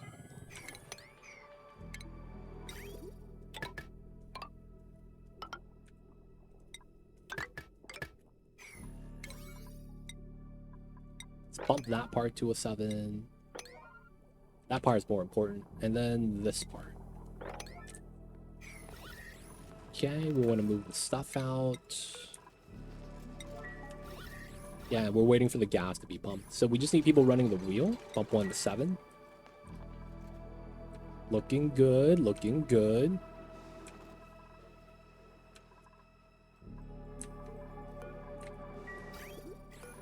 Alright, are we bottlenecked anywhere here? Work errand.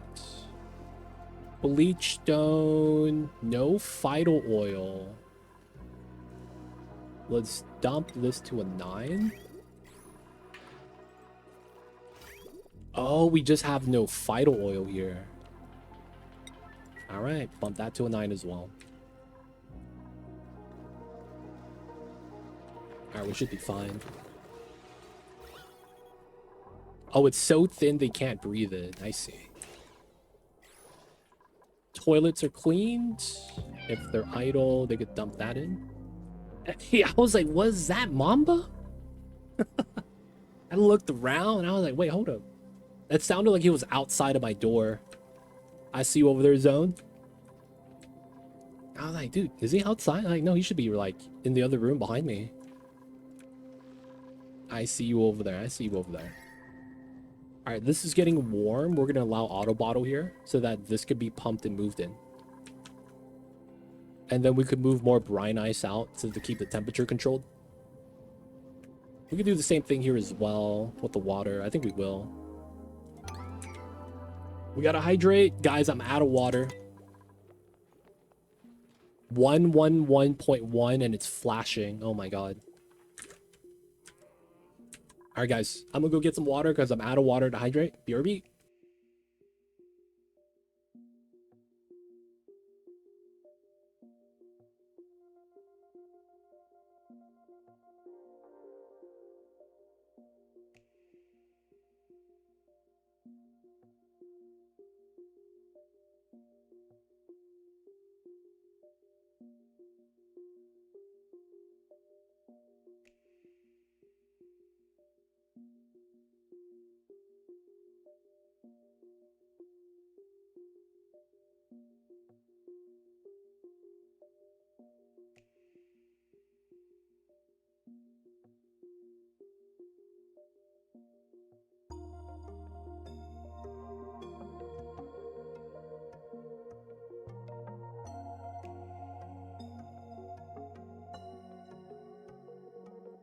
Got some tea, boys. Jasmine sunflower. I don't know what the hell the sunflower is. It just kind of seems like it's jasmine. But jasmine green tea. Good for your health. Antioxidants. Light in flavor. Mamba. I see you, babies. Mamba. Mamba's here. Mamba's mad.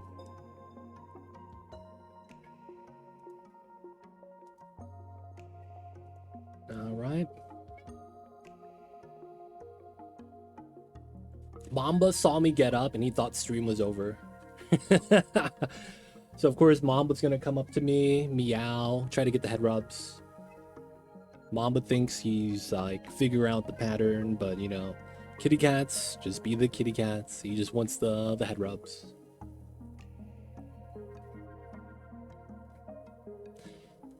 Does anyone have cats in chat? Is this normal cat behavior? Where anytime I lay down and Mamba can walk on top of me, he does it without me saying anything. So if I lay down on the bed because I want to rest or whatever, right? He will always immediately go from where he's at, jump onto the bed, and then step on me. And then he just walks on top of me. And then he's like, he loafs on top of me and just looks at me. Of course, I gotta give him his head rubs.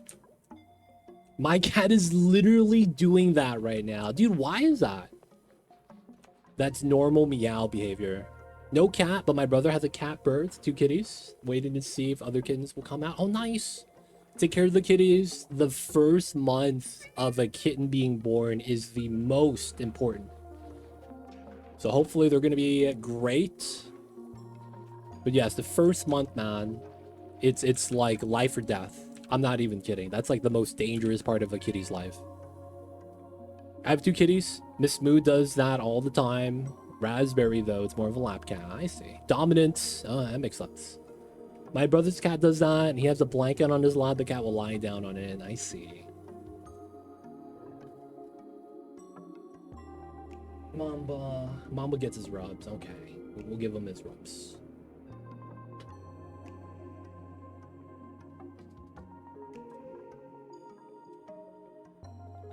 Guys, for science.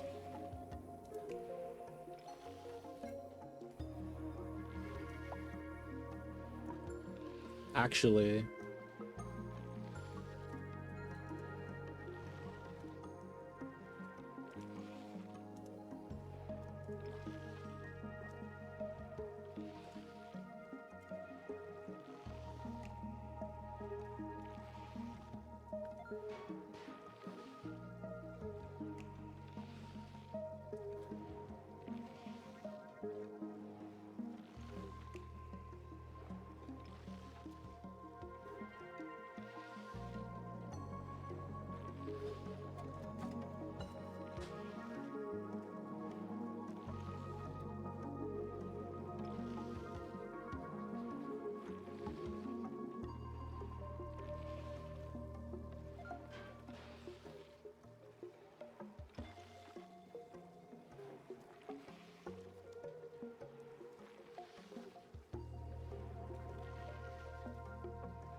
Dude, he did it. He immediately jumped off of his cat tree. Just to get a chance. You saw that, right? I was face down. Alright, Mom was getting into position as well.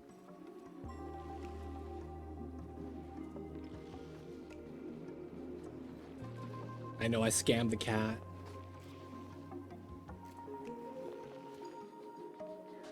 Head rubs is cheating, it is. cat is purring like a helicopter when trying to put its paw on my hand while I type. Yeah, the cats do that. Mom was like that too.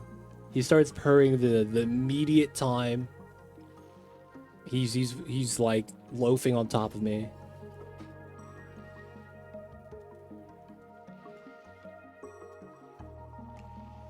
But I don't know, man. He loves to do it. He just like, yo, man, is that too legit laying down? I'm gonna walk on him. I'm gonna walk on him. All right, so we're still vacuuming this. Mamba's cleaning himself. Classic Mamba. We got the ladder, so we could fix this. Get the second res. We want to get this connected. We want to get this in. We got to do the power line here. All right, this is going to connect to this that we're running up top from, so it's nice.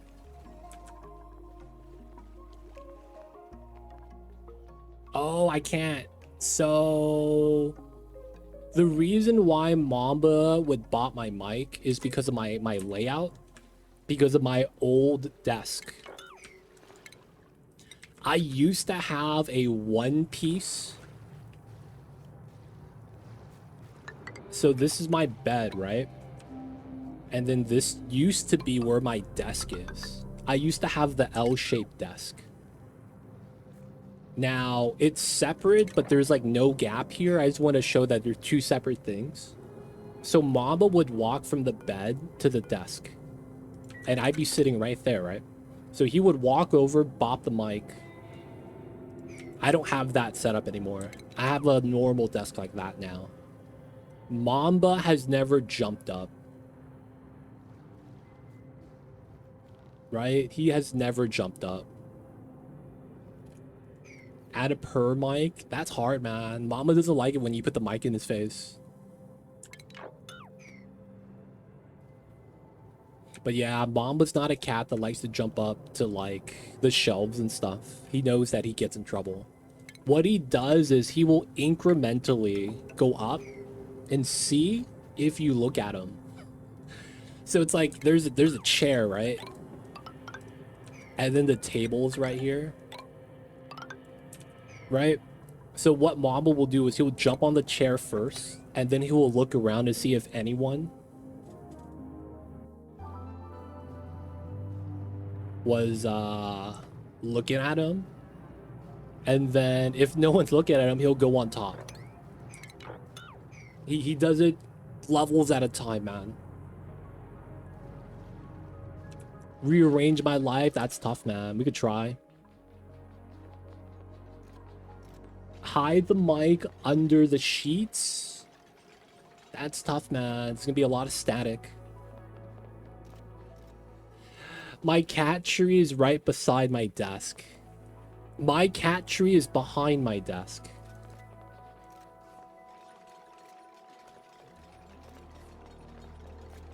My cat tree is right here. Dude, my hair is all sweaty and stuff. It looks gross.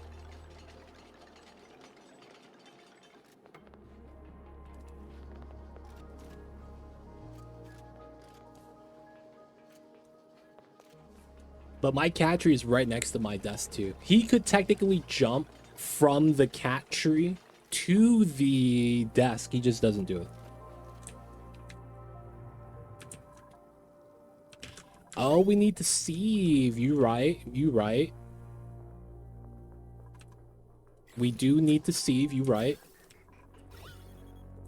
What we will do is cut it here so that we don't pump preemptively. Thank you, Timo. Thank you, Timo. So I'm not gonna lie, man. There are times where I feel like Mamba wants a friend that's another cat. You know what I'm saying? There are times where it feels like that.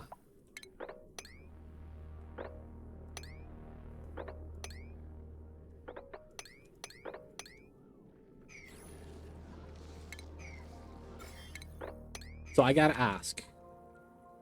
Do you guys have multiple cats if you guys have cats? Or a cat. Do you recommend getting the cat a buddy so that they're always like, you know, have a partner in crime, so to speak?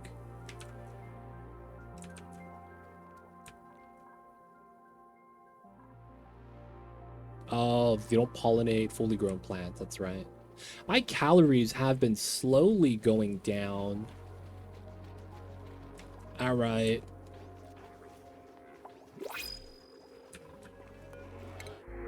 Glass, we're gonna take that for free.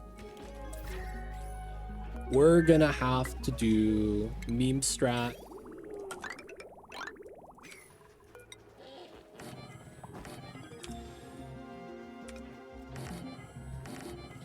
And we're gonna do this just so that we get food.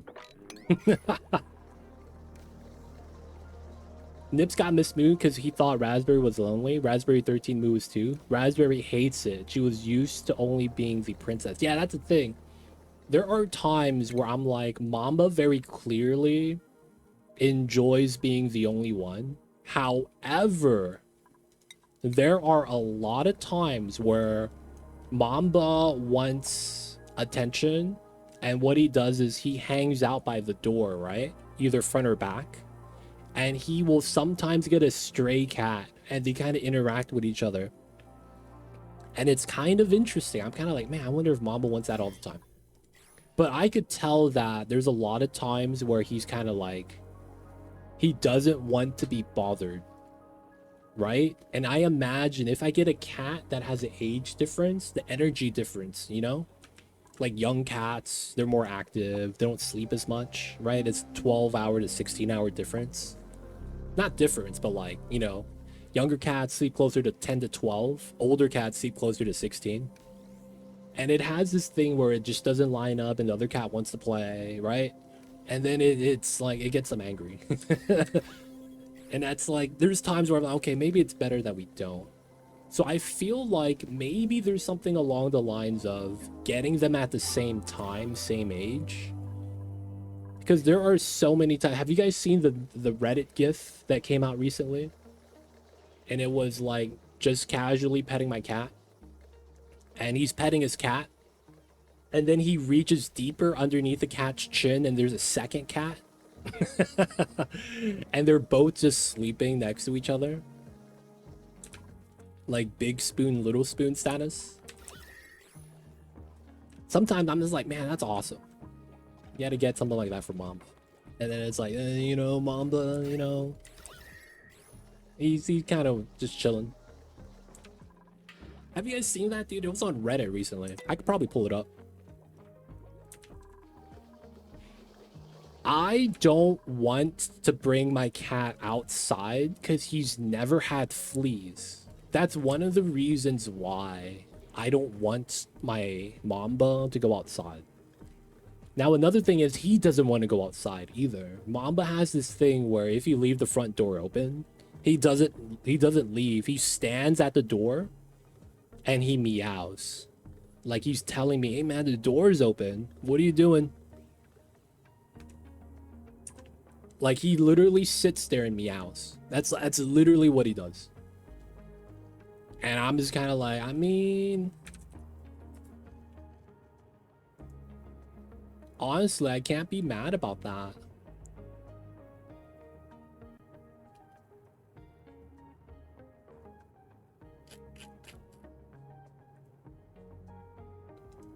Let me see if I could pull it up.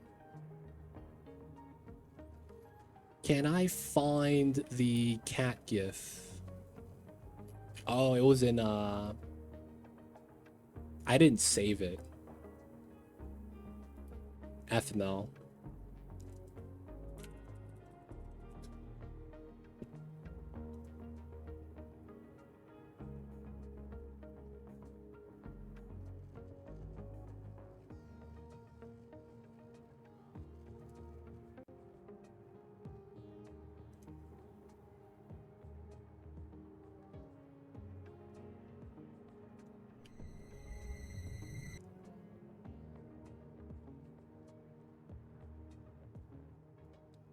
All right, guys.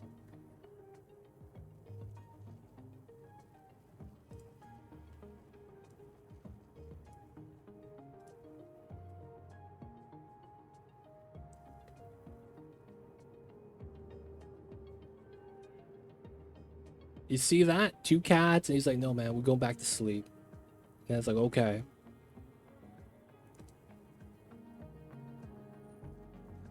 It's 1 cat? Wait, what's that? Oh, that's the 2nd cat. They chilling, man.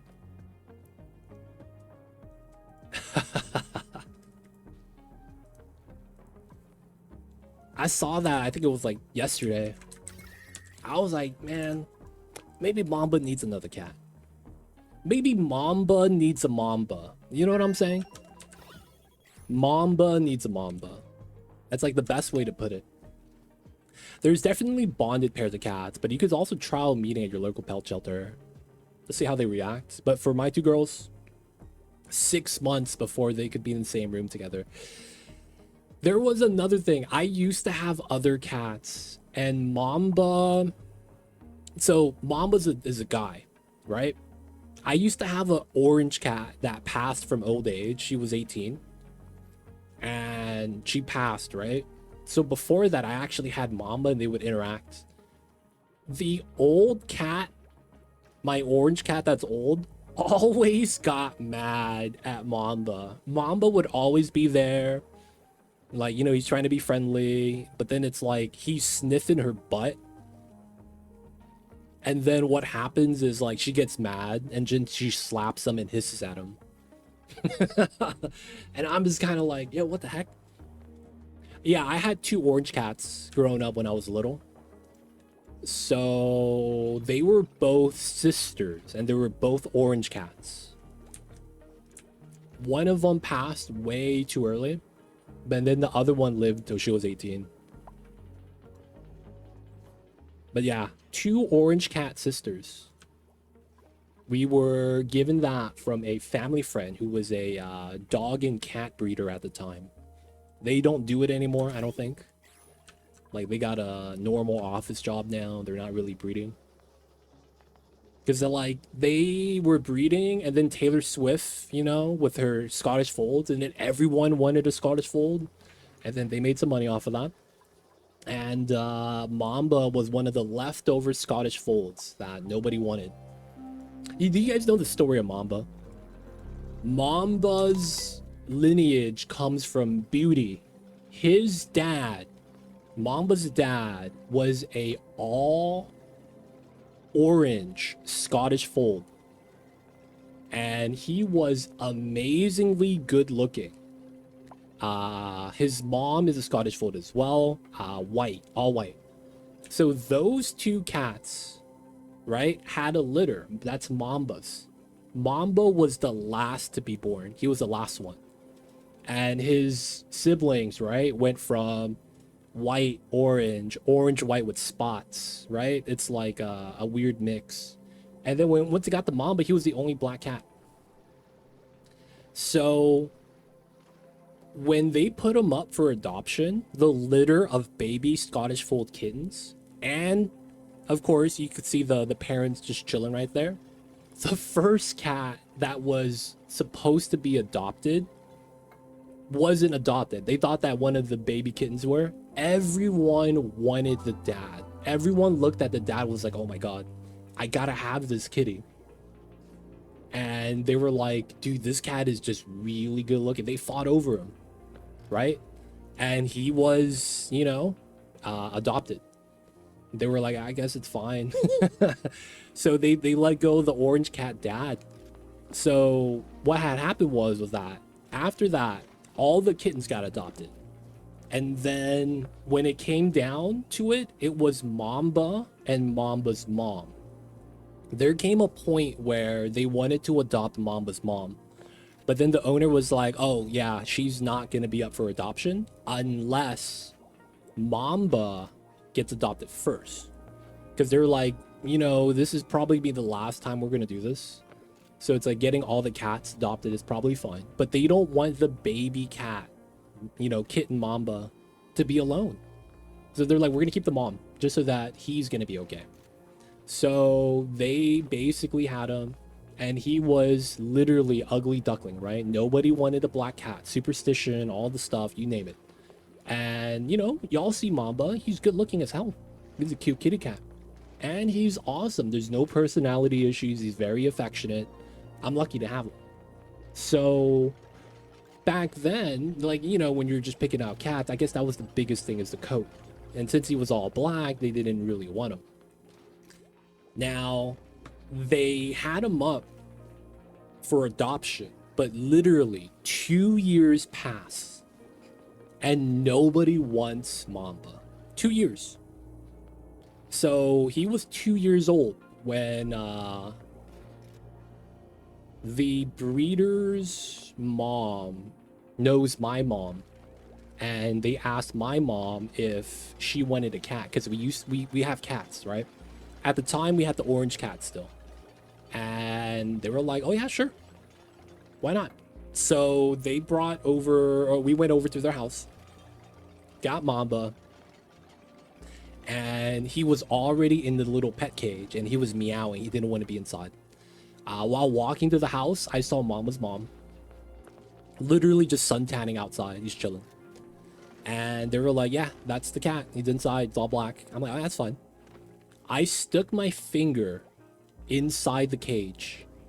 I don't know why. Something kind of drove me to do that. That's one of the stupidest things you could do, because the cat might literally claw your finger. You're going to get cut up. I put my finger in the cage and he held my finger without scratching it. And I was like, oh my God, he's, you know, somewhat docile / you know, he's not aggressive. And then from then we took him back, and then you know, we let him out inside the house. First thing he did when we opened up the cage is he ran under the sofa. So of course, you know how the kitty cats are. They're scared, new environment, and you can't really do anything about it. So what had happened was that I forced him, like, you take a broom, you put it under, he gets scared of the broom, he runs out. We closed all the doors and I opened the door to my room. So he ran into my room and hid under my bed. So I was like, that's perfect. So he's in my room now. That's good. That's where his food's going to be. That's where his water's going to be. That's also where the litter box is. So he goes under my room. I close the door and it's just me in there. And I'm just on the computer, right? I don't think I was streaming, like, at the time. Like, I had an office job. And for the most part, you know, I was on the computer. Eventually, after an hour or two, he pops out and he meows. And I kind of just let him do his thing. He starts moving around. He sees the food. He sees the fountain. He sees the litter box. He immediately pees inside.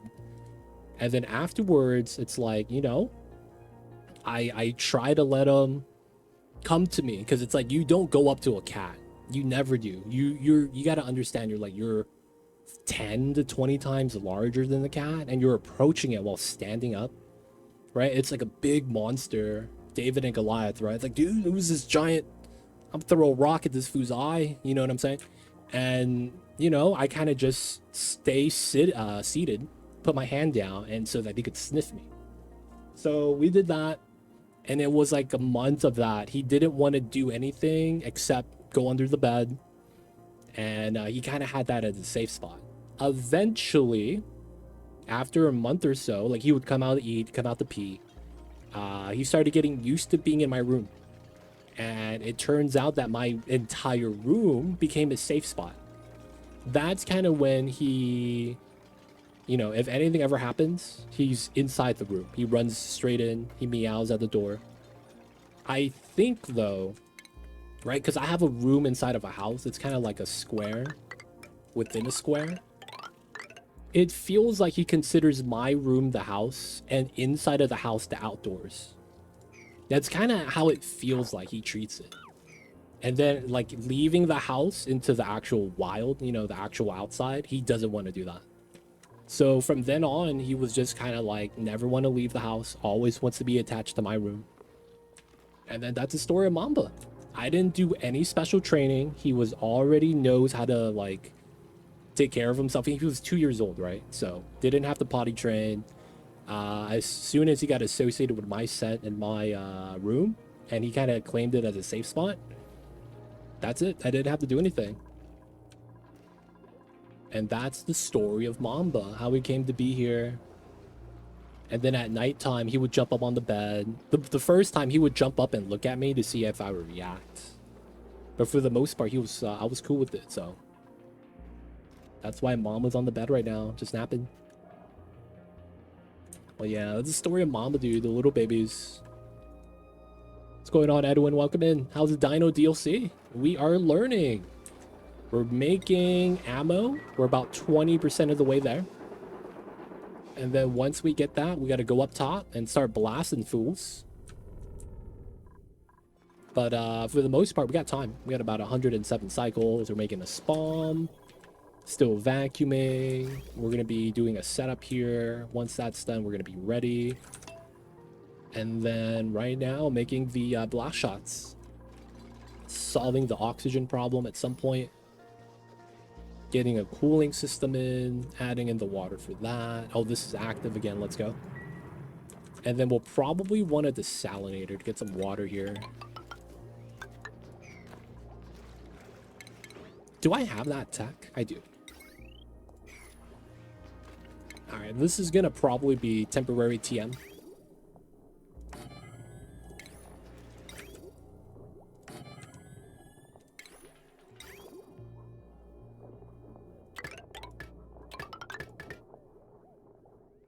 And then this is going to be bottle drainer.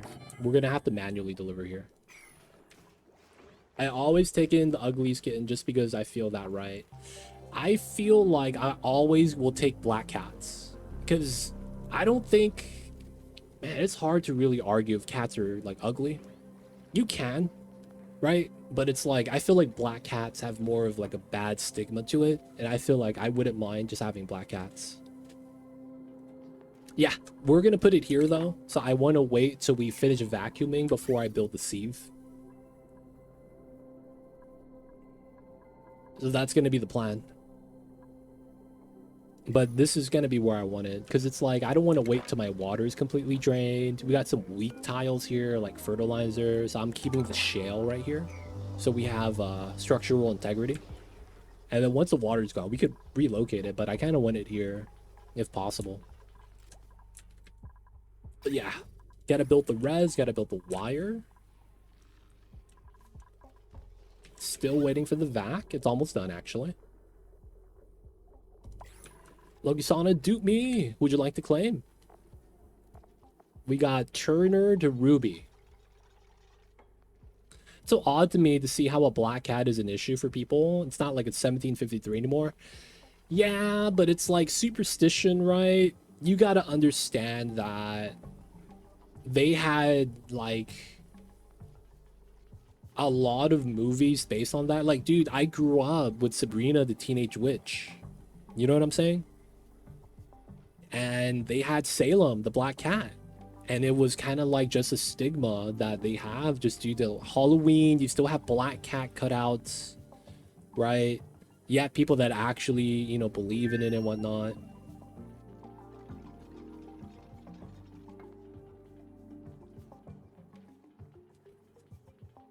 Dude, Salem was awesome, dude. Like, I remember watching, I'm like, dude, that's amazing how they make him look like he's talking. Like, he does mouth motions. I was so impressed. I'm not even kidding, man. Like, when they had that, I was like, dude, he talks? What's going on? You know what I'm saying? I'm like, yo, dude, that's insane. Oh, man. Because it's like, you gotta understand, like, when you watch Air Bud, he's like bark motion with his mouth. It's not that impressive. Okay, you know, got a voice actor. But with Salem, dude, he had facial motion, his mouth moved like he was speaking. I was like, oh man, this is some crazy CGI. And then I remember something like, it wasn't CGI. Like, they were using taxidermy or something like that. And then in some shoots, they had an actual cat.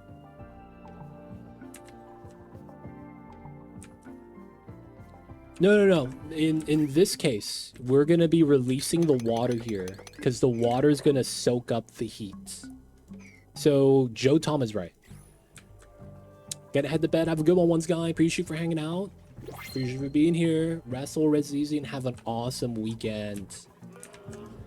So yeah, the off-gassing is going to be a problem. Ooh, Ada, if you weren't narcoleptic, I probably would have took you. Feels bad, man. Oh yeah, and then we need to do the copy-paste. Nails. All right, there it is. Loki-sana.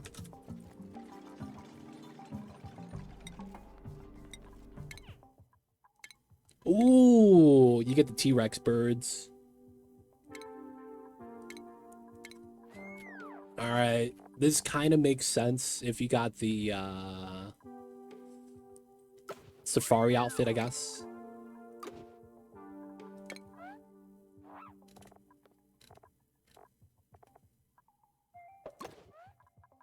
All right, now for the pants.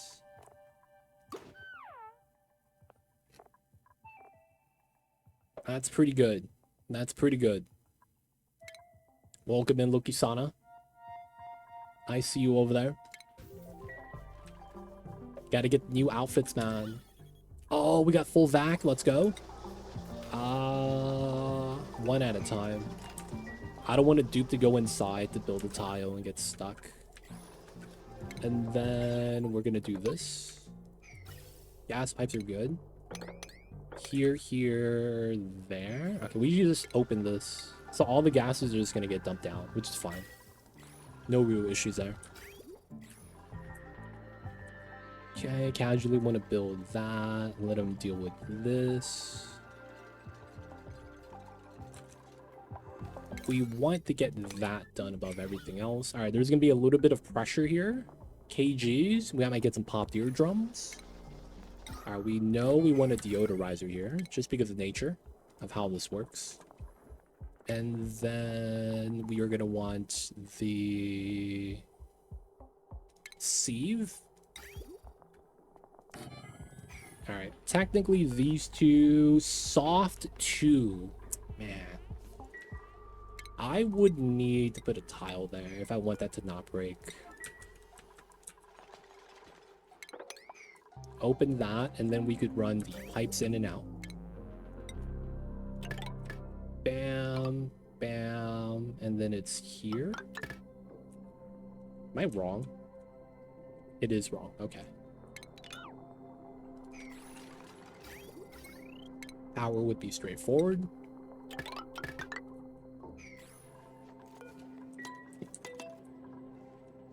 Yeah, this is going to be on YouTube once the YouTube videos catch up. Right now, I think it's releasing every day, but it's like the old VODs. It's got to catch up after a couple days, right? And it's because I think when we do Indie Game Day, it kind of stretches out the 1 day of VODs to the different category of games. But yeah, once that catches up, it will be on YouTube. I'm not sure how many days we're behind, though. I'll have to double check that. All right, so this is 500 above. This is going to be 69. We could do higher than that, but I'm going to do 69. And then this is going to be 22 degrees.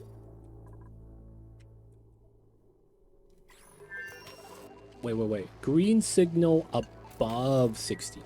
There we go. All right, we have automation in. We color-coded the automation. Basically, the greens for the top, yellows for the bottom. We don't need this anymore. That was just to get the vacuum in. Want to build that till we finish it. We do want to get the bottom construction done here. Though we probably want to get that next and then that after. Okay, this is also important, just so that we could start pumping. And then... Alright. We kind of want to do this. We need to get a pitcher pump in here so we can start pumping the pea water and dumping it back in. That's going to be what we want to do there.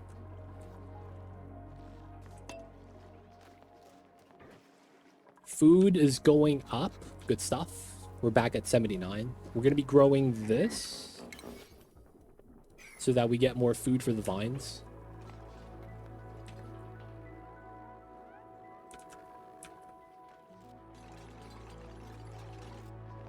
see you over there, YCK. I see you over there. I don't know why I call him Gustavo. I don't know why.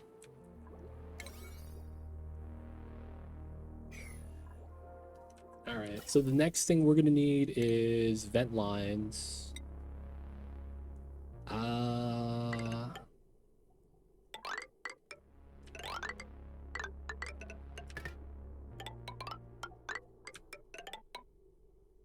Oh, we can't reach that. That's really a pain. Let's get rid of the hydrogen so we can set that up.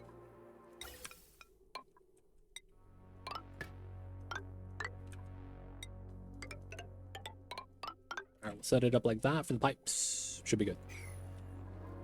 It's Gustav. No, it's Gustav with an E, I think. I just say Gustavo because I'm so used to saying that name. I used to work with someone with that name, that's why. I used to work with people. It's a very popular name, dude. Believe it or not.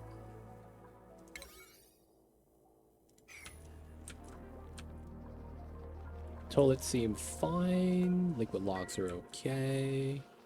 Rad bolts aren't bottlenecked.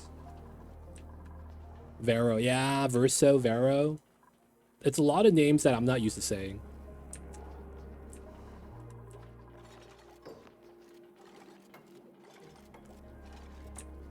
You're typing as Gustav for phonetics. I see you.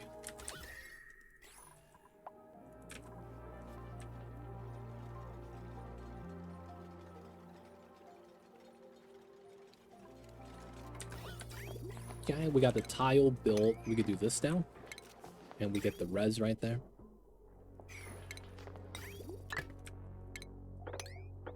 Wouldn't need that. Yeah, we'll get rid of this.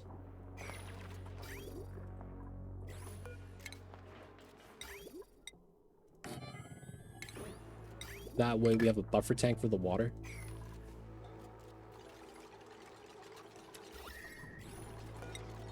This is not bad to have. Let's redo this so that we could build the tile right there because we're going to need a ladder.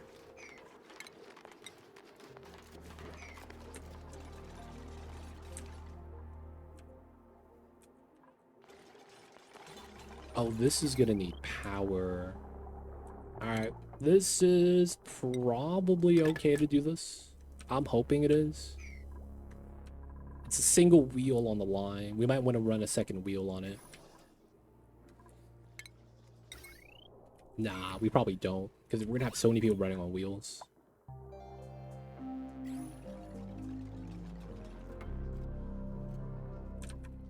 Okay, let's try to get this next. This is going to be done last.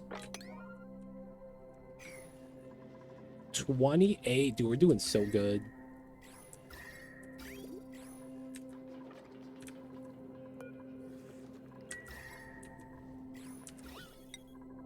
This is all brine. They're not removing it from this pool.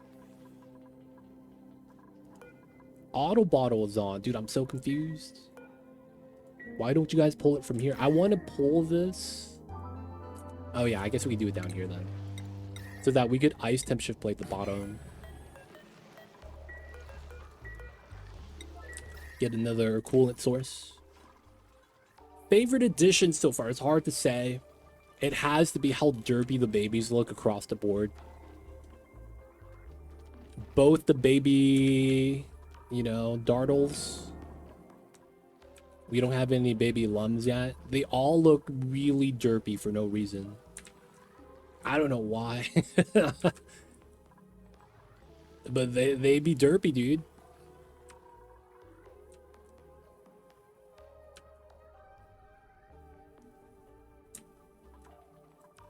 Outside of that, I do like the idea of adding more aquatic plants. That's something that we don't have a lot of, and I like this. Seacombs? It gives it more like a, how do I say this? Realistic water environment. Having actual plants growing in the water like that. I'm a fan of that. I'm a fan of that. Research is done. Let's grab some mechatronic stuff.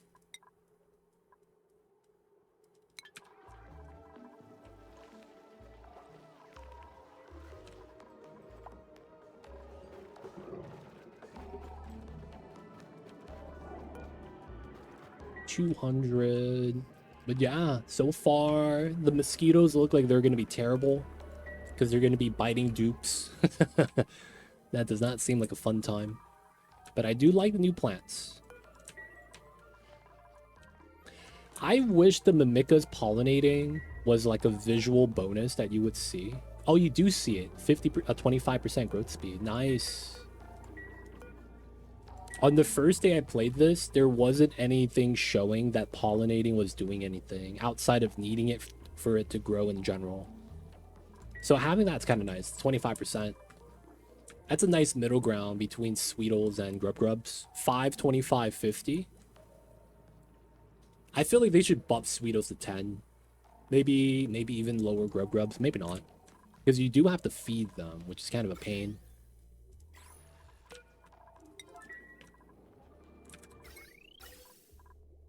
Okay, so we do want to remove that. If the items fall inside, we'll have to sweep it up. We will need the ladder here.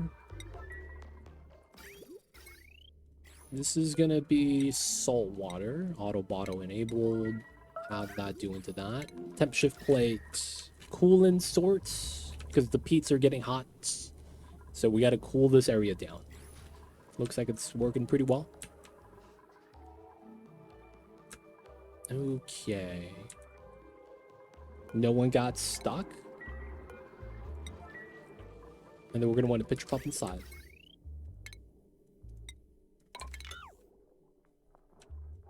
Alright, so the power's good. We could pop into the reses. That's not connected. We could do it like this. So that we have water already ready.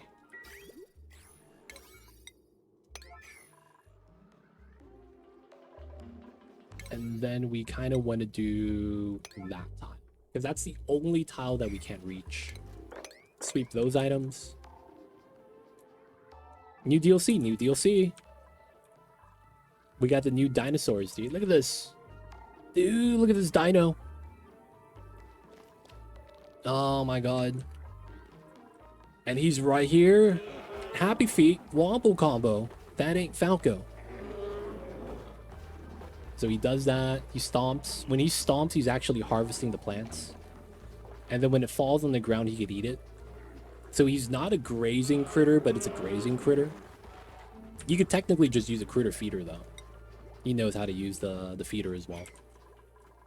Then we got the other dinos right here. We have Birdman. And we got the Triceratops. Oh, they're hunting him. Are they hunting him? Oh, no, they're hunting him. Oh, man, he's going to make a break for it. See, these guys can't climb on the wall, so they're going to be trying to get up to the ceiling. These guys, believe it or not, are pretty smart. And they got the strats, as the kids would say. But yeah, welcome in, Evanor. Let me know if you have any questions. I see you over there. But yeah, we are on the new DLC, new objective right there. Got a time limit. New generator source, peat burner. And then we got a new emulsifier. And we're also making the new blast shot. And the new UI is kind of clean. It's kind of clean. What am I missing here? We have everything. We're just waiting for the dupes to do the job, I guess. Alright, we got water. We built the pipes.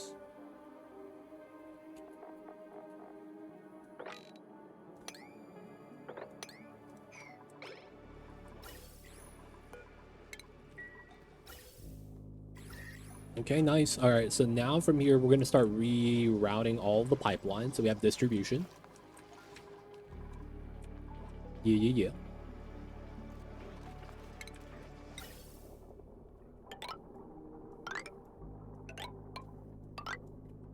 And then this pipeline is for the bad gas.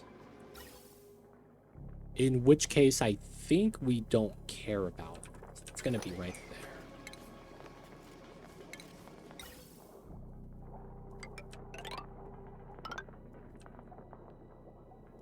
Technically, we should trim this as well. This is all abyssalites, so there's no problem. No power on that, it's fine. Ran out of wheel power is okay.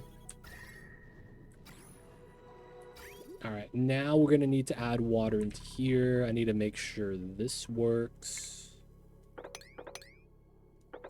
Okay, those are not supposed to be connected in anywhere, shape, or form. This goes up with priority. This is always powered. Powered off from there to there.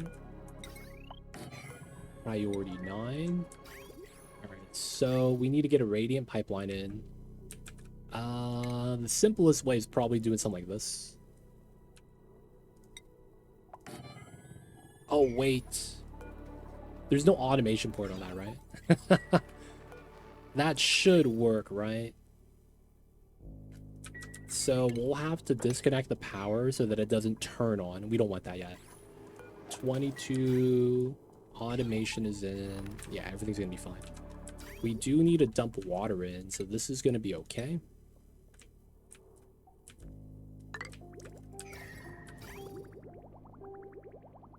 This is the coolant line, not the SPOM line.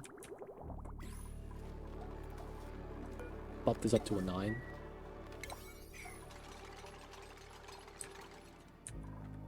The bottom is ready, so we're just pumping from here to here. That way we could have the water be used. Dude, we have a lot of water. We doubled up. That's so nice. Ooh, dart away. We take the wart though. Wheezeward's really nice. Never have enough Wheezeworts. Oh, and there's no power here. We're gonna cut that. The logic's gonna be is that we don't really need the research anymore, and I don't want to burn through the peat because we're going down. We went from like 89 to 65. Oh, dude, this guy just came in just to pollinate. Dude, man, shout out to this guy. It's not even supposed to be there, but he's, you know, working overtime. We take those. H2's looking good. This doesn't need automation. Power's on. Nothing's connected. Getting the water. All right, guys, I gotta pee. I'll be right back. BRB.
We're back. We good, we good.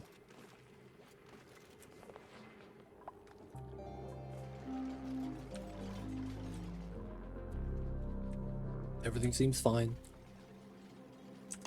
Speed this up. Oh yeah. Copy paste. 1, 2, 3, 4. Okay, can't reach the top. These, alright. Then we do that. And then we'll be able to put something here to remove the germs down there. This is deconned. Of course, you act like I'm peeing for like minutes. You do a quick leak. You do the very fast hand wash.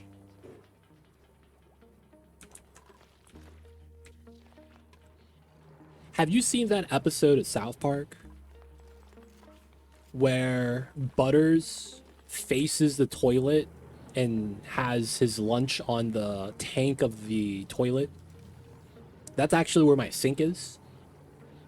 So I'm peeing and washing my hands at the same time. No, I actually don't have that set up. I'm just kidding, man. I have a normal sink and toilet, man. I might do the Weezwort tactics for regular playthrough. Yeah, for a regular playthrough, when you want to take time and like kill germs so it's safe, that's probably the easiest way to do it. If you're doing a challenge run, speed run, it's not worth it. Take the germs. Right? It's more so if you're doing a normal playthrough where you're no rush, no like early ending of the game, right? And you're actually playing it through, you should do it the way I'm doing it. It's really good, to be honest. We will use water. Auto bottle.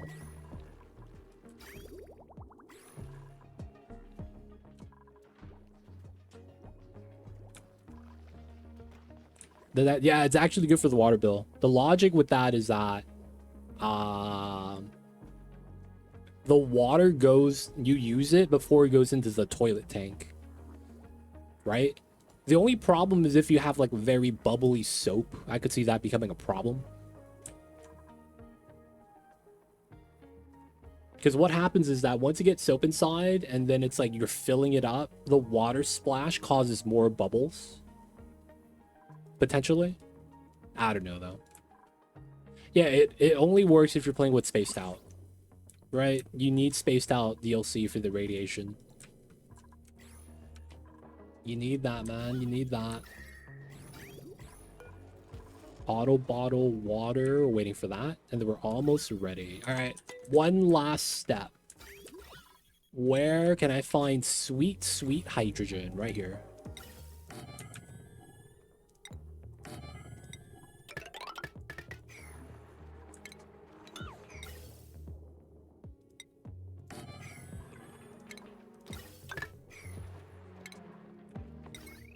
There's no power nearby? Okay, that sucks.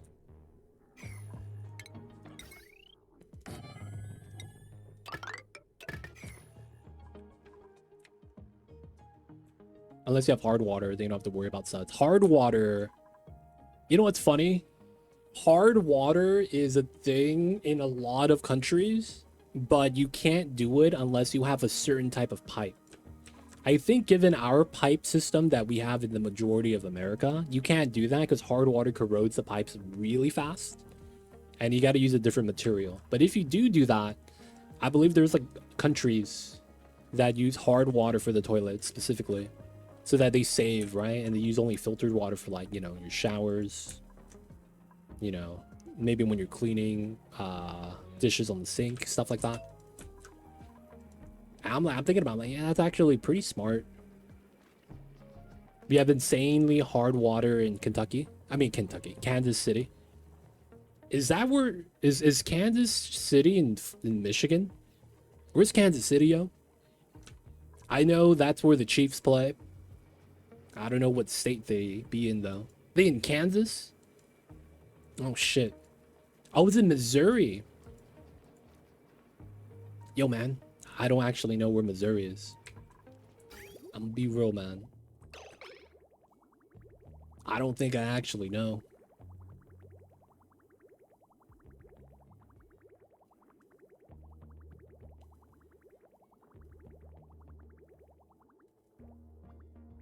Kansas and Missouri. No, man, I'm like, Kansas City's in Kansas, right? There's 2 Kansas cities. Dude, there's like 5 Londons in the world. That's a crazy thing. There's like 50 New Yorks. 1,000 Main Streets. Like, dude, man, people just recycle names at some time. I was on the state line. Oh. Hey, man, it is what it is. Yeah, why is it like Washington City, not in Washington State? Yeah, right? It, like, that's the thing you would assume be like that.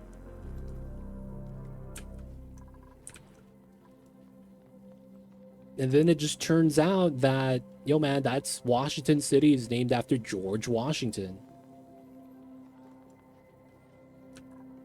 Dude, you know what's funny? I used to have a map, and then Google Maps came out, and we threw away the map. That's the fun, dude. We actually used to have a map because we didn't have directions on the internet, dude. And then it was like, yo man, we got Google Maps. Why do we need this actual big piece of paper anymore? Because like we used to like bring out the map, fold it, and then be like, hey man, I think you missed a street. What's that street right there? I don't know, man. It's the 3rd street after the freeway exit, because they didn't have the name of every street. It's only like the main street. I was like, okay, man, we turn on this one.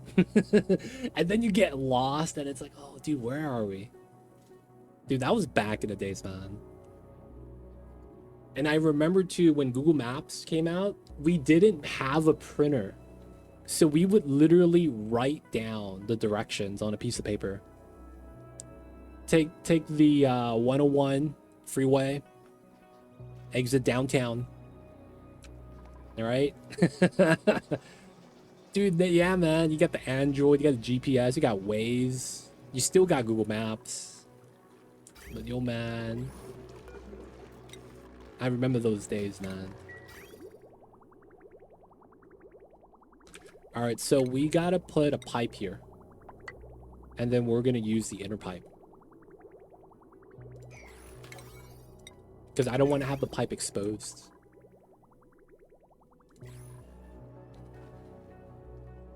You mean DC? District of Columbia? Nah, man, we talking about Washington City, baby.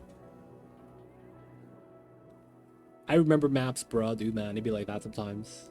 What was that book called? We have the Atlas book, and it was like they had the ring binder, and there was like a better zoom in of each major city, and then you gotta find your zip code on that. And say, okay, this is your zip code. This is like a breakdown of how the maps should look like. And then we didn't have anything about traffic, so it'd be like, okay, when we going? Do you guys think there's traffic around that time? You got to think about it. I still use the map when traveling cross country. Android Auto works without a signal. That's impressive. I hear there's apps that do that now. That what they do is they download the map GPS coordinates into your phone. So if you go into like a tunnel or something and you lose your reception, it still works fine. And it has to do with the fact that sometimes you lose signal, and that's super annoying or something. I thought that was really small, really smart.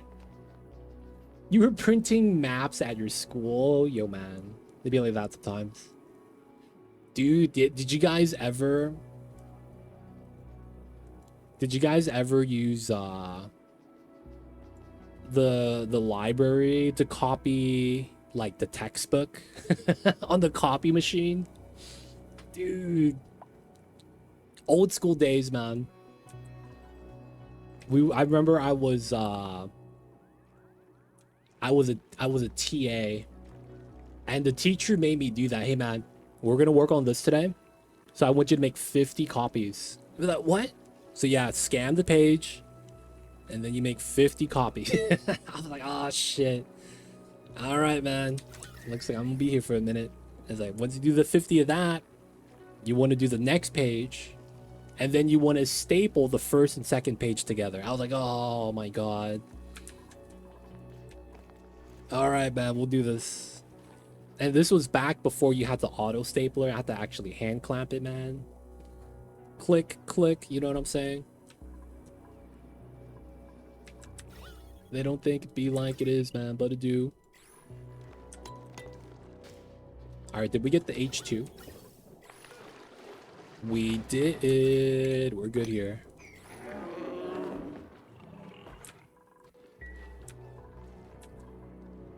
We didn't have copiers. We had the hand crank ones with the blue ink. Oh, those are... Oh, man, that's tough.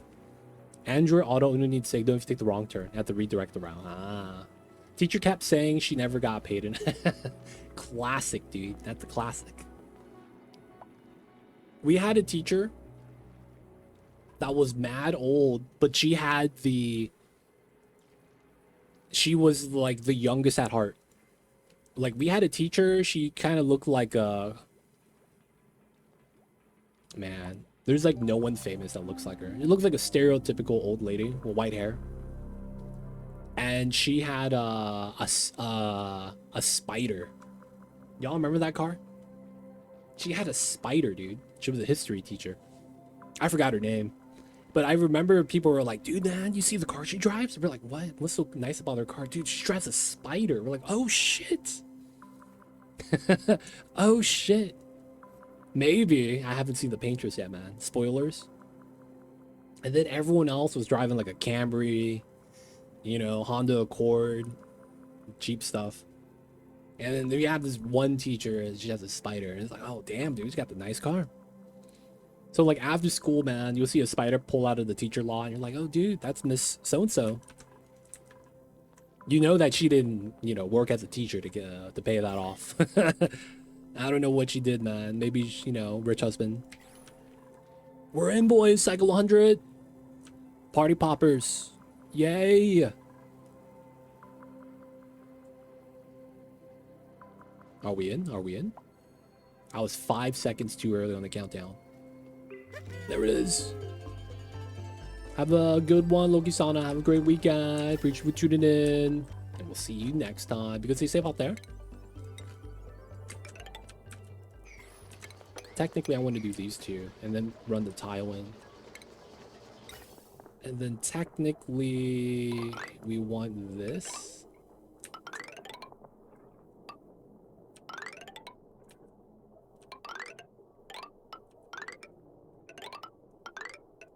Alright, we're going to do all that, and then we're going to reroute some stuff. Maybe here we could change it. Oh, that's kind of a pain. I think that's fine. Blowing the kazoo. I had a high school math teacher who collected Porsches. Really? He didn't have any other income. He just loved Porsches so much that he put every penny into them. I think he had 3. Wow. Dude, what if he flipped cars? He bought a Porsche, you know, an old one. He would replace the stuff, detail it, clean it up, and then sell it. I feel like that could have been what he might have been doing, man. I mean, it's a Porsche. And then it's like you find an old school one that's like, looks like it's being well maintained. See, you had to understand, back in the days, we didn't have Carfax, man. That could have been in an accident. And we would never have known.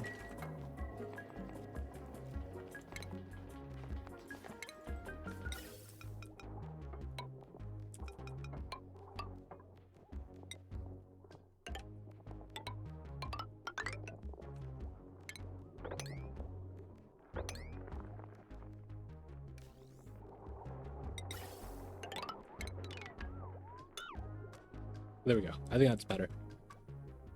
See it a little bit, Kit. All right, so far so good. Welcome back.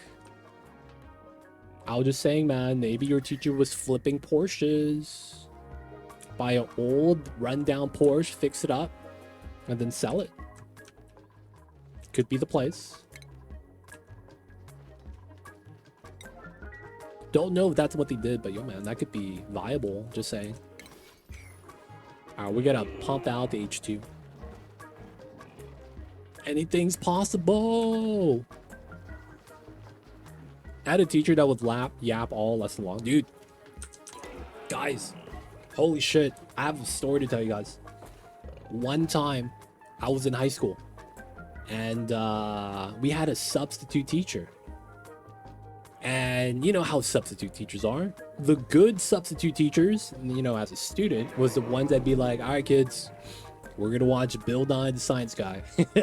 Those are the best because it's like we're just watching Bill Nye. And it was, you know, as a kid, that stuff was legit, right? He actually made science cool. Now, you know, Then you have some substitute teachers that, you know, they just don't really do much. So this guy, he came in and he was like, all right, class, my name is so and so, we're gonna be your substitute teacher today. And then immediately a guy raises his hand. He's like, teacher, what do you do? You're not a substitute teacher full time though, right? He's like, yeah, I kind of just do this to get out the house. I don't really have a job. And we're like, what? And then, you know, immediately another student goes, teacher, are you rich?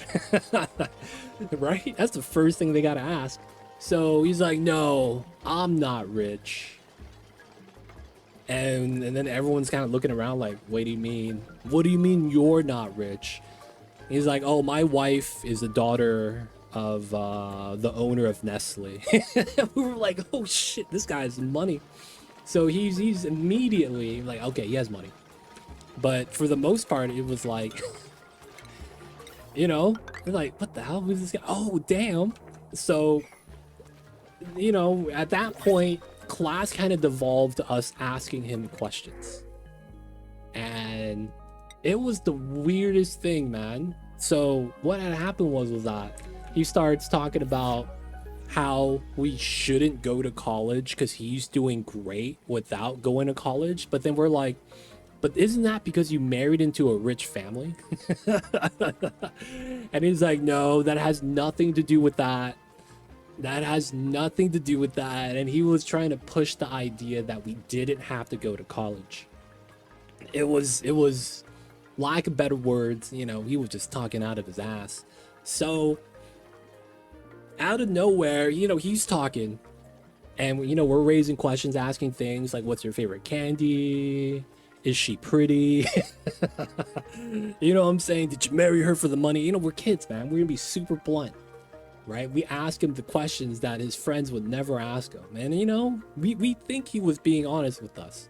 He looked like, now that I'm looking back, he kind of looked like a con man. He had the long, slick-backed hair, like very unkept beard, you know, bushy eyebrows. And he came into class with sunglasses on, right? So he kind of looked like one of those stereotypical con men. Anyways, we were young at the time. We didn't really think much of it. So he starts talking, and then he's like, goes on a tangent. Did you know that Chinese is the hardest language to learn in the world? And we're just kind of looking around like, what the fuck is he talking about? And he goes on this rant about how it's like so easy to learn English, but like if you try to learn a different language, it's like impossible. So what ends up happening was, it's like a kid raises up his hand. What's this got to do with Spanish? Because we in Spanish class. We were like, what does this got to do with this? We trying to learn Spanish, man. Como se llama? And it's like, he was stumped. So he kind of just ignored the kid and just kept talking about how the language was hard to learn. And we were kind of like, okay. He talked for the entire period. It was an hour, dude. And we just kind of left class like none the wiser, because it was like we didn't learn a single thing from this motherfucker. He was just kind of there speaking, I guess, doing his thing. But yeah, man. It was a weird class, man. Like when you brought up, yeah, man, I had a substitute teacher that would just yap all class long, dude. I had a sub like that too. I don't know why that kind of like triggered the memories. Sounds like your school didn't do background checks on substitute teachers. Dude, I don't even know, man. I don't even know how that works. Maybe there's a union and it's just going down the list. I don't know how that works, man. But yeah, it was a weird class to say the least. It's like, what's that got to do with Spanish? We in Spanish class, man. What are you even talking about? All right, hydrogen. I'm gonna relocate this to here. Back. All right, almost ready. Get this done. Moving out the gas pipelines because we know we need it. Let's start getting a setup then. We know we want to cut this. And then I guess we could try to do this. 1, 2 setup. We don't need one on the right side. We really should though. All right, so if that's the case, we should probably do it here. And then we do this.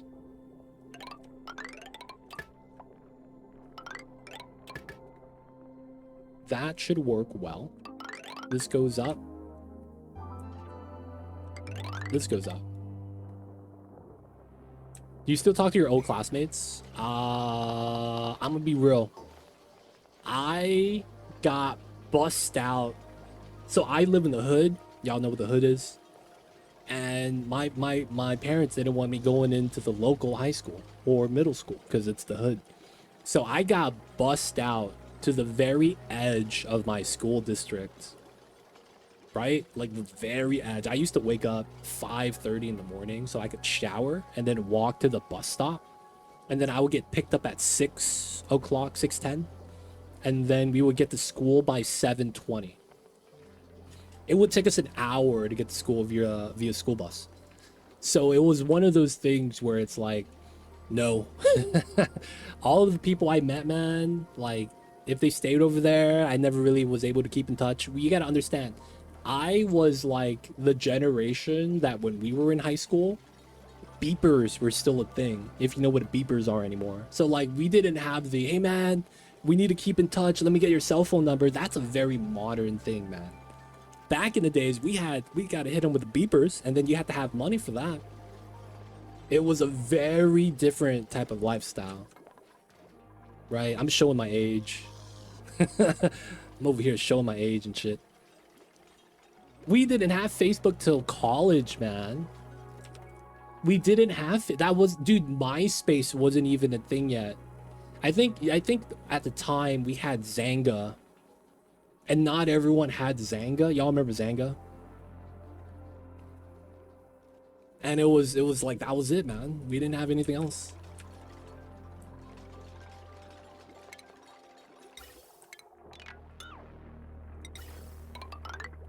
We want that. That. And then technically we want this.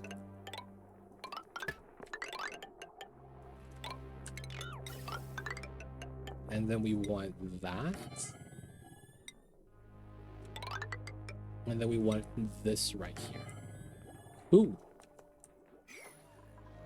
I remember those days, especially when someone would ask for SMS and you'd be like, look at the rich kid over here. Dude, I'm just saying, man, like it was very different. A lot of what kids do now, I don't know what that life is, man. Like you go to school, you're able to watch other people like, you know, stream and stuff during class. I can't even imagine, dude.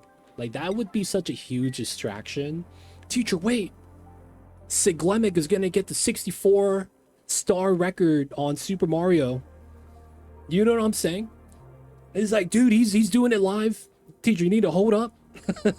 Like that's a travesty, man. You're gonna get yelled at, man. Send your ass on their permanent record.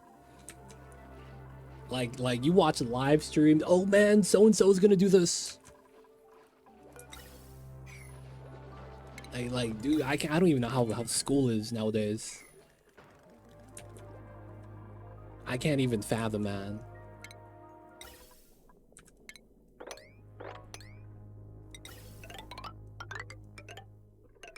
Oh no, this is messed up. This goes down, so we need gas here. This is gonna be the oxygen pump. But yeah, man, I can't even imagine. When I was in high school, the internet didn't exist yet. It was invented in the last 2 years of it. Most people weren't on it. Yeah, dude, man, that was probably when I was in middle school. I remember in middle school is when I got my hands on the AOL free internet installation disc. Oh man, y'all, only the real ones know what I'm talking about. Net Zero and AOL free trial, dude. You will alternate because they didn't have CD key check. So you would uninstall, reinstall, and you get another free 10 days. Dude, old school days, man. And then your mom would pick up the phone and you get disconnected. Oh, dude. The classic days. during the struggle era. Teacher doesn't tell you anything other than, are you here to learn or watch streams? Yo, man, that is a very unfamiliar phrase. Very unfamiliar phrase. All right. We gotta do this. There we go. Clean. We have this as a water dump if we really need to. We got the temp shift plate done for cooling properties. Let's go. Pipeline here is basically so we could distribute the oxygen, but we're technically ready. And then we need to close the top. Let's do a quick clean though. No items that I need to clean up, so everything is perfect. Above 20,000. Lock the doors. Hydrogen is open because I gotta empty this. All right, boys, it's time to turn on the SPOM. Cycle 101.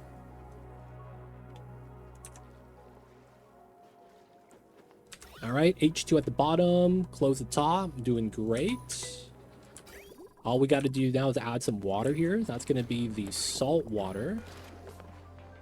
Auto bottle is enabled, so we can pull from here now. All right, we could dig out that slime so that we could have this extend down to the bottom to use up all the water. I probably need to do this so that all these tiles could be used to have the water flow out and we can pump it out. H2's in, so we don't actually want the bottom part running. All we want is everything generating oxygen from this setup. So what that means is we got to get water in the line, which is going to be from here. We will have this plug in, I guess. There's barely salt water inside, but the auto bottle is on now. All right, speed this up.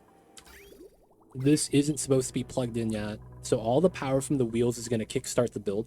The pumps should not turn on because they're in a vacuum. And then I need to disconnect the bottom half right there because I don't want any power here because it's going to heat up. All right, there's the salt water. So what we're going to need is basically getting the wheel right there running. Oh no, bro. All right, so the power is disconnected. This is fine.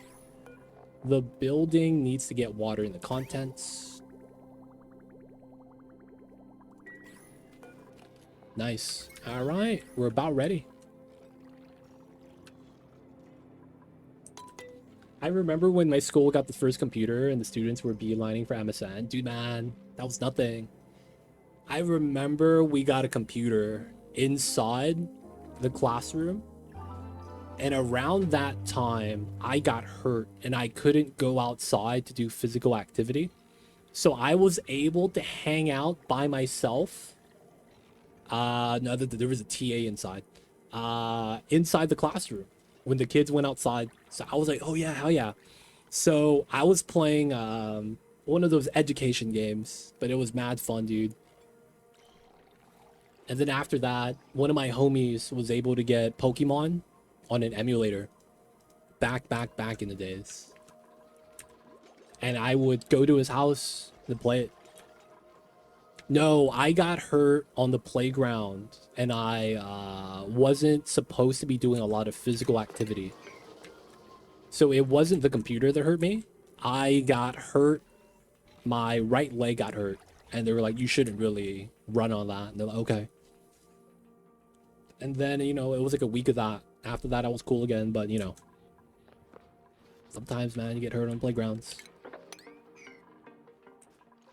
Oh, let's get a ladder here before we get stuck.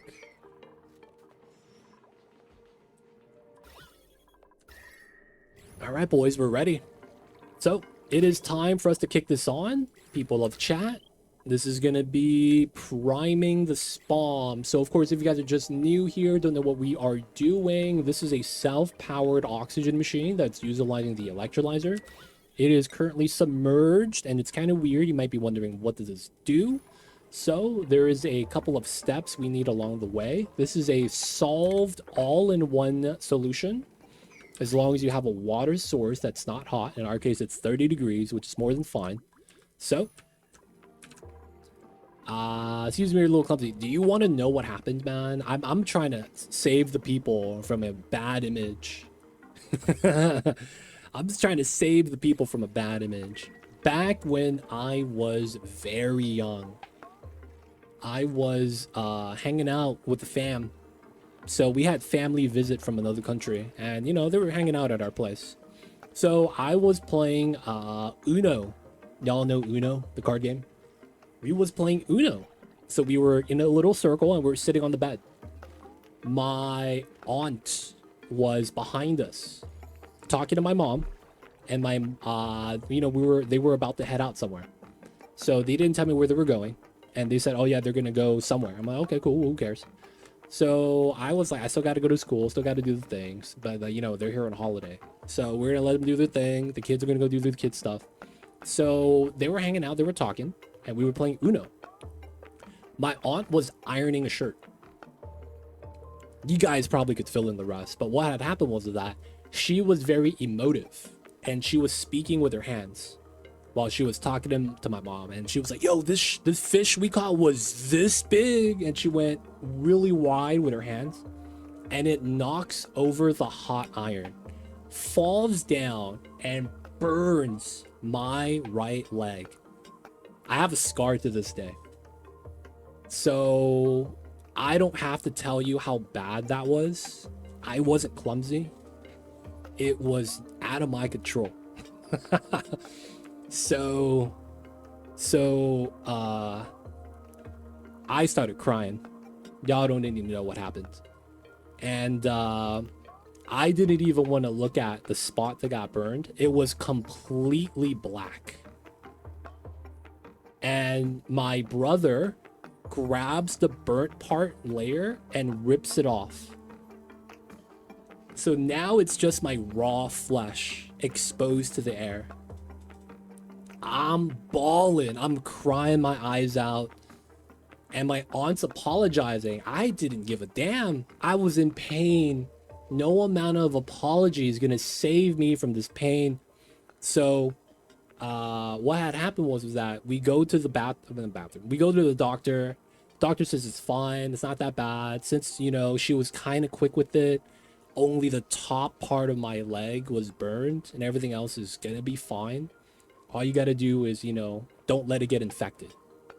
The thing is that the skin, when he ripped it off, I didn't feel it. It wasn't that bad.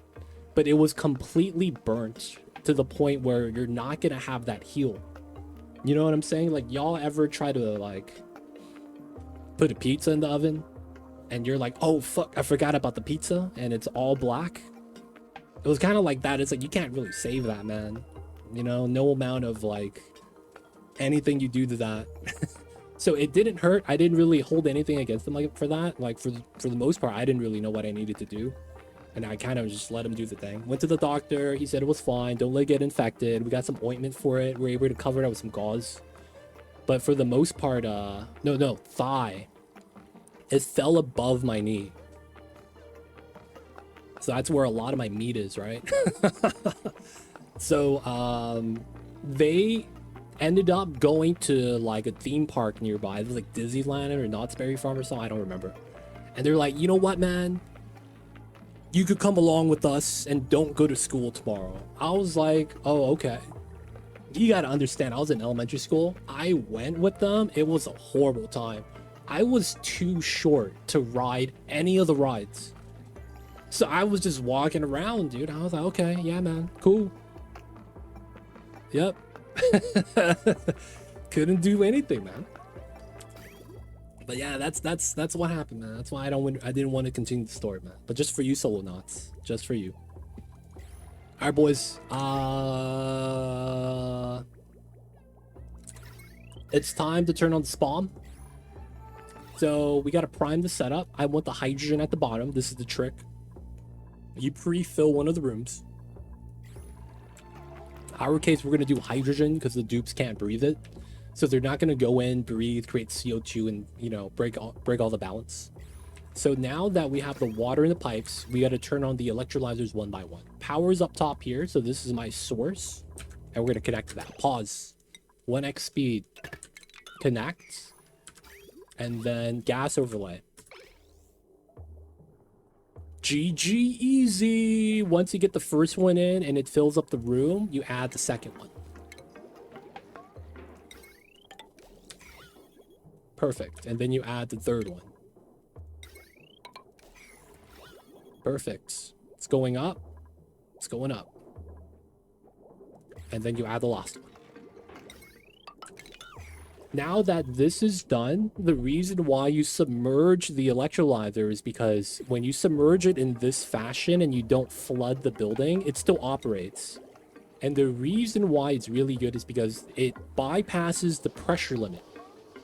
This means that it will always work at 100% uptime, meaning that you actually get the theoretical perfect amount.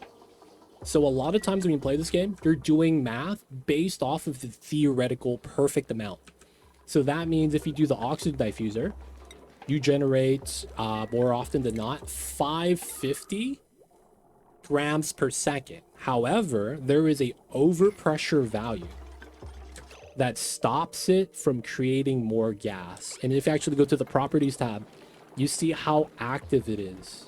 More often than not, you can see that it's only active 50% of the time.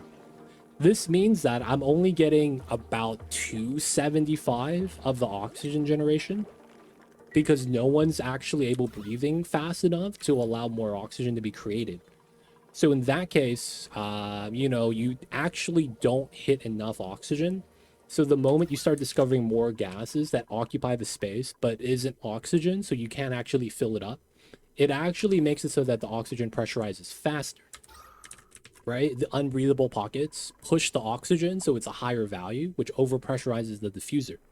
So this means that while we have 550 theoretical, we're only really realizing half of it. When you do this setup, you actually get 100% uptime. You will never see pressure limit here. And then the pressure limit is at 1800 for most oxygen generating buildings. My gas value is at 8.3 kgs per tile.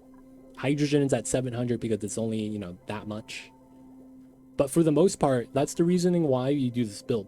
On top of that, we're going to be having the water in the pipeline right here loop so that we keep everything cold. And then what we're going to need to do now is start pumping in the hydrogen. So now that this is fine and you have power up here, what we're going to do is connect this. The top part isn't pumping because we set the automation here to above 20 kgs. So at this point, yeah, Joe Tom brings up a good point. You're only really limited by feeding water constantly.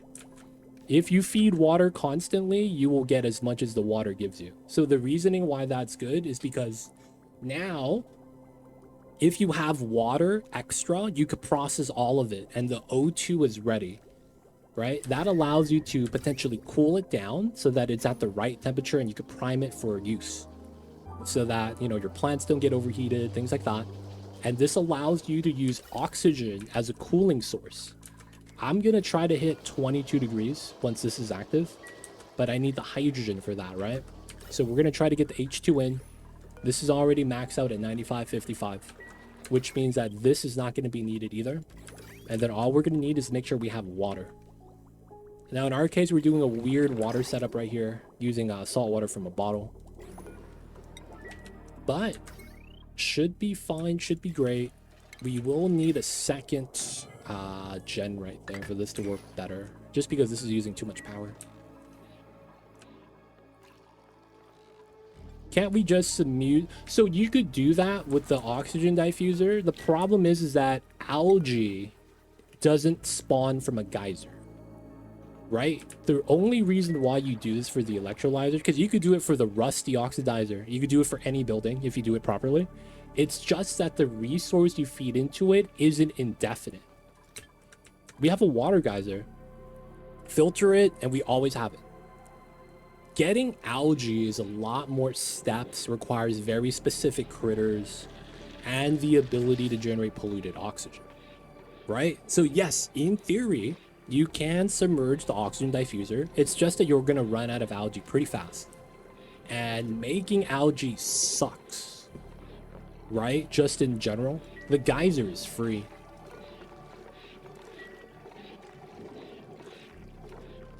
Now, of course, Joe Tom brings up another point. One of the things I didn't mention is the only reason why this works is because of the gas control. This immediately breaks if you get another gas occurring in any of these tiles. This 4x4 tile space right here around the electrolyzer, the moment you get a third gas, everything breaks. So that's the thing about that. So you do have to have it in a liquid lock controlled gas room so that you can't have a different gas sneak in. Because the moment you get a third gas in, it breaks as it gets this close. So yeah, you could use the diffuser. It's just a weird setup. You would need a sweeper, you know, a receptacle, pull from that, deliver, and then you're going to want to cool it down, I guess. But yeah, getting algae would kind of suck. If there was a better, more renewable way to get algae, especially for larger colonies, it'd be amazing, because then that means you could actually ship a rocket. Because this is a solid, you could store all the items in a single tile, and then, you know, populate a map. It'd be very straightforward. But yeah, ins and outs of this, I know how this works. Let me know if you guys have questions. And I think we might have enough H2 now. I might want to put a peat burner here just to get power for this, but I'm not sure. Anyways, we're gonna start burning the power. We're gonna push both of these to 7. And it's gonna be pulling from the hydrogen right here. There could be a chance that we pull too much hydrogen if we don't have enough water here. But at the same time, if we're not cooling it down, it's also not adding heat if this is not actually making any more. So it's just a weird balancing point. We probably do need to run the wheel for that to work well.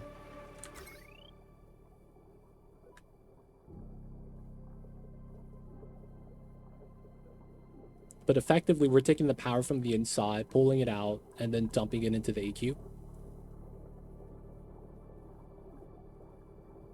There is a better way for me to do this. I should have had these two on this side so that the hydrogen isn't actually filling up this battery. I think it's fine though. Wide door under AQ. This cooling design is my unique design. This is a no steel, no plastic aqua tuner setup that's permanent. So as long as you have a water source like this, what happens is that we use the water to soak the heat. You can see that the aqua tuner is trying to heat up, but it really can't. So what happens is that the water is getting warmer, but the aqua tuner is only getting to a certain temperature range. Aqua tuners in general have a plus 50 natural overheat temperature, right? Base value 125. I'm using gold to bump it to 175, but I really didn't need to do that. Just a little bit of a safety precaution. So once the water absorbs enough of the heat, we're going to have it above 69. The door is going to open, and then we pump it to feed the electrolyzers, if that makes sense. So we heat up the water so we get it to the optimal temperature, because if you know how a electrolyzer works, it's based off of this. Oxygen generated will be at least 70 Celsius or hotter. If you put in cold water, it's still going to come out at 70 degrees. The only reason why when you build this outside right here and you don't notice it is because the temperature of the other oxygen is around 30, which means it's going to inherently get cooled down immediately upon being spawned. However, it's going to slowly heat up your map. So a lot of times you actually want to feed it 70-degree water, because the temperature of the minimum of the oxygen is at 70. That means if you bring it to 70, there is no additional heat being added to the O2. So that's going to be the most optimal way to do that, because if you get a hot saltwater geyser like this, that's 95, the oxygen is going to come out at 95. And that's going to make it so that your aqua tuner works harder to cool it down, right? Because it's going to be a 25 temperature difference. So we just run it like that. Now, for the most part, we have an automation setup right here so that we could control the door setup. It's also in a vacuum so that if there's contact, I mean, there's going to be no contact here. So the top half and the bottom half don't have to have any heat transfer because the water at the bottom is going to be hot. But then we're adding in 30-degree water afterwards. So if we have the bottom water touch with gas contact, this is 9 tiles space. This is 12 tiles space. It should never reach here. What would happen is the hot water would heat up the cold water, and you kind of lose the purpose.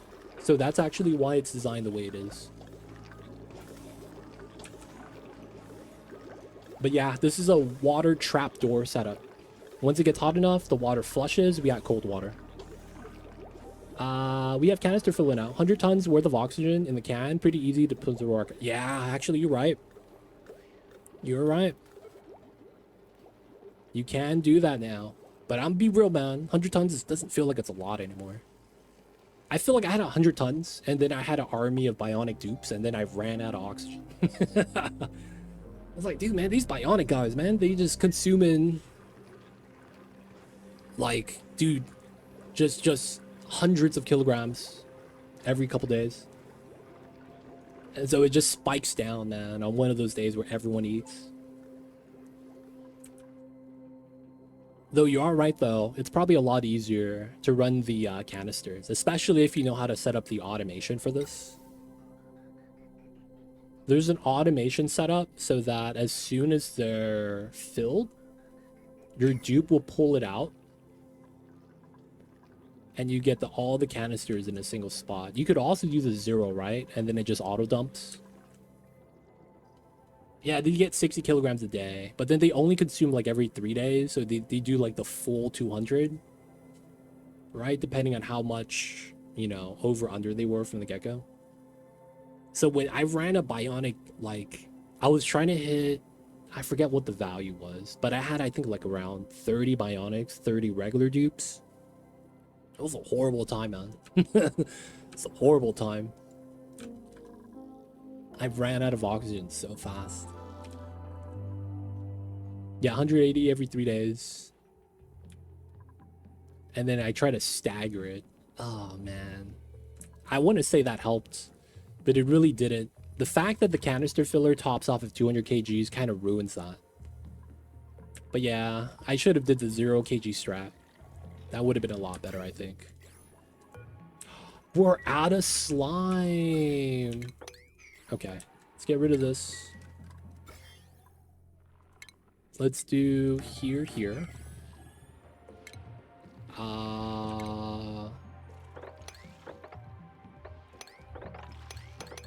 We want to do that so that we get the slime there. Dig that, dig this. Got the ladder, dig that. All right, all that slime is going to be used. We're at 39 units.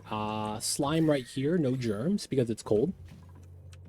We also have slime right here that we might have to temper. Outside of the... Oh, right here. I think we have to open this. It's a cold biome, you know, it's not bad. But I think we want to grab the slime from there.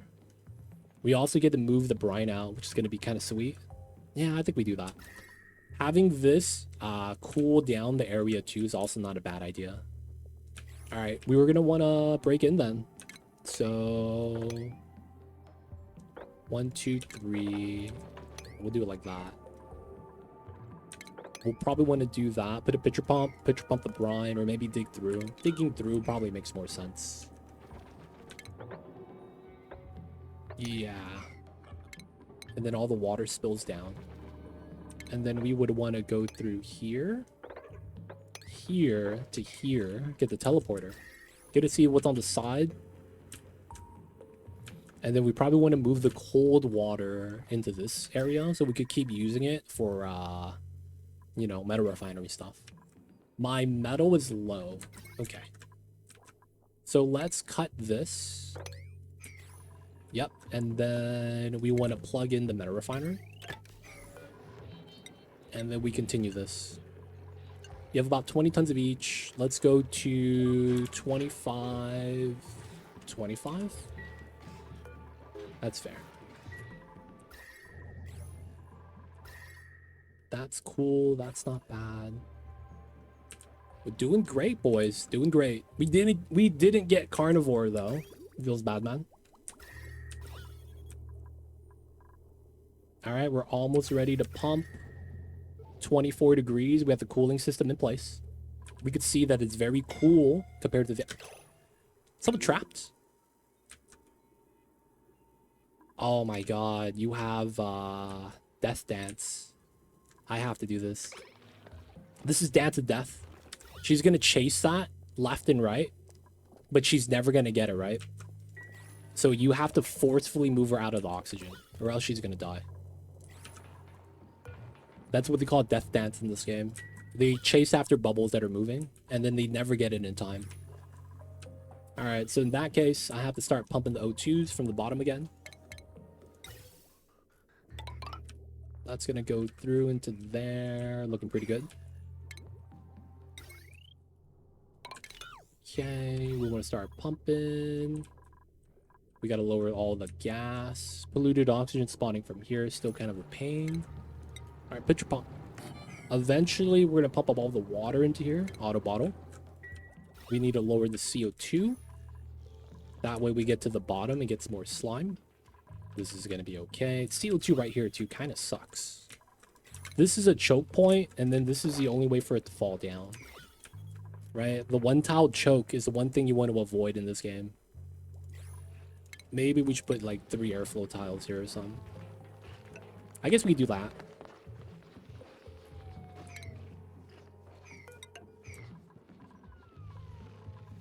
Yeah, that's probably going to be fine. Okay, break into there. Remove CO2. That means we need people running the wheel right here. Aqua tuner disabled because it's cool enough. There we go. Dude, look at that. Look at nice. In this game, one of the things you need to realize is not everything is equal. And one of the things I mean by that is the major source of cooling comes from these tiles right here. You guys probably don't know that.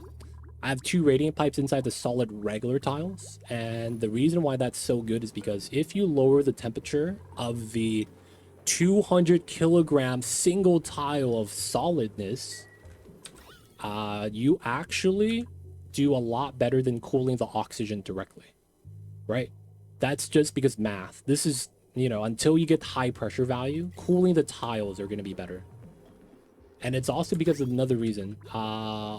Radiant pipe has the best heat transfer outside of material when it's inside of a tile, right? So this is what you call a confined setup. When the radiant pipe's inside of a door or a tile like this, it's considered confined. And that heat transfer rate is 16 times faster just because of how the setup works. So, you know, solid to solid, gas to gas, gas to liquid, gas to solid, all those heat transfer equations are different. So running a radiant pipe cooling within a tile is going to be the best natural outcome outside of material choice. So because of that, early game, running a radiant pipe inside there makes the most sense. I then stagger radiant pipes up here with regular pipes because, you know, you want to cool everything down eventually. Otherwise, you get this weird thing where the middle is cool, the top is a little warm, and the bottom's a little warm, which is why we add single segments, right? And then to save on metal, you just want regular pipes. But yeah, a lot goes into this. You got a name for the trapdoor, EQ? Because I would surely use it. It's on YouTube if you want to follow the build, but call it the trapdoor aqua tuner. Trapdoor, you know, makes sense. So this is what we call, if you from the hood, this is what we call the immortal technique. This is a technique that will last the test of time, hence the name Immortal Technique. Not to be confused with the rap group, which is also pretty legit. But, yo man, don't sweat the technique. We got it, boys. We got it.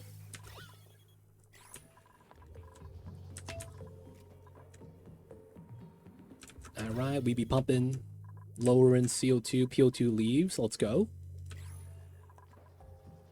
You'll get hundreds of kilograms of oxygen eventually, yeah. Oh, another reason.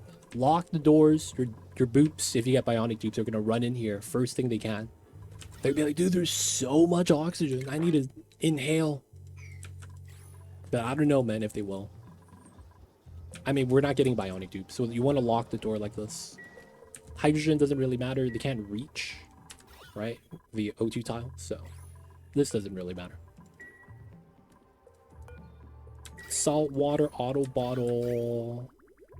So eventually this gets hot enough and this becomes pumped out first, which is why we have the weird setup right here.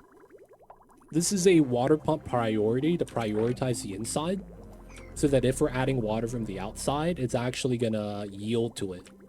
That's gonna be why we have this mess right here. Otherwise, it'd be pretty good. You'll eventually get thousands of kilograms. Thousands. Yes, we will. And that day will be a nice day, because that means we have solved the oxygen problem. That's a good thing to solve, man. Just saying. Alright, we don't need to deal with that anymore. Oh, we dove in. Let's go. Autosave lag. Alright, so what we would probably want to do is combine all the tanks. So, 3. Yeah, and then we could jump down. Brine. So, 3. That collapses into here. And then we go down. Ah. I see. That's kind of a problem. So we probably do that then. So that this combines, bleeds out this way. And then we want to get to the bottom somehow. I don't want to bop the bleach stone yet. This probably gets bopped just naturally. And then there's a Bislite in here randomly. We probably just go through the slime. Double check for germs. Right? Just want to dig all that out. And then we can leave that in there for now. My man is cold. My man got his hands on his knees. My man Zandroff needs to work out on the hamster wheel for a minute. He's a little out of shape. But you know what, man? It's not his fault. He's just chilling right now, man. Living the life. Going to concerts. Oh, man. He looks like he's fallen and he can't get up. Yo, man. What the heck happened here? My man just sitting on his belly. He's doing the best he can, though, man. Let's be real. It looks kind of funny, though. I'm not gonna lie. Area's getting warmer. Still not a lot of the ice is melted yet. Kind of impressive. Go into there. That's gonna be done. 39 shots. And yeah, we're filling. Dude, we have no biofuel. Oh, I'm out of bleach stone. Oh my god. Alright, let's dig out all the bleach stone in here.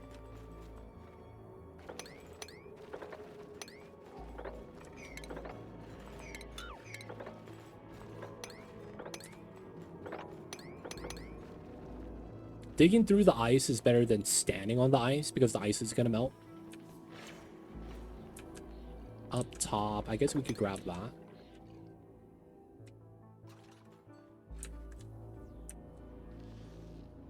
Right there we have a little bit. Right there we have a little bit. I guess it's time to pull bleach stone from here, pull it out. Because we're probably gonna mine through the entire biome. Which makes sense.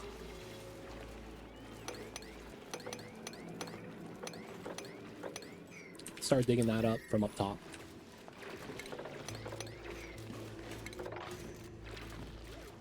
Alright, this part's solid iron, so digging through there makes a lot of sense. Oh, we finally have our first covered geyser. Any bets in chat what it is?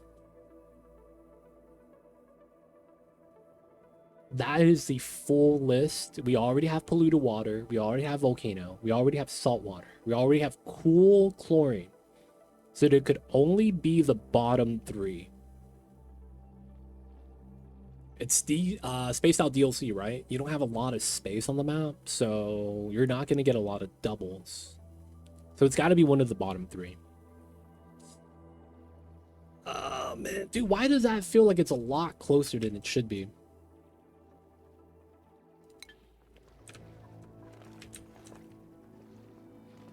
So there's a geyser here.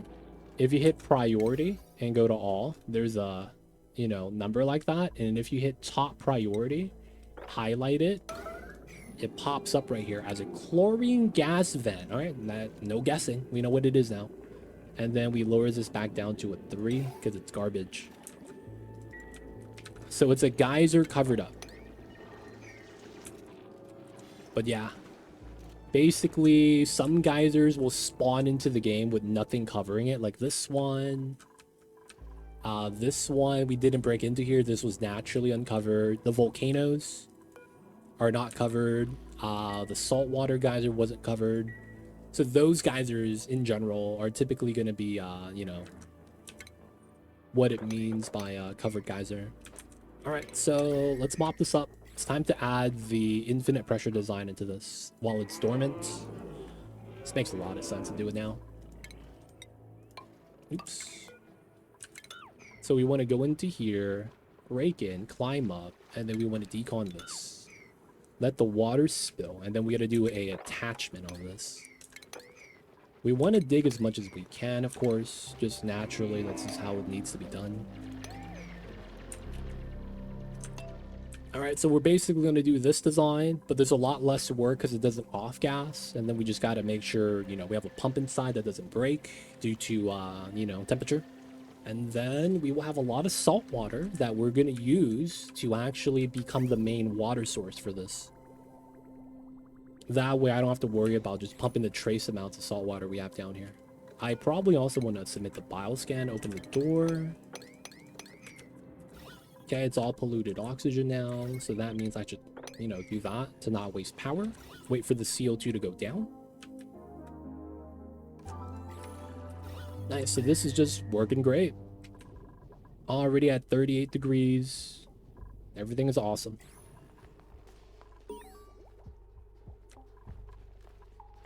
Okay, this got done fast. We probably want to run this design and we walk in with the lock like that. Oh, wait. Ha. I need a desalinator design with this. True. Actually, let's not do that yet. Let's wait for the water to spill. I don't know how much time. We probably should analyze that. And then... do we have someone with field research? We do. Okay, so this is a 3x4. We're going to prototype a design. So we know that we got to put this inside the box. We're going to use metal tiles to better symbolize how this should look like. That's the geyser space. Typically, we're going to want the infinite pressure design. Right? So that it could spill in and we get infinite pressure, and then you want to put in the pump. Problem is that this is a saltwater geyser. I kind of want to put the desalinator inside because you could flood the building. The building is floodable, and then having it inside cools it down because you don't have to worry about it. So we want this inside. Right? So run it like that. We want, technically we want 2 because of how this only does, how much is this? You see that? It only gives you like 5 kgs. Right? Because it's only 5 kg processing rate. So you kind of want to run 2 desalinators for a full pipeline. But in either case, I think we're fine. Because we're using that to feed into 4. The lower value is 3,500, which means that I might not get all of them. But if you put a buffer tank, I think we'll be fine. So the buffer tank could probably either be here, or we I really don't know where we want to do the buffer tank. Having it here just makes a lot of sense, realistically. And then we don't have to worry too much about it. We just got to add it in. Okay, let's say the buffer tank's outside, right? So that means all we're going to need in here then is a pump. And then we just need that set up. And then we want to seal in the heat. Now, this is the geyser, right? So you could walk on this. There's a good chance we do a liquid lock setup. Kind of like that. I guess we could do it like this, so that it makes more sense for the box shape.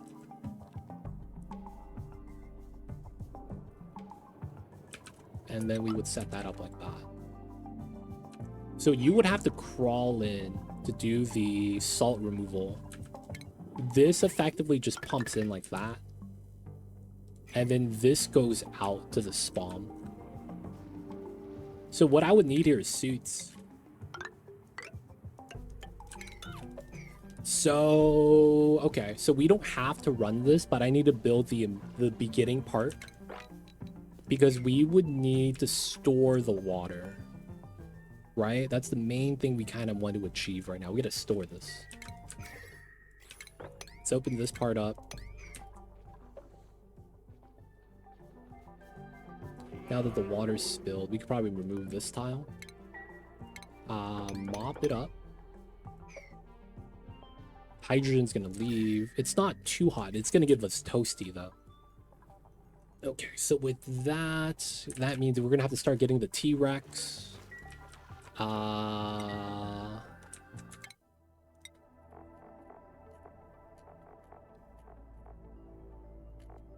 No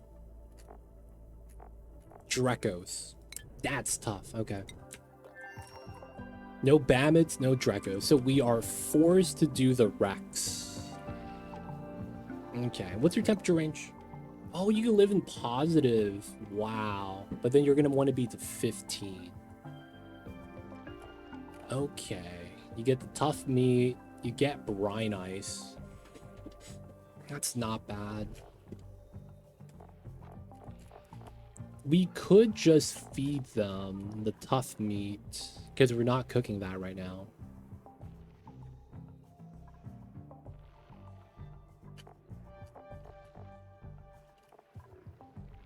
This guy, man. No, man. Pips are endangered species.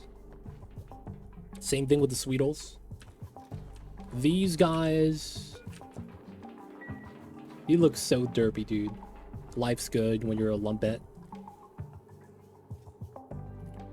So we're not really ranching them. It's only like 4, right? Oh. Can they eat fish?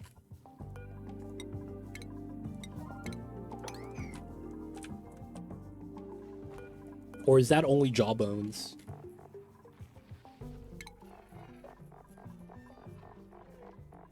Only jawbones. Okay. I guess we don't need that much. Each time we shave them, we get 2 suits. We could argue we don't really need that much, and we just have them do the dartles. Yeah. Alright, we're gonna need to figure out how we want to do this. But we need to do that after we do the saltwater tap.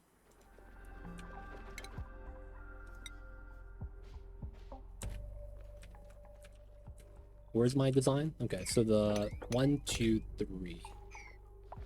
So that's 1, 2, 3.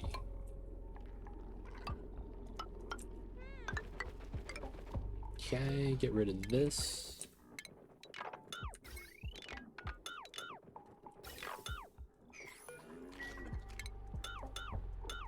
Get rid of all that. The ladder should be there. Let's not get stuck, but we know what we got to do here. Yeah, we got to build that. And then we know we got to get rid of this. We'll mine that, let them pull it out. Let's do it like that so we could actually build this and then get this to reach that tile. We also know that this is going to be insulated tile, but we can't do it yet. And then it's going to be gas, gas, liquid. So that means we want airflow here. Technically, that needs to be airflow. And then right here. Oh, no, we're running it on this tile setup. And then we got to run it down and around. Okay, cool. All right, we'll just let them do this initial part first. They can eat the small ones, but I think we're just going to feed them the dartles. I think that's going to be the play. I need to find a good zone to actually feed them. I think we're just going to convert one of the cold zones into a small little Rex farm. Temporary, TM. Sometimes you need the temporary Rex farms.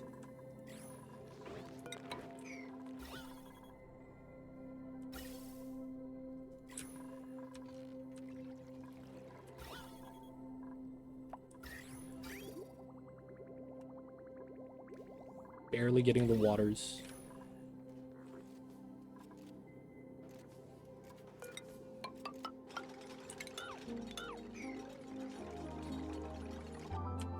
Alright, probably want to mop that up then.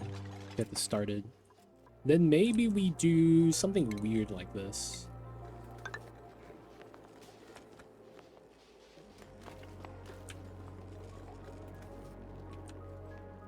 Hey man, I want to say I might be one of the few streamers that actively try to keep the temporary setups as temporary.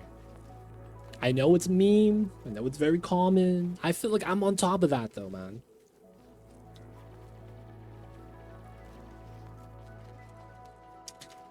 I mean, at least I like to believe. I like to believe that one day all the people in the world could gamble on the same table without anyone getting mad.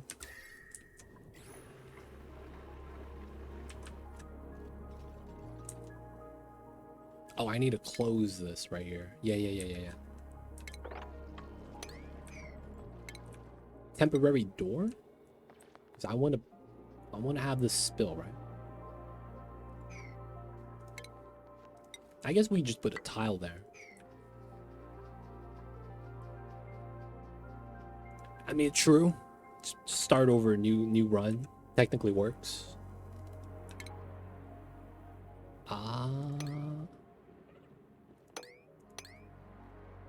No, so it is this. Yeah, we're just gonna spill the water into this pocket. We need to lower the water by a little bit. I was thinking about spilling it out here. Alright, just let them rock.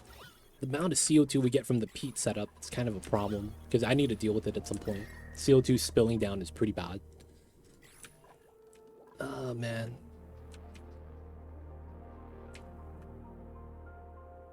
So, can I assume that none of the new critters have,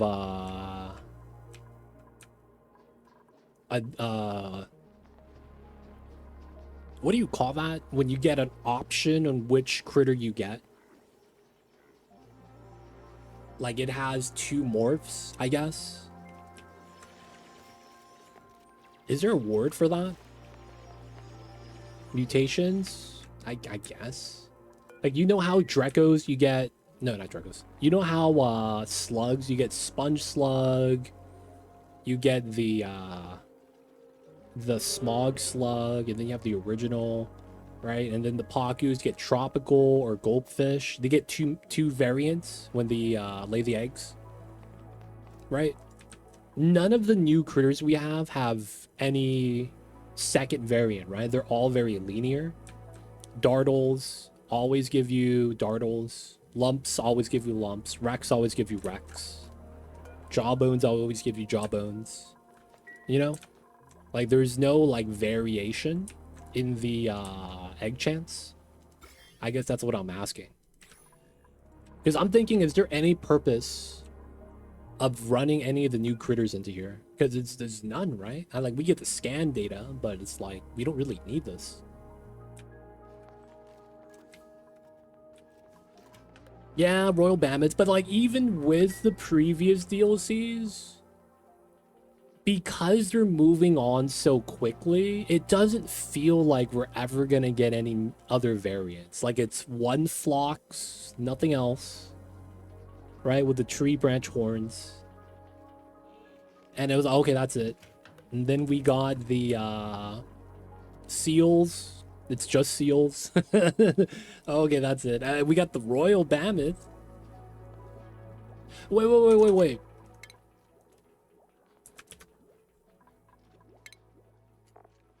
Yeah, right? So it's regular or royal. That's all we got.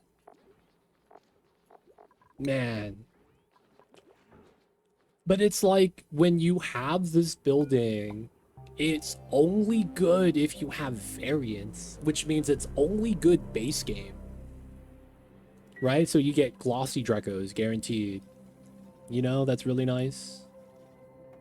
You could immediately get what do you call that? Delectables. Just print base game critters. Yo man, cycle 500 limit until you discover. Which kind of sucks. I don't know. Some people, you know, don't mind getting to 500.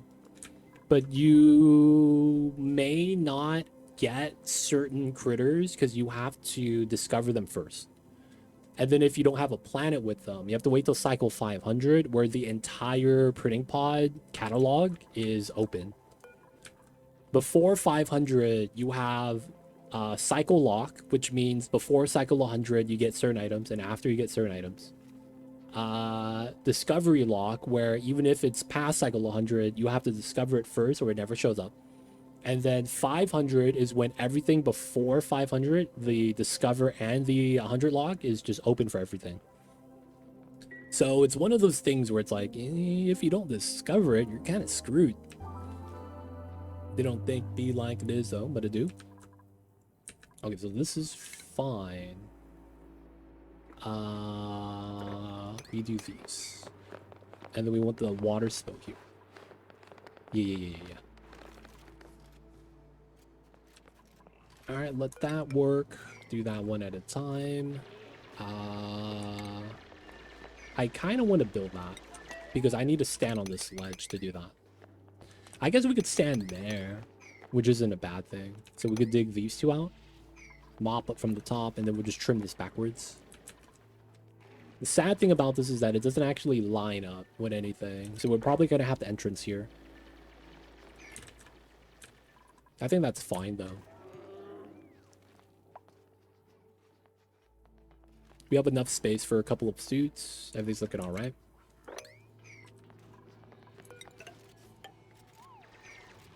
All right, not stuck. Let's go.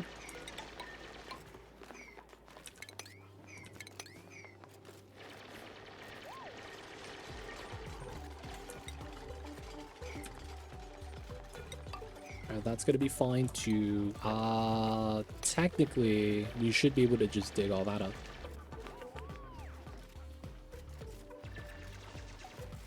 Oh, the funny part is how this works. Yeah, okay. That just extends out. We have a tall enough of a lip where water doesn't break the lock. It's not bad. Yeah, so this is probably going to fill, which is fine. But we want to empty this out so that we could just climb down here. Shouldn't be too bad. Alright, this is not on because we're barely getting water inside. 40 degrees. Everything's great though. So we probably want to bump that to a 9 for the saltwater deliveries. All coming from there. Maybe we add another bottle emptier right there. So that we got both of them running.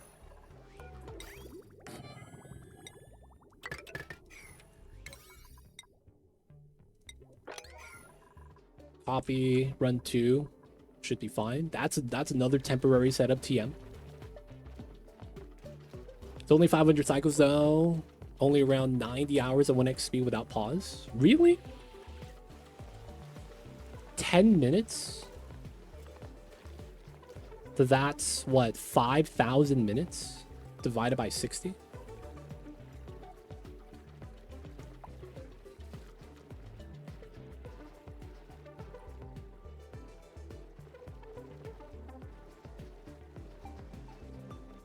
Yeah, holy shit. Yo, man, that could be a subathon goal. Guys, subathon goal. We play the game 500 hours straight. 500 hours, I'm sorry. 500 cycles. Oh, God. That'd be horrible, dude.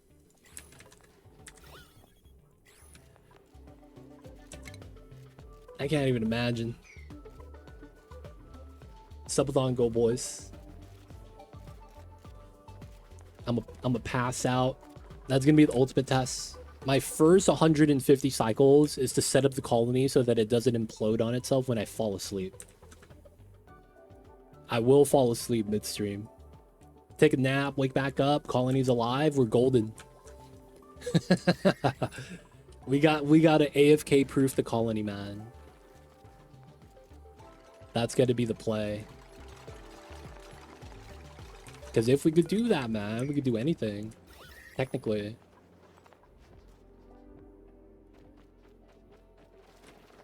Alright, got the spill, not bad. Let's remove some sand. So that we get more water spillage.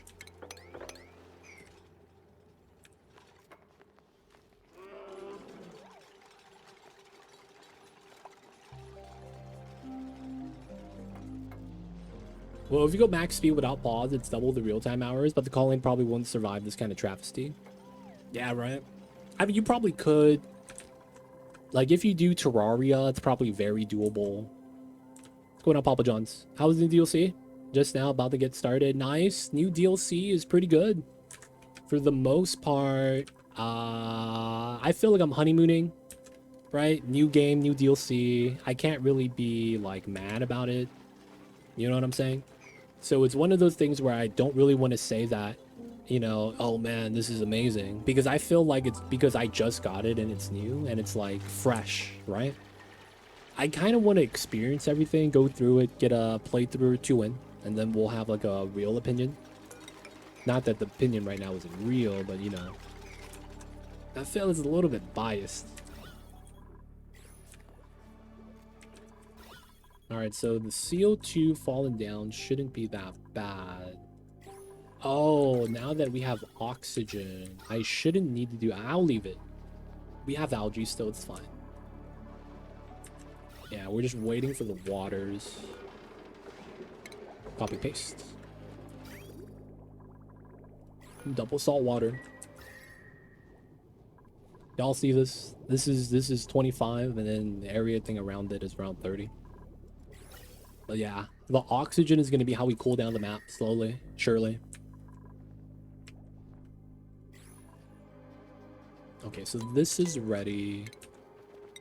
We know we're going to need that. I'll probably mop this up. Dormant 14 cycle. Okay, cool. So how did the design look like? We had that on the side. All right, let's line it up. Let's line it up. So it would be there. Get rid of this. That means we do that here, here.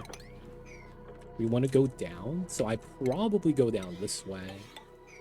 Right? And we want to climb through, which is probably not going to be a big deal. That's going to be where we probably want to remove more sands. That way the water goes down. And then we mop this up. I could probably do something like this. Push up the water. And then we could use the space properly. Okay, we have a way through that way now. So technically this isn't necessary. We'll do that. Get rid of that. Well, no, I guess we'll keep that. Because we need to do... How did we... So it's like this. Get rid of that. Dig. And then tile, and then airflow here. Right? And then we know we want that. Do we have the extra? Yeah, we do. We have that stick out. Okay. So that means we have it like this. Yeah, this is probably fine to do. here so we could climb through the top. This is probably going to get replaced. Airflow there. Yeah, it's probably all fine. Done. So if so, temp is done. Anything but done. I mean, this is good. As long as we add the water, oxygen is solved. In which case we don't have that connected. We're actually trying to do that right now. Once we get this salt water cleaned up and ready, O2 is completely solved to the point where we could just leave it alone. And then we're just looking at getting food long term and then solving the meteor strike. We are almost halfway there. Stacking up the biodiesel. 47 makes left. We're done with the metal. This is kind of warm. Isn't nickel just iron? Am I wrong? Nickel's just iron, right? In terms of stats.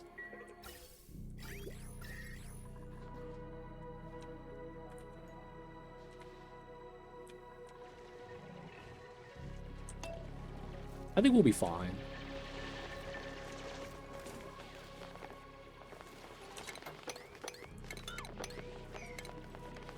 Yeah, we want to dig that, push up the water. They could climb down there. We want to mop this up. What's going on, Havoc? Are you enjoying new DLC? Love the new critters. Love the new biome shading, but pretending it doesn't do this, I don't want to leave my quality. Ha ha ha. I'm enjoying it. I feel like it's because part of it is because it's new, though. I don't know how much of it is because I enjoy the mechanics. So I you know, can't say it. I'm not on the fence, but you know what I'm saying? Like, I just don't want to be biased. I feel like a lot of it might have to do with the fact that it's like, you know, it's new, so to speak.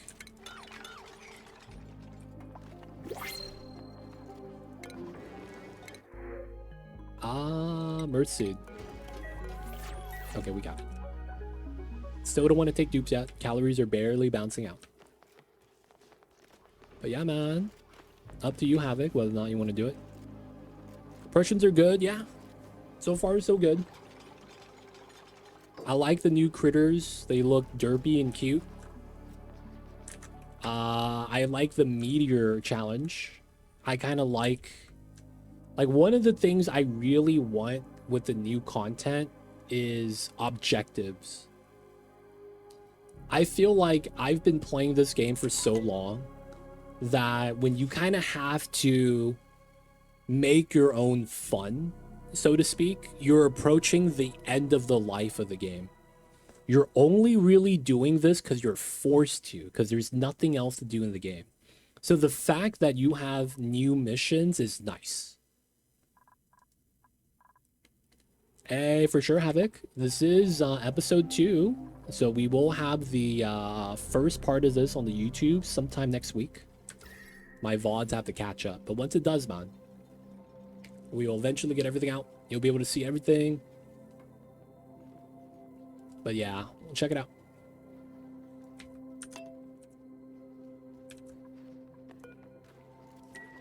Alright, so we want to get rid of this because we climbed through the top.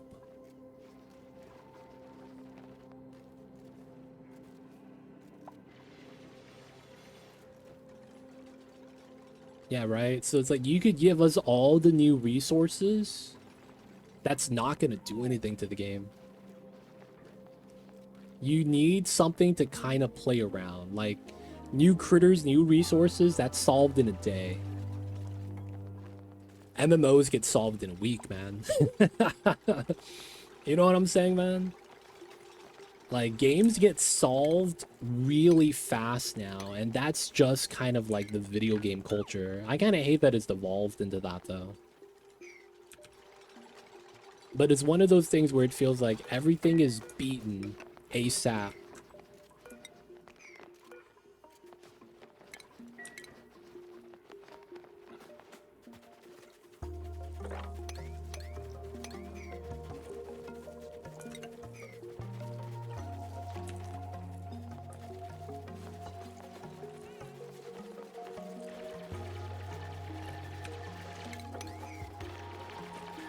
that, get rid of that. We're gonna go down. Digging through, mopping.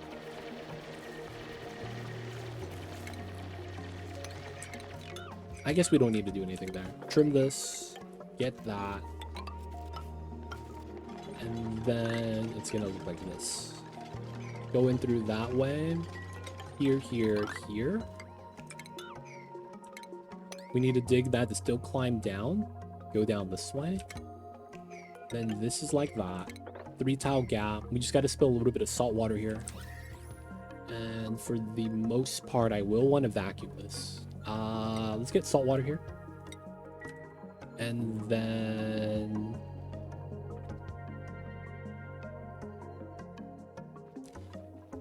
I guess we could just move a bottle of salt water to this.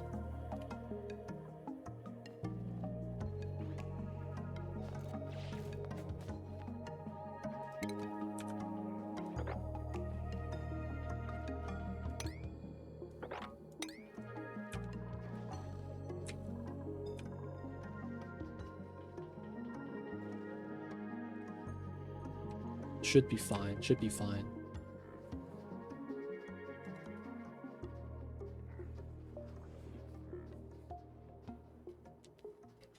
Alright, so once we get salt water here and on this tile, and then we still have this dug out, we could start getting the infinite spell lock.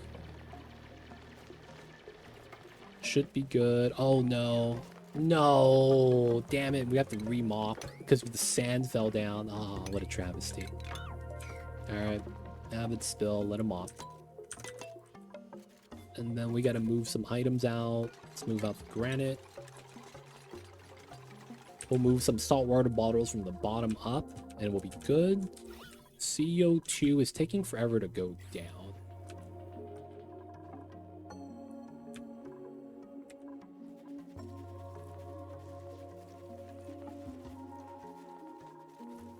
Should be good. Alright, dig these two. The building inside is going to be the desalinator made out of gold. And then a pump made out of gold. We have extra tile space, it doesn't really matter. And then, you know, it's very simple. Pump in.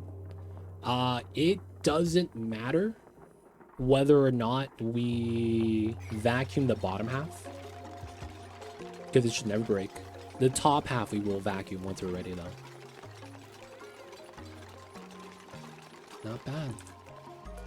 We know this has to be done. That way, we could push in like that.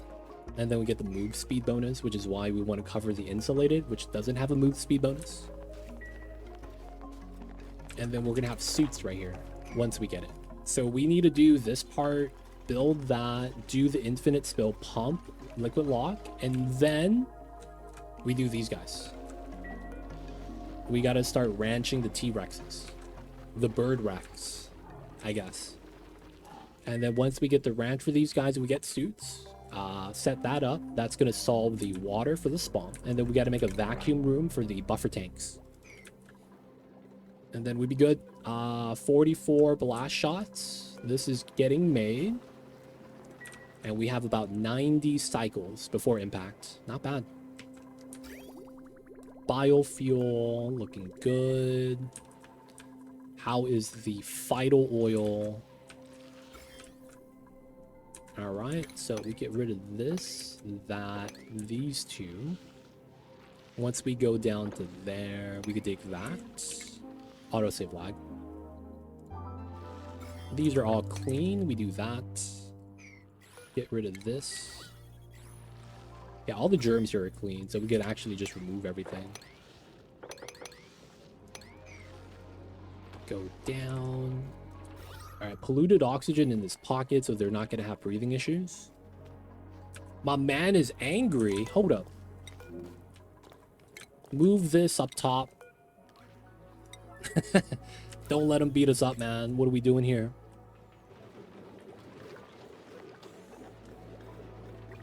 Oh. Isn't that just right here?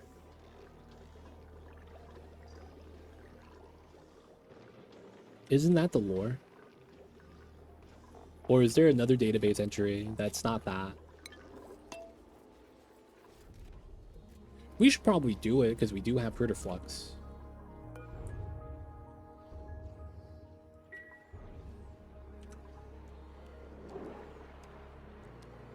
I want to see this guy eat the other guy. Oh, I thought he was going to do it. He ran up to the Baku.